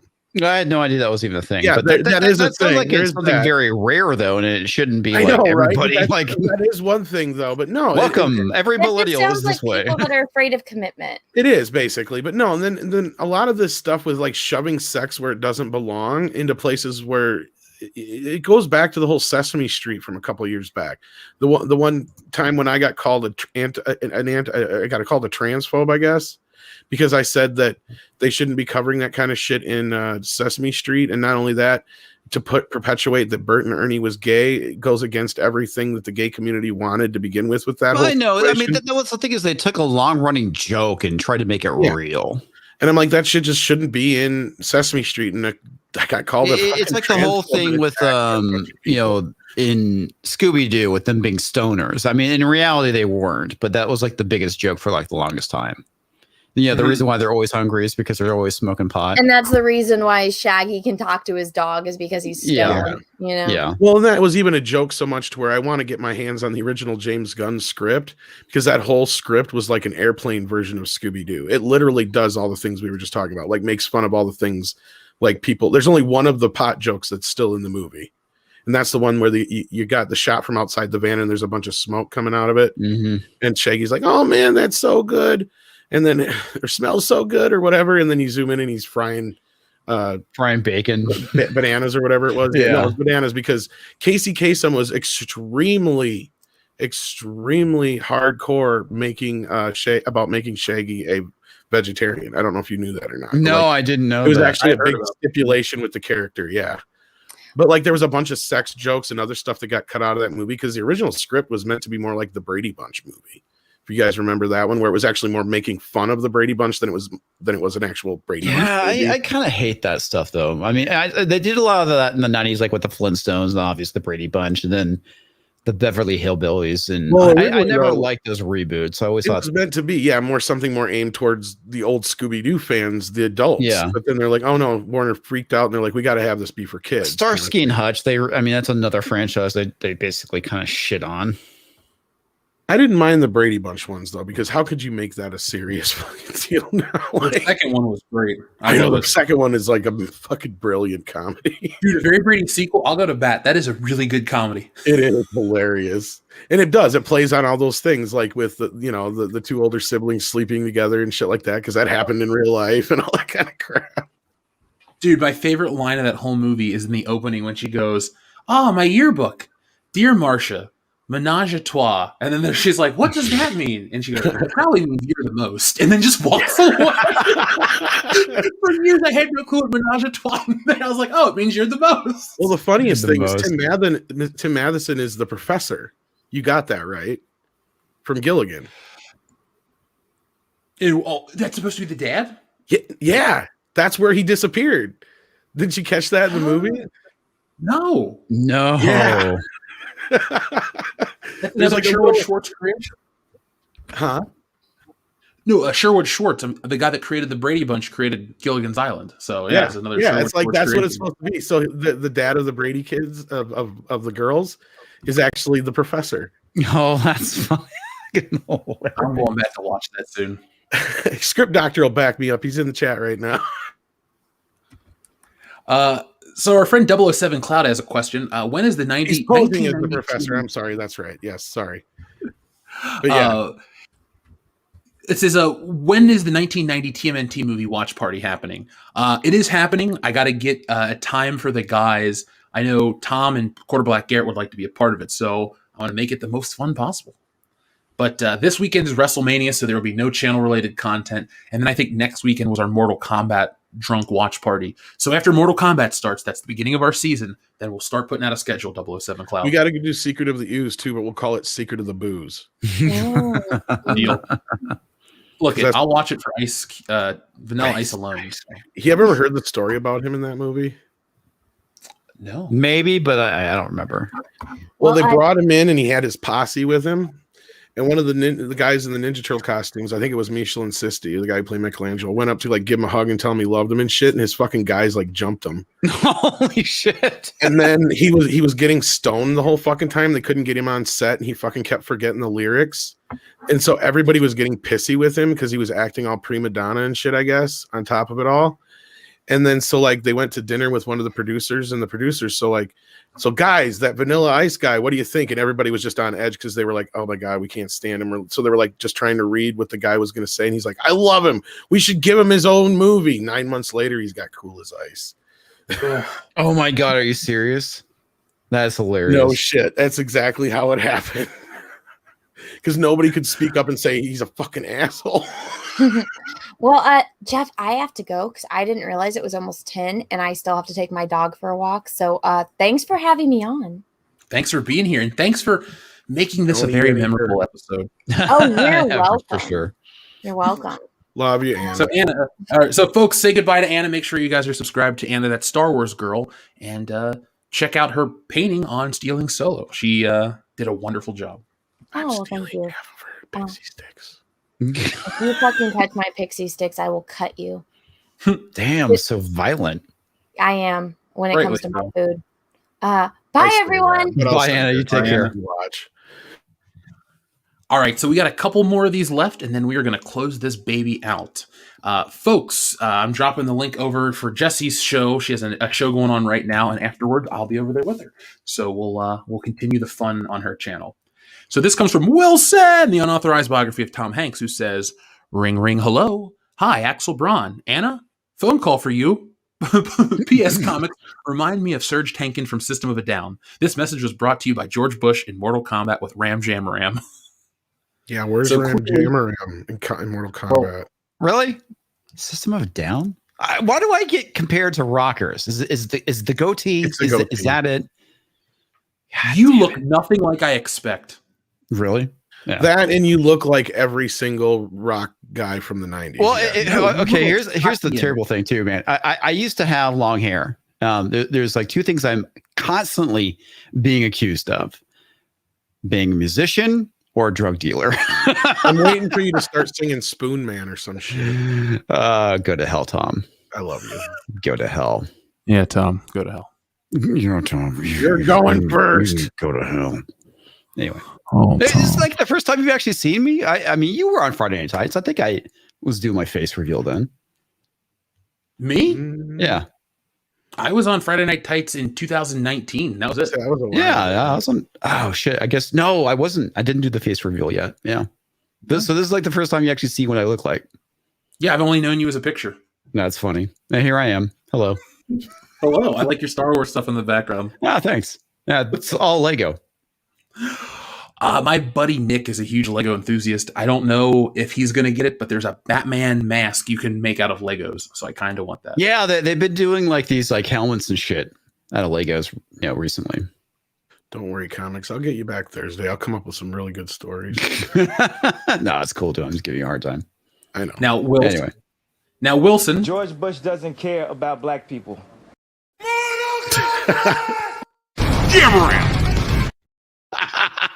Okay, what is the Jamaram thing? Is that the name of the character? Yeah. That's his Bam name. Who Jamaram. actually named her Jamaram? It's a he. Mm-hmm. It's a he? It's a he. Yep. I thought it was a she. He, him, they, them. Jamaram. There he is. Believe it or not, it's a he. Oh, God, I just died. Oh, Tom, have you seen this one? Who's that Pokemon?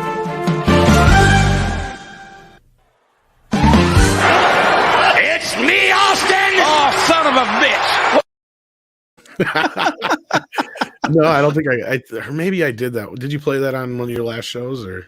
I played it on Thursday. I made it debuted on Thursday. So I think I heard it, but I may not have seen, because Oh. that's the thing I was like saying to Kendo, even though we're goofing around, like honestly though, a lot of times I'm just listening in the background while I'm editing and stuff. Now, 007 Cloud, I'll apologize and I'll ask Anna this personally, but he wanted to know fuck, marry, kill, Cavill, Lucas, or Bowie. So Well, I think we know the answers to that. Yeah, I'm pretty sure.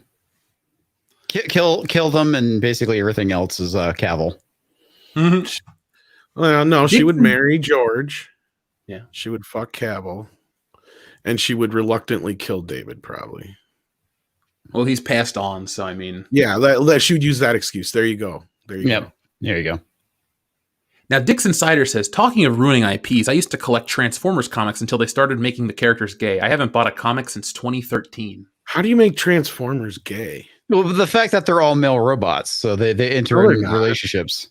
Well, I know that's what they're doing with IDW, though. Well, fuck that. Oh my god, they're fucking robots.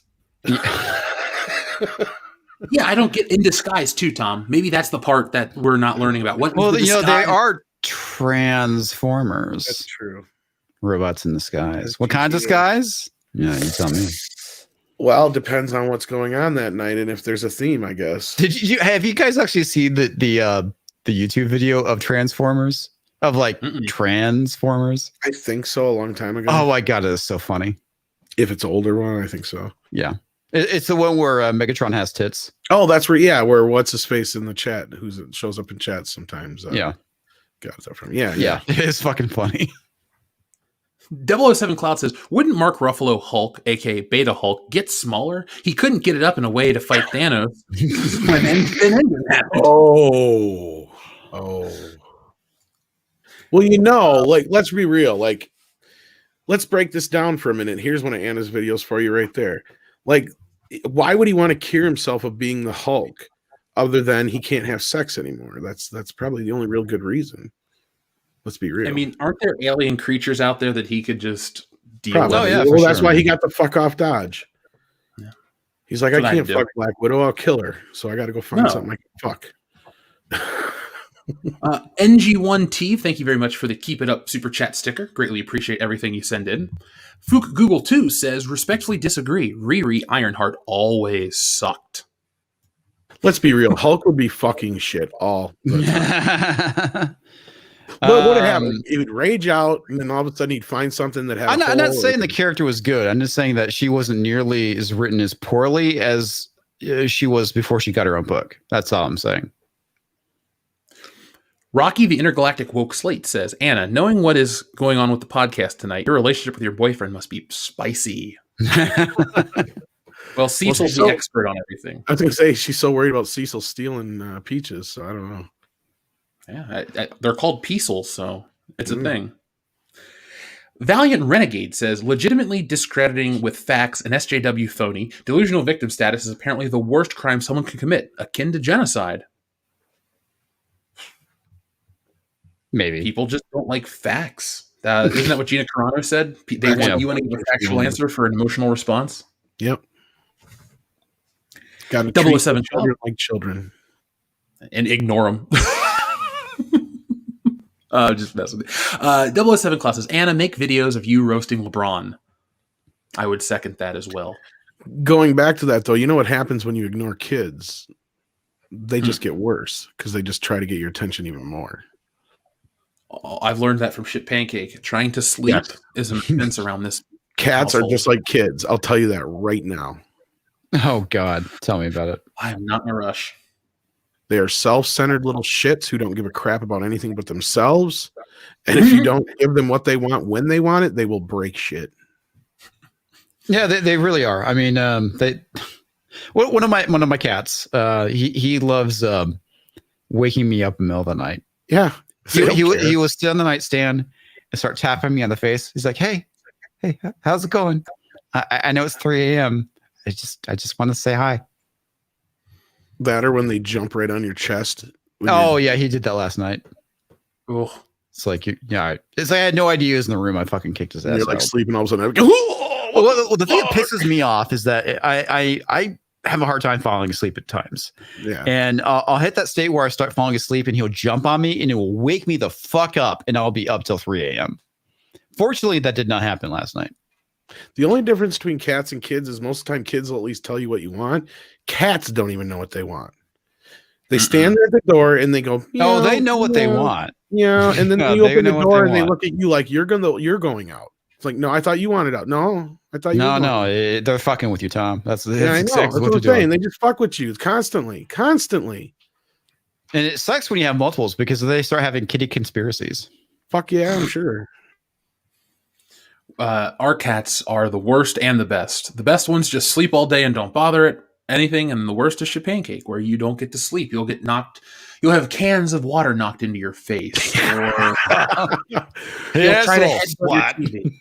Yeah, he's the. Oh, I love that cat, but fuck him, man. He's the worst. I'm mad at you. I'm gonna stare at you, and I'm gonna piss all over your stuff. No, and not only that, you'll get that one, or you'll get they'll actually let you know they're ignoring you.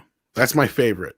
Because that's the one where they walk up in front of you, don't look at you the whole time, sit there with their ass in the air to your face, and then there's I have one worse, man. He was part Siamese. His name was Hermes. This is years ago, and Siamese, whenever he would get mad at me, he would jump on the TV because I had it was just like a large oh god, how do I describe this thing? It was a TV that basically rolled around. Oh God, like on a roller stand kind of thing. Yeah, it wasn't like the TV was as big, but you could roll it around anyway. So he would jump on there, lay down with his back to me. That's how I knew he was mad. Is that he's like he's giving me the cold shoulder. That's how they let you know they're ignoring you. Yes. Yeah. That's what I'm talking about. That's exactly what I'm talking about. Yeah. But he didn't do like stick his ass in the air or anything, but he did that kind of cold shoulder thing. They will do that. Yeah, there's various ways they show that. It's I'm ignoring you. Yeah. You're not worth. No, that wasn't a rear projector. Cabinet TV. There we go. Thank you. Cabinet TV. Yeah. That's their way of letting you know that they're not allowing you to give them attention. That's their punishment. Yeah. Sadly, he's the cat I had that threw the clot, and I had to put him down because of that he was paralyzed. Sucks. Yeah, it really sucked. He was a great cat, though. As much as I bitch about him, we love him because they have their moments. Yeah. Mark Peterson says, "Tell us how you really feel, Anna." Well, I'm sure she will next time we have. She does usually. Rocky the Intergalactic Woke Slate says Space Jam into the Warnerverse. It's a good secondary name. They're just doing this like Lego Movie and all that shit and Ready Player One and crap. That's all it is now. I mean, at least with the original Space Jam, it was kind of simple. I don't know. Anyway, you were saying, sorry, Jeff. I think Space Jam 2 is going to make a ton of money at the box office because it's going to come out in the summer when people are comfortable enough going out more, and it's going to be that like blend of everyone. It's got something for everyone. I think it's dumb. I hope he's like so fucking super woke that when all these normies show up, they're kind of like, "What the fuck is this?" That's my hope at least. Yeah, because it's. I want them to start making this like really terrible woke crap, so they'll fucking go bankrupt at this point. Yeah, that's what Marvel Comics is to me right now. So yep, I'm right there with you, man. I haven't bought a Marvel comic in over a year at this point because of how shitty they are. The only new comics I bought that weren't Comicsgate or whatever, besides Anna's cover that she did for Vampirella, is Last Ronin. That's all I bought. Last Ronin and Berserk have been really good. Is that the one with Keanu Reeves? I thought I paid for that. Where is mine?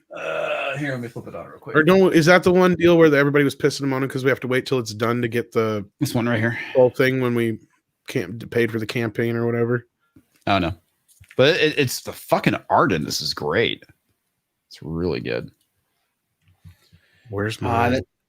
That's the one area of comics, like modern comics, I can't really shit on because a lot of the artists that are they're just there doing a job. So for every woke comic book that you can dump on, a lot of these guys and women that are drawing the books aren't the influence of the crap. So just remember that, folks. Not every artist is the perpetrator of all your woke entertainment. Here's another thing too. Done. So the guy who actually did this avatar right here, he did this Only Death Can Save Us, which is also a really, really good book. I think it's too close for it to be in focus. There we go. Yeah.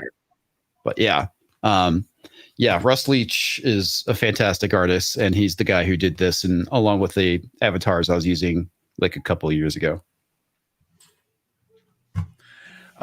People, by the way, have complimentary things to say about you, comics. So when we get down to the last couple super chats, don't worry. Some of the rock compliments are just that, compliments.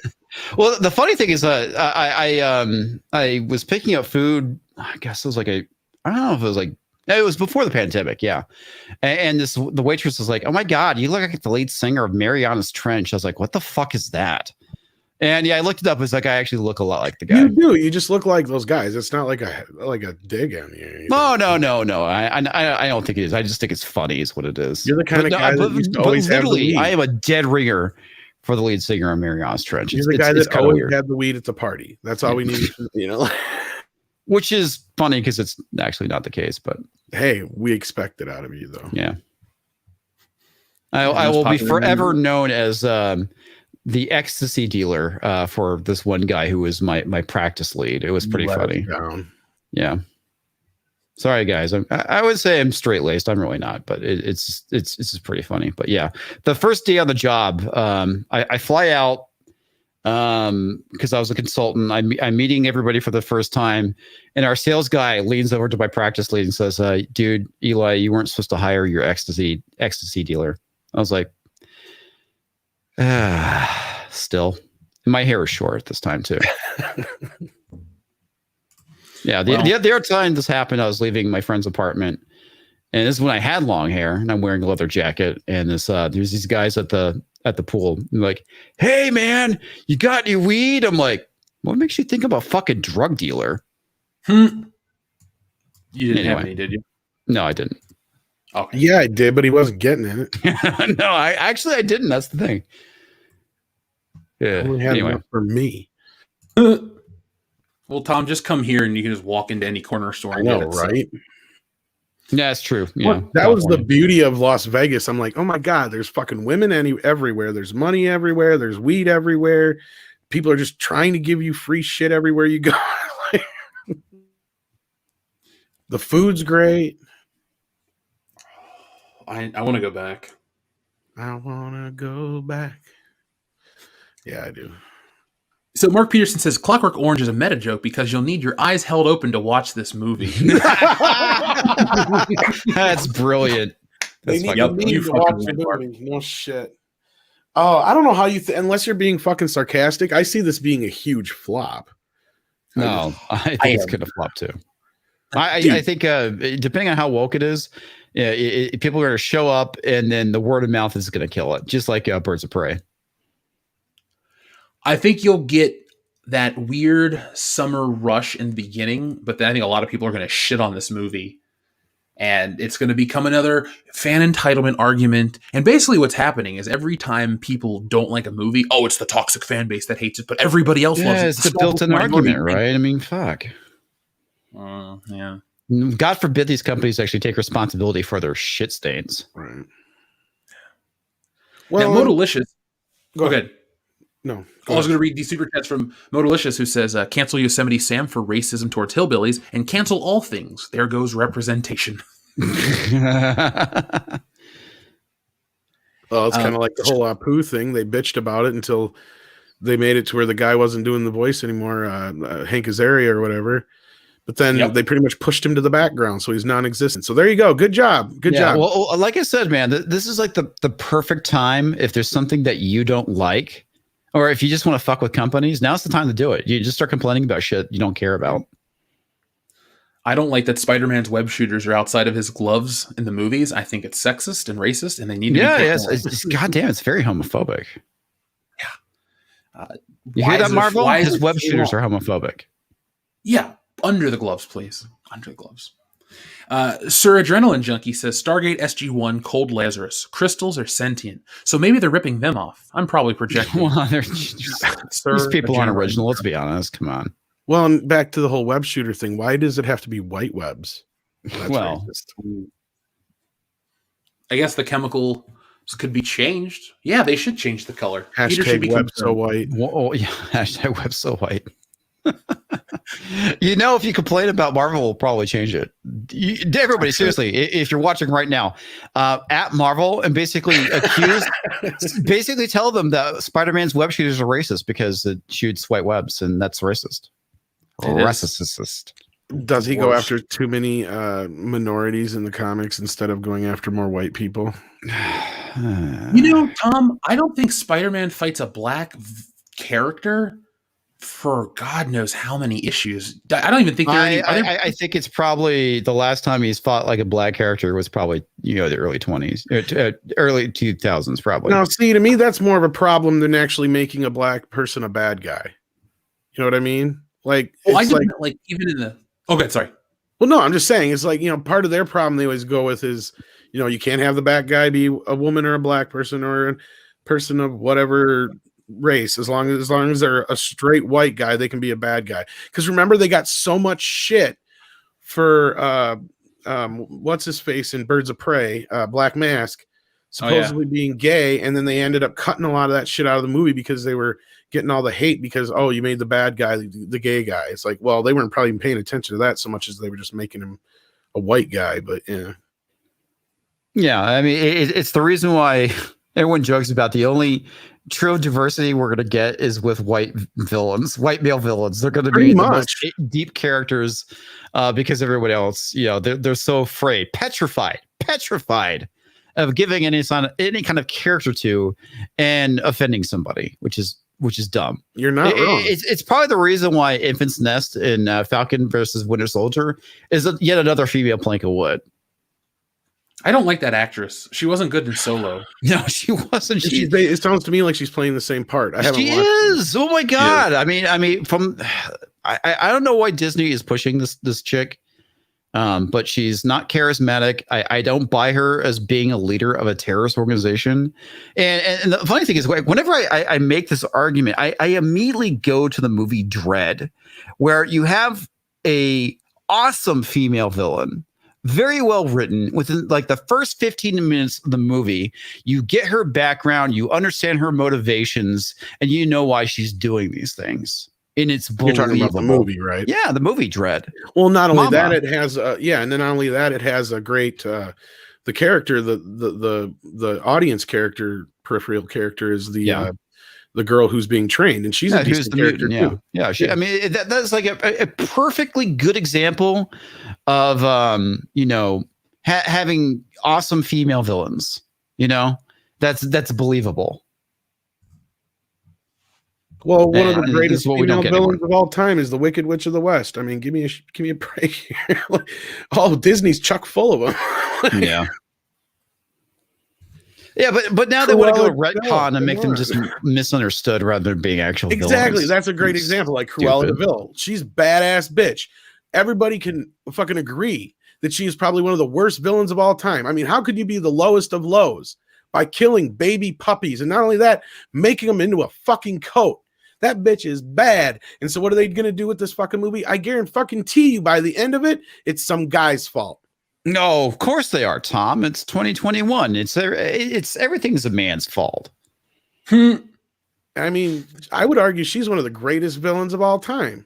That's the thing that's so dumb about this is you can't just have people be evil anymore. Have you guys seen that latest video from Extra Credit?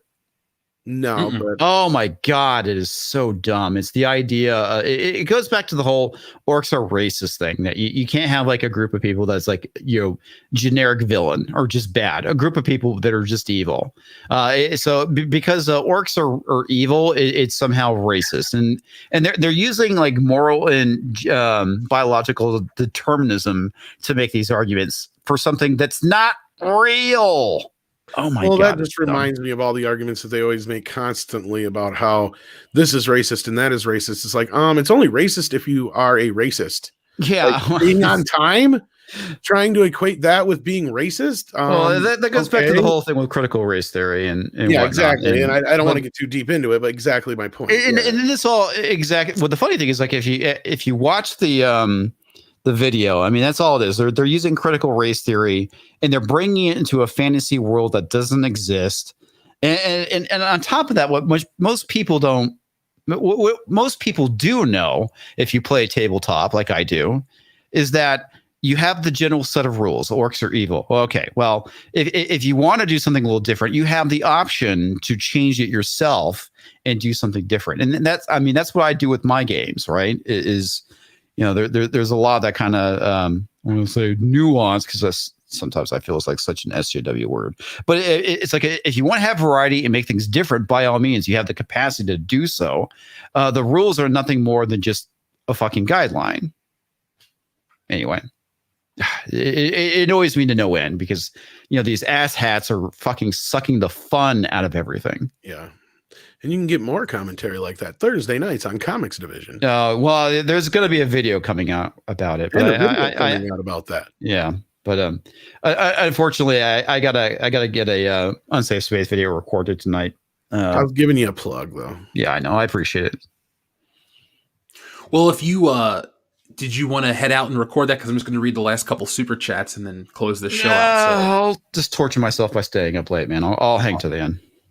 How much I got a super chat so you show the intro to Japanese Ninja Turtles? Just stick around to the end. Let's see what's up.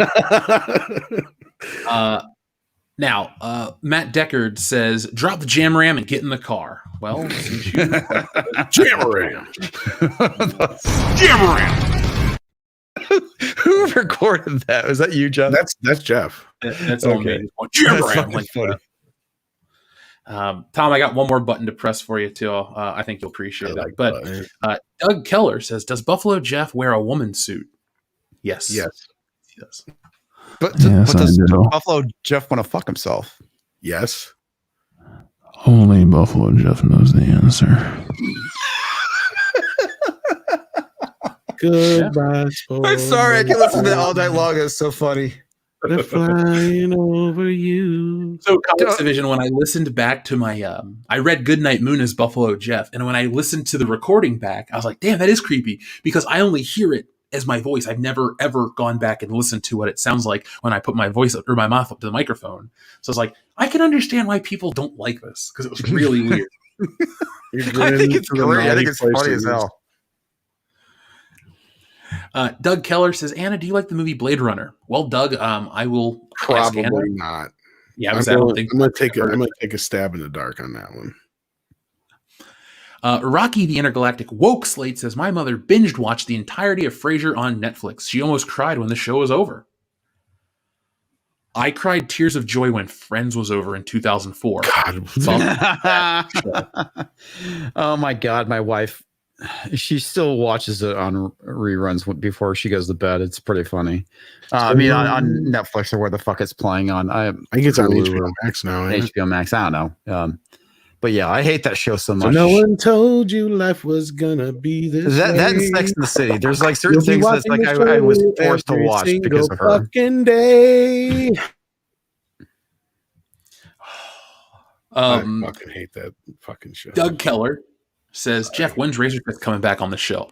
Well, Doug, I'll ask Razorfist. Next week, don't have the lined up guest confirmed yet, but I have somebody figured out. Hopefully he's available. And then the week after that is going to be Mauler. So, yeah, we got some big guests lined up. But Razorfist is always one of my personal favorites to have. So, God, that guy's so hilarious. Awesome. Doug Keller says, question for Tom. Do you like the Dirty Harry movies? I love them. They're awesome. Does that make me a racist? Probably. But they are great movies. Hey, at least in the last one, he killed a white dude. That was the bad guy. He has a lot of white dudes. Come on. Yeah, he does. I know. I love that. How they just, if anything, fucking Death Wish has more of a problem with that than Dirty Harry ever did. But anyway. What is it like in Death Wish, though? He's like, what is Charles Bronson? He's a doctor. Well, no, originally. But I mean, like, ethnically wise. Oh, he's, I believe, and again, please somebody correct me if I'm wrong about this in the chat, because I know you will. If I remember right, he's like half Cherokee and half Mexican, but I'm not sure. That's what I thought. Yeah. Yeah, his name is will correct me. Chinsky. Let's see what is Charles Bronson was great, man. He had one of those ugliest fucking faces, but those movies were great. Dude, I never realized that at the height of his fame in the early 70s, he was the world's #1 box office attraction, commanding $1 million per film. Yeah, he was. He did a lot of shit, man. Yeah. Death Wish was huge, and he did fucking 5 of those bastards. Yeah. So let's see. We also have our friend Diego Flores. Medium dry martini, lemon peel, shaken, not stirred. They're throwing all kinds of shit in the chat, so I don't know which one's real. Our buddy Diego Flores is also Jeff. There you go, Diego I'm gonna Flores. go Slade. You know what Bronson is? Bronson is amazing. There Yes, you go. Bronson it doesn't is fucking amazing. matter what he is. 007 Cloud says, would you watch Jaws movie with Henry? Much like Meg with Jason Statham. Well, 007 Cloud, I didn't know Anna was going to have to walk her dog, so I will ask her these questions next time. I bet you if Henry was in it, she'd watch it. You can always edit it to put Henry Cavill's face in it. I mean, you could do that. Like a doll's eyes. Infinite Wander says, when you look at if you look at Robert Guillaume's model, he looks like an orange man to me. Also think Cavill should be Sanguinus, the great angel. Anna, here, let me answer for Anna. Henry Cavill should be everything. Oh, there we go. You sound just like her. Yeah, I practice at the Beetlejuice School of Performing Arts. So. No, it paid off, man. It paid off. So what's this other thing that he signed up for now? That's another sign that he's not going to be doing Superman. I heard you guys talking about before. I think it was 40K or something. Oh yeah. So he's going to be in that business. I guess so. I know he plays the game, but no. Anna says he's in The Witcher, Superman, and something else. She'll know.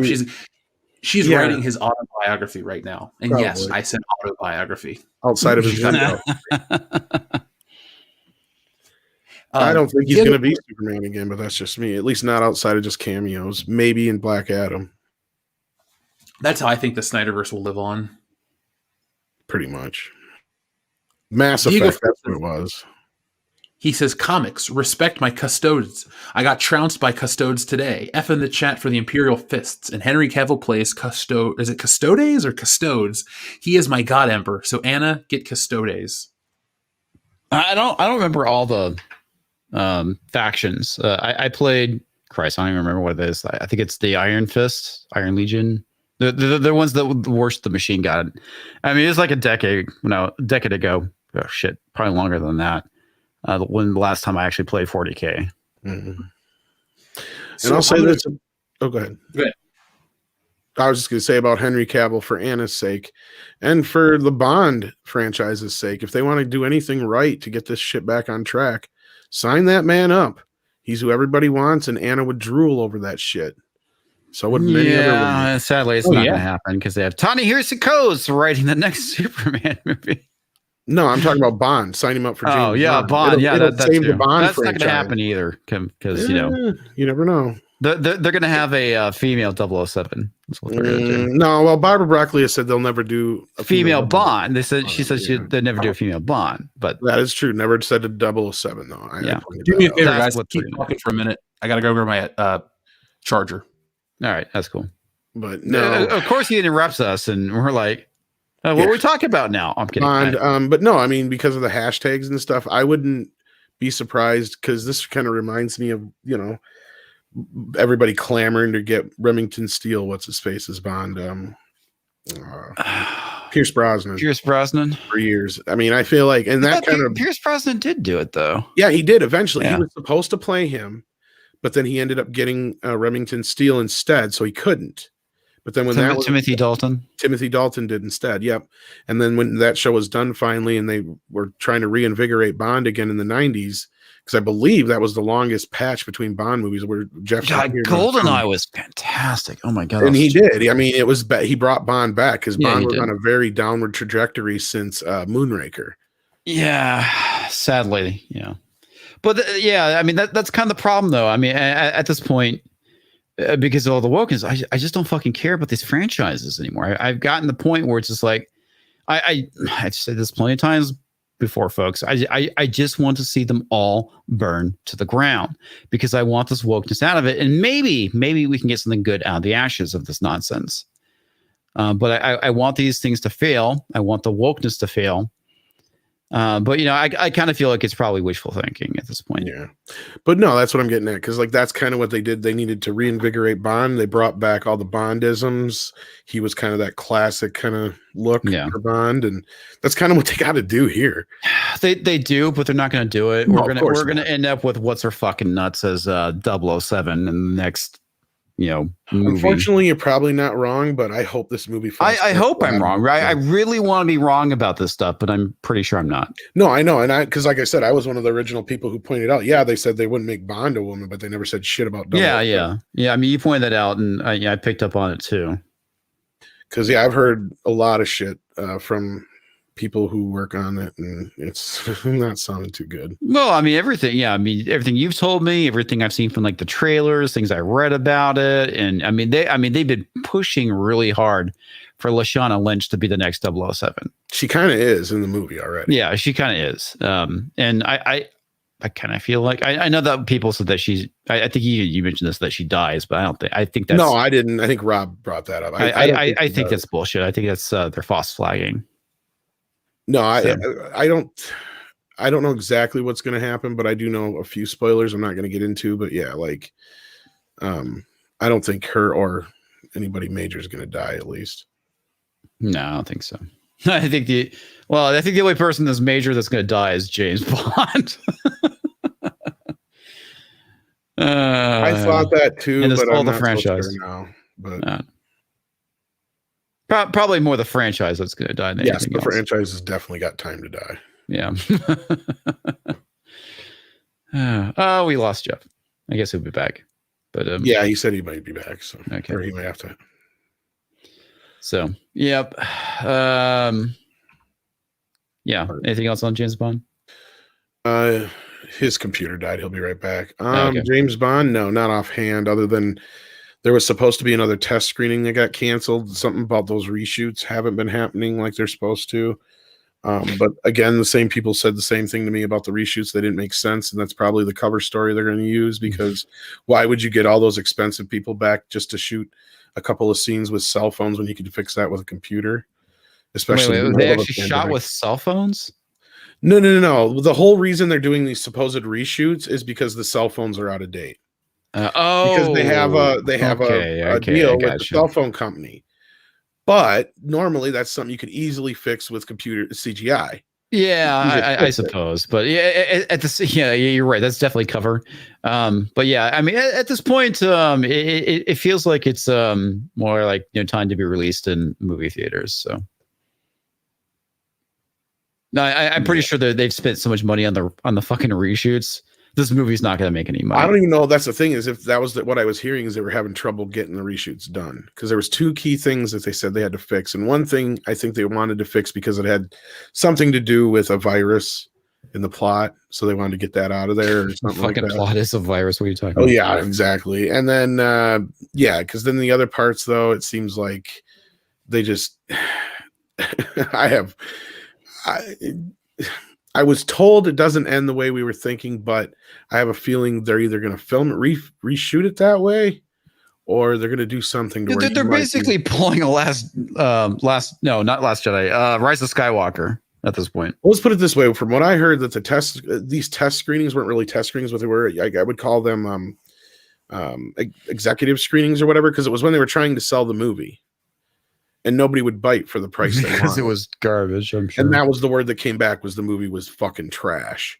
And that's when Apple and everybody else walked away, and the only one left was Paramount Plus. This is what happens when you let a feminist get a hold of the reins of a male-centric movie. And so Paramount Plus, though, is also interested in MGM's remaining catalog. That's that whole deal that came about there. But anyway, Jeff's back. Hey, Jeff.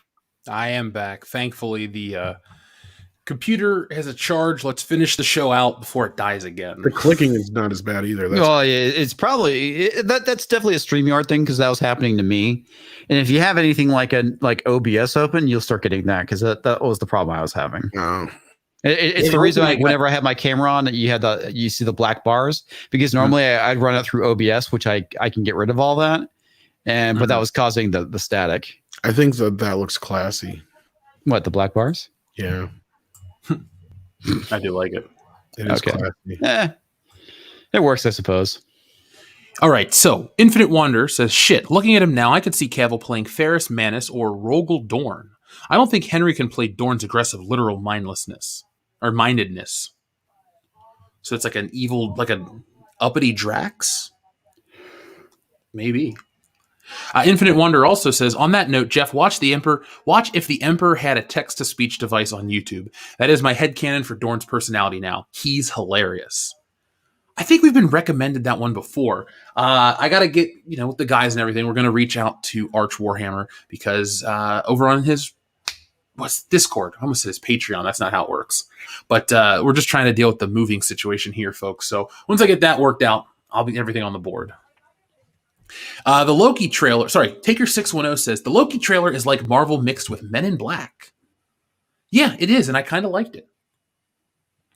Taker610 says, Crystal Light Lemonade is where it's at, Anna. Well, I guess those are fighting words, Taker610, but I'll tell her. Doug Keller says, the song is co-produced by Kanye West. Tom, is that true? Is your song co-produced by Kanye West? If it makes you buy it. Yeah, he actually wrote the lyrics for Tom. Yeah. You should buy it. No, if Kanye wrote the lyrics, it'd be, I'm a genius. No, but he was writing it for you. So that's why he left that part out. Joseph Bienowitz says, Anna wants to rub the lotion on Henry when he tells her to rub the lotion on. Oh, yeah, for sure. Yeah, definitely. Drury Nitpicker, thank you again. He says, Jeff, I'm working on finishing up my display of Mafex, Figma, Figuarts, and Amazing Yamaguchi. I can't believe I'm just now discovering them. Well, Drury Nitpicker, when I talk about my Japanese import action figures in all the videos and live streams, I'm talking about these companies. So welcome to the club because they make excellent stuff. Now, Mafex is my current favorite because they make great comic book stuff. Figma, I have the Link and I have Solid Snake from Figma. Figuarts, I go way back. I got Han Solo, Luke Skywalker, Lupin the Third, and then Amazing Yamaguchi. Nice, Lupin the Third. That's awesome. Yeah, I have a Lupin the Third from two of these companies. He's my, I think he's my favorite Japanese character overall. Yeah, he is a good. Did you ever play the game Cliffhanger? That was basically they used footage from the Lupin, I guess, movies. Castle Cagliostro. Mm-hmm. I'm aware of that. I've never played the game, but I know exactly what it is. Yeah. Oh man, I used to play that game as a kid a lot. That was fun. Go Big Boar, Go Home says, not enough women admit they enjoy looking at hot guys like Anna. There shouldn't be a shame in this. You go, Anna. I support your ogling of Henry Cavill. Excuse me, your ogling of Henry Cavill. Yep. I find it rather refreshing, actually. I do too. This was a fun show. I just like when everyone just lets it all out, We're all people at the end of the day, so to act like we're these high republic level beings that don't think about such things, well, at the same time, it's like we're always concerned about like offending somebody or getting accused of sexually harassing somebody. It's actually refreshing when you see a chick do it. Yeah. Dree Nitpicker has a very sad message. He says, before I lost my home to a fire, I had a lot of classic action figures worth a lot. So I'm slowly rebuilding. Jeff, I'd love to see you make toy review vids. I'll even make a guest appearance. Ha-ha! Well, Dree Nitpicker, I'd love to at least, compare notes, talk about collections and stuff. I do plan on making more content. I'm going to throw it over on the membership tab and stuff because, if there's an audience for toys, I would make toy content. Retro Blastin' does it the best, in my opinion, but I would try to follow in those shoes. But I love toys, clearly. We want to have WCBS action figures down the road. Adam Wofford says, before I forget, the YouTube channel Installation 00 is having a fundraising where he wants to make a real power armor from Halo. I would watch that. Yeah. Dude, I mean, at Alamo City Comic Con, I actually saw, it's not Halo, but somebody was actually dressed as a Space Marine. I mean, the dude was like legit 9 feet tall and everything. I mean, it was an amazing costume. So yeah, man, do it. That'd be awesome. Oh my God, we have the world's best super chat to close the show out. Taker610 says, 90s rock was the best. Take that as a compliment, comics. I'm not offended by it. I just think it's funny. That's all. Adam Wofford says, also, when is the Warhammer 40K stream? Well, Adam, like I had mentioned earlier, we're dealing with some bullshit with our living arrangement, so I got to take care of that, looking to move immediately. So once I figure out that, this unforeseen thing, then I will be able to give you guys a better schedule. As of now, Mortal Kombat is next weekend, making sure the guys are still available. And other than that, we will continue to make announcements moving forward. I just got to get through the shit I'm going through. 007 Cloud says Dirty Harry and Death Wish 2. Or Death Wish, 2 topics you guys can talk about with Razor. Definitely. When we have guests on like Razor Fist, I like to cater some of the topics so they can have a good time, and the audience loves it. So we will make that happen. Now, Tom, Comics Division, we have one more, but I want to close the show out with that super chat. So, Comics Division, where can we find you on the internet? All kinds of places. You can find me on Minds as well as Twitter at Comics Division. Twitter is mainly just my playground for anti-tweets these days. So if I sound like I'm being like an SJW, it's because I'm making fun of them. So kind of like my more serious opinions these days are ending up on Minds, and now I just basically mock the stupidity that is 2021, which is our reality. And you can also follow me on my YouTube channel, which is Comics Division, where every Monday and Thursday I do a live stream, and I just have not been inspired to do any kind of videos, but there's been some shit going on that I want to talk about. So there'll be videos coming out soon. And I'm also on Unsafe Space. I do content there talking about the Great Reset. Tom, where can we find you besides everywhere? Hopefully on a beach somewhere. Collecting 20%? That's right. That's life, man. That's the life. Get your the way you said that's drinking life, my ties. What's that? The way you said that's life, I thought of The Room because that's life. How's your sex life? So anyway, I need to watch that. It's been 2 years. Hi, Mark. Oh, hi, Danny. Nice doggy.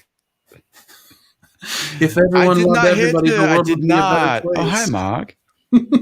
Did you? I mean, obviously, we saw The Disaster Artist, correct? Oh, God, no, I haven't. I want to. Dude, read the book. It's better. I've read the book. Yeah. I didn't even realize it was a book. Or even better yet, get the book on tape read by Greg Sestero himself. Tom, did I tell you we worked a convention 2 tables over from him? I think so, once you did. We were trying to talk to him, but he was so busy. Everyone else was nice, and he was very nice, but he had a line more so than most people. So he was busy, but he was a rock star now. Yeah. Now, folks, you can find me here on YouTube. I'll have a big video out on Thursday talking about censorship. Yeah, everybody's fighting this bullshit censorship. So come back on Thursday morning for that video. Also, I will have some interviews with Jeff Lucas. Those will be out this coming weekend, and we'll be promoting the comic through the rest of the campaign. It's closing down on May 2nd, so make sure you guys get your books, get your trading cards, get your posters, and all that fun stuff. Drawn by me, written by me, with a cover from Anna, that Star Wars girl. Now, we had another super chat roll in from El Gallo de Oro, who says, which wrestler should be a superhero next? I'll go with... I don't want to sound stereotypical, but Braun Strowman. No, there's a guy in NXT called Dexter Lumis. He would make a great super villain. He would be the guy I'd like to see them do something with his character. So if you're a wrestling fan, you might know him. Now, this is how I wanted to close the night out, because this is probably one of the smartest super chats we've ever received from our friend Xenobit, who says, I finally translated Kathleen Kennedy's book to serve the audience. Only later did we find out that to serve the audience is a cookbook. Yeah. Nice Simpsons reference. Dude. Back when The Simpsons was good and didn't suck like it does now. Gotta love classic. That, Twilight Zone. To Serve Man is probably not the best episode, but probably the most well-known twists. So to you... Oh, fuck, that was Twilight Zone, wasn't it? Jesus. Yeah. So Xenobit, you win the award. That is the best message of the night. That was smart, sure. That was well put together, and let me applaud you. I genuinely love that shit. So folks, we're gonna go. We're gonna get out of here. It's been an awesome night. I want to thank you for watching. Be smart, be safe, be cool, but always be excellent to each. Let me sleep in your bed. That's how we'll close the show. Good night, folks. We'll be back next week with more.